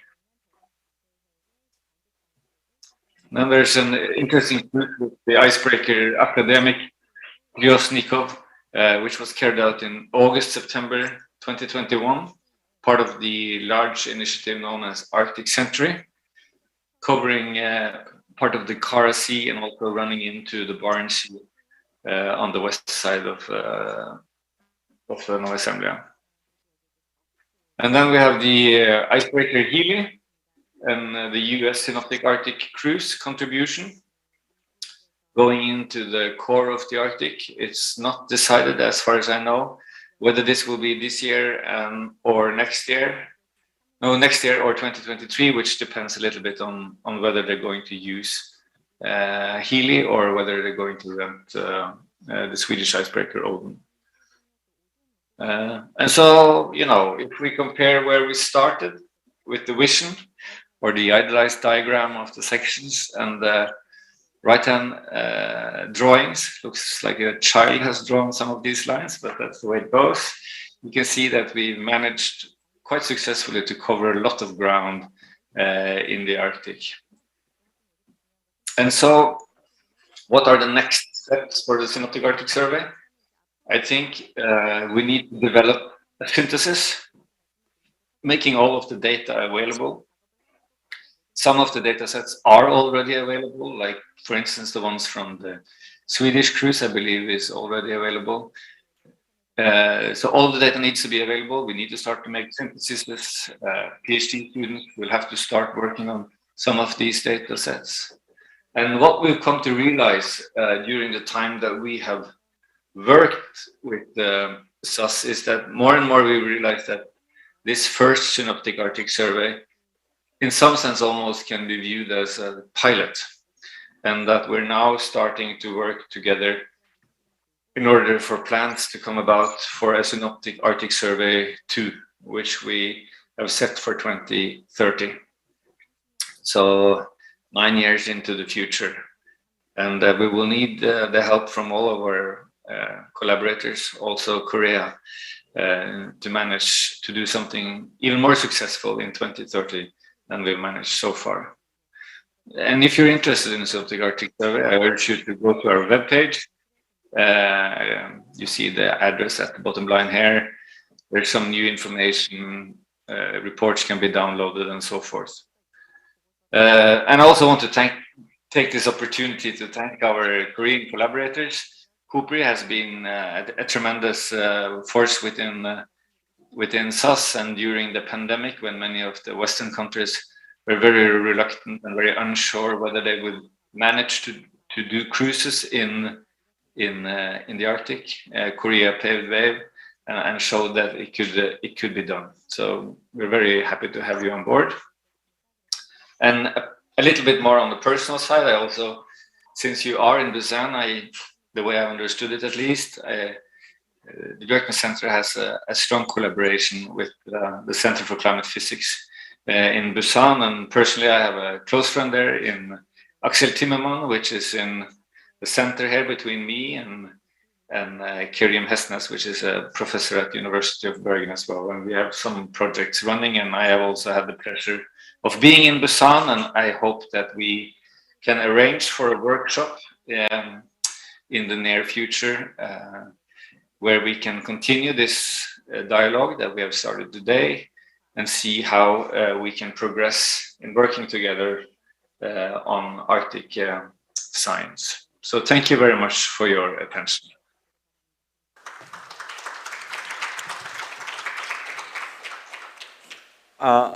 Oyvind will not go away. He will stay put. Okay, so because we have a little bit of time, if there is a question from the floor to Oyvind, perhaps he can entertain one or two. Any question from the floor?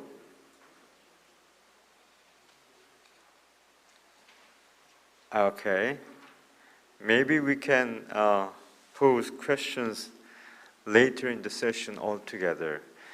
But the idea of having all those ships you can get into the Arctic Ocean within a reasonably short time and have produced a comprehensive data set sounds very exciting. And being able to repeat it every 10 years is even more intriguing.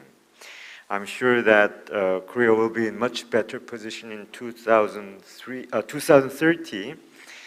But now I need to say sea ice is a very important element. Now, our next speaker is Anton Korosov, a senior researcher at the Nansen Environmental and Remote Sensing Center, located in Bergen, Norway. Actually, Oyvind is from Bergen too. So, Dr. Korosov has received a PhD in oceanography, and his current research interests include ocean remote sensing, a simulation of satellite observation into sea ice models, and the development of satellite data management system. Dr. Korosov, the floor is yours. Please. Good morning, everyone. I'm pleased to be on this workshop. Thank you very much for inviting.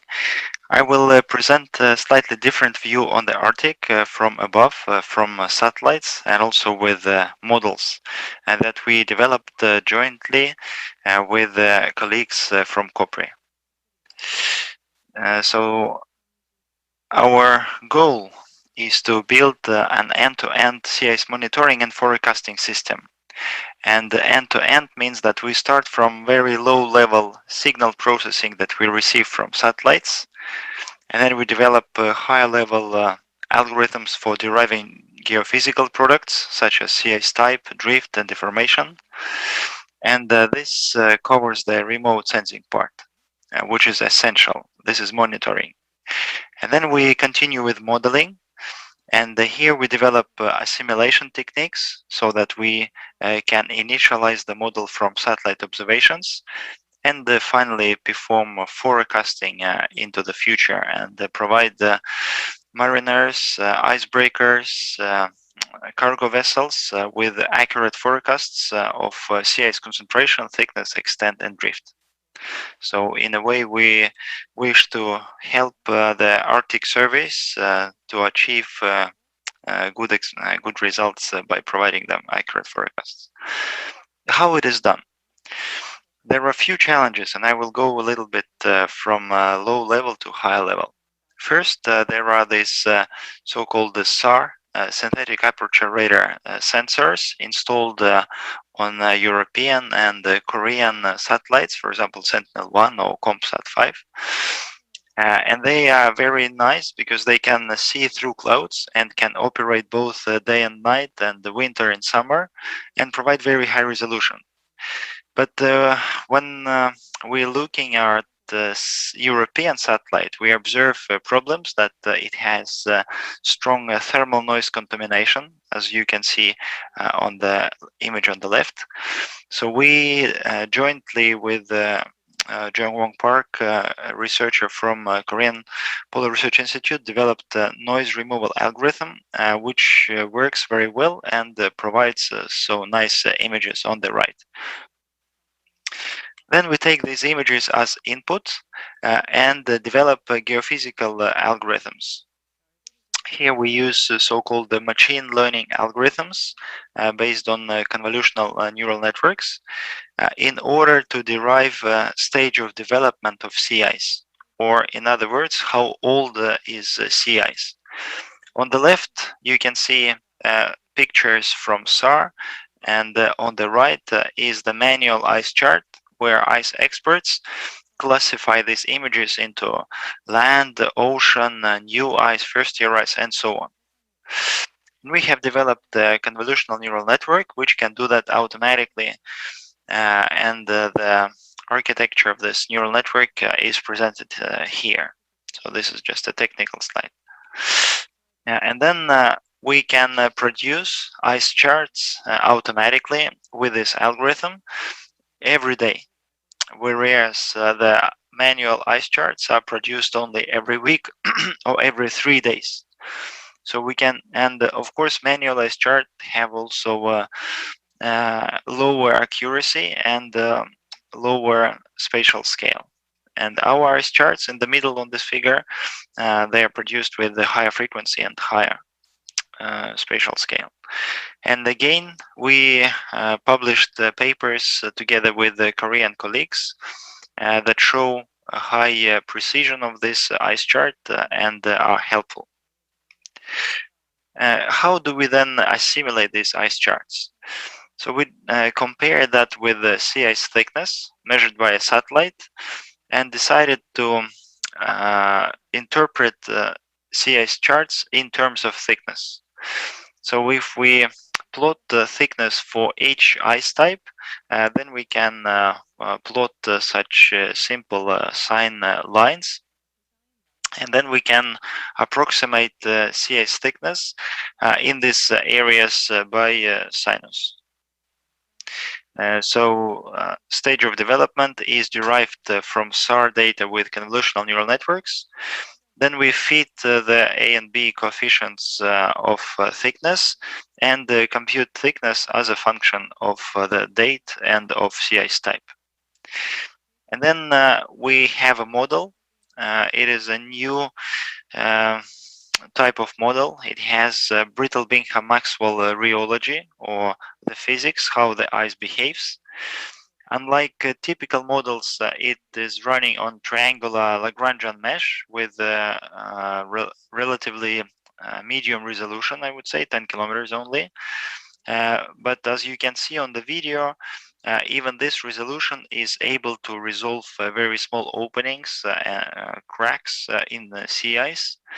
And here is an example of forecast of sea ice with assimilation of sea ice thickness and the sea ice concentration. And we forced this model with several European models for ocean and atmosphere, but the model itself is standalone. So then we developed an assimilation procedure that can assimilate this sea ice thickness into the model. And here are some examples. So on the left are observations of concentration. In the middle is the model, and on the right is the difference between them without assimilation. And here is how it improves with assimilation. So there is almost no difference except for small open cracks in the pack ice. And even after 1 day of forecast, the comparison is still very good, meaning that improving the skills by assimilation holds for several days. Here is just another example how we do assimilation, and the plot showing that right after assimilation the errors are very small and they gradually increase with forecast lead time. And a similar animation for sea ice thickness, which shows that we have some problems in the pack ice where we stop our assimilation, but we don't really care about that because this is an operational model and the main impact is to preserve ice edge correctly. Then another point of study that we share is retrieval of sea ice drift from SAR images. Imagine we have 2 images over a short time of the same area, And then we developed algorithms for comparing these images and finding differences with regard to where the ice has moved. And again, we publish together with Korean colleagues. We then can derive this ice drift and convert this ice drift into ice deformation.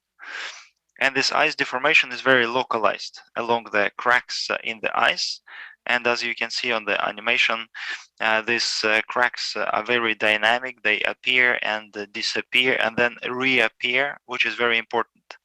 Because then we developed a new type of assimilation technique. So here is again a simulation of NextSim, but now instead of concentration or thickness, it shows deformation features. Exactly what we can observe from SAR ice drift. And you could see that these deformation features are very realistic already, but the exact position is not the same. So what we do is we take observations of deformation from SAR, from satellites, and assimilate into NextSim. And here are just some examples of simulation after simulation and some comparison of the metrics, maximum cross correlation of that. And that helps to put these cracks in the correct place and predict them in future more precisely. So to summarize, I would also like to thank COPRE. We have long-lasting collaboration with this institute, which proved to be very successful in my opinion. Papers are published in high-ranked journals. We co-author code which is shared on GitHub. And this CIS monitoring component is jointly developed, and it is the basis for the forecasting component. And the derived satellite data products are used in the operational monitoring and forecasting system. And for exchange of scientists, exchange of postdoc students, that would be very nice to continue that. Thank you for your attention. Thank you, Anton. Thank you, Anton. Any question from the floor? Dr. Songjung Park, can a microphone be handed over to him? Songjung, there, yes. Thank you, Anton. It's very impressive for you to apply satellite data in your CIS assimilation. What is your predictability? You should. Of course, it is the highest during the first day, and it is gradually decreasing, but there is still skill after 3-5 days. Are you also applying your skill to CIS thickness? Yes, in a way. We don't assimilate CIS thickness so far, because the product that is operationally available has very low resolution, and our model has very high resolution CIS thickness fields, so we don't want to blur this information. But assimilating concentration and CIS thickness from CIS type helps to keep the model, keep the simulated ice edge correct, also in the order of 3 days. Okay, thank you. Okay, then I have a question for Oyvind, if he is around. Is he? I'm here. Right. So this satellite-based CIS monitoring capability, did we ever try to combine this capability into the design of Synoptic Arctic Survey, and actually it's actually running? So, I mean, when we are about to go out to sea and do some observation, did we take into account this newly coming in information, CIS information? I gather it can make your survey development and use of unmanned autonomous systems. He will present on the future of high latitude monitoring using new technologies, including drones. Michael, please.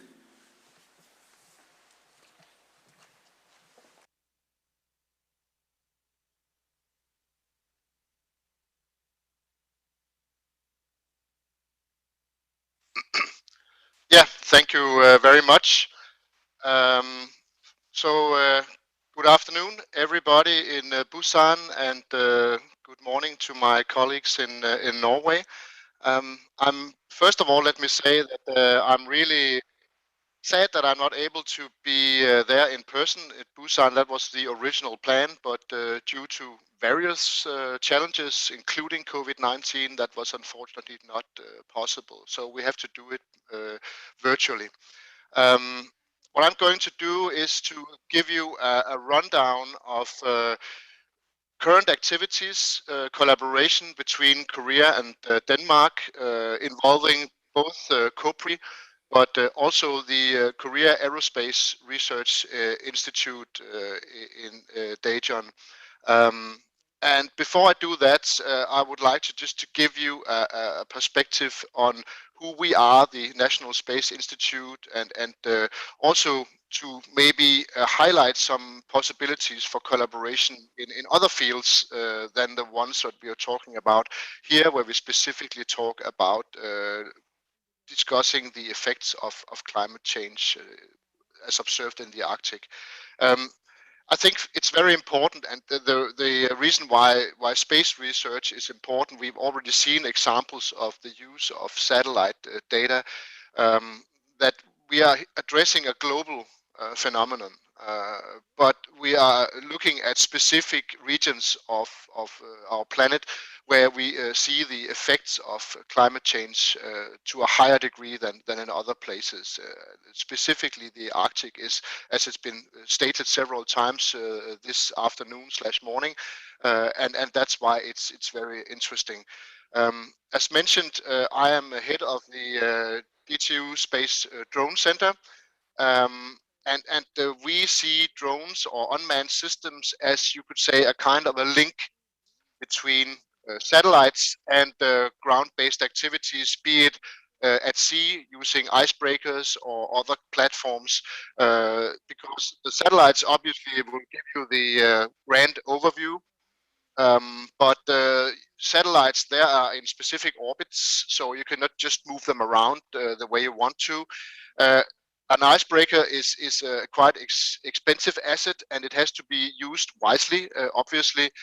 So having this kind of link between what's going on in space and on the ground, at sea or ashore, drones are a very, very efficient and interesting perspective, both on smaller scales but also on larger scales. And that's some of the things that I'm going to show you here today, both, as I mentioned, ongoing activities, but also some proposed activities for future research. In connection with our Sisimiut campus. We are also present at Thule Air Base, the American air base in the northwestern part of Greenland. And as you can see at the top, we have a research vessel. It's quite old, but right now we've just recently received funding to build a new research vessel, which will be able to sail in ice. It's not an icebreaker, I must say, but it's an Arctic research vessel, or it has capability to do Arctic research, and hopefully it will be operational in 4 years from now, so in 20 National Space Institute's research areas. We have research in many areas, but obviously here pin number 3 is of great relevance, namely the cryosphere, studying ice sheets, and that's obviously both the ice sheet in Greenland but also the ice sheet in Antarctica. Glaciers and climate are closely connected, but also studying the gravity field of the Earth is something that's very relevant in order to understand the effects of climate change. So these things are closely related. We are an institute that combine research with technology development. As you can see, some of the pins here that both radar, laser, star trackers for then going full circle back with the results and starting all over again with new research is something that we do in-house. Just a few numbers here, and again, what I would like to highlight here with partners. Organizationally, we are divided into 5 divisions. You can see here. And then we have a number of interdisciplinary centers. The drone center that I'm leading, a center for defense and security. And then right now, I am looking into establishing a center for space safety, and I'll get back to that in a little while. And I will give you some more background on that in a moment. That the drone center is not a research center, but what we do is that we coordinate and facilitate projects. So we find the relevant partners, we connect the relevant researchers in order to conduct research projects. We focus on all domains, so we are, even though we call it a drone center, for us drones is not necessarily just something that flies, but we're also looking at land and sea and subsurface capabilities. So we go in all domains. We have in the recent years developed advanced testing facilities both at our campus and also in other places in Denmark, where we are able to test unmanned systems in all domain, land, air, sea, subsurface, both under controlled conditions, but also in realistic conditions, both urban and rural. And then obviously going also into the Arctic with all the challenges that this poses is something that is of high value for both technology development and research. As it was mentioned initially by our Danish ambassador to Korea, His Excellency Einar Jensen, it is the Kingdom of Denmark consists of Denmark, as you see down here on the lower right, the Faroe Islands just below the middle of this map, and then Greenland. So the Arctic part of the kingdom is obviously Greenland, and it's covering a huge area stretching from the North Atlantic into the Arctic Sea.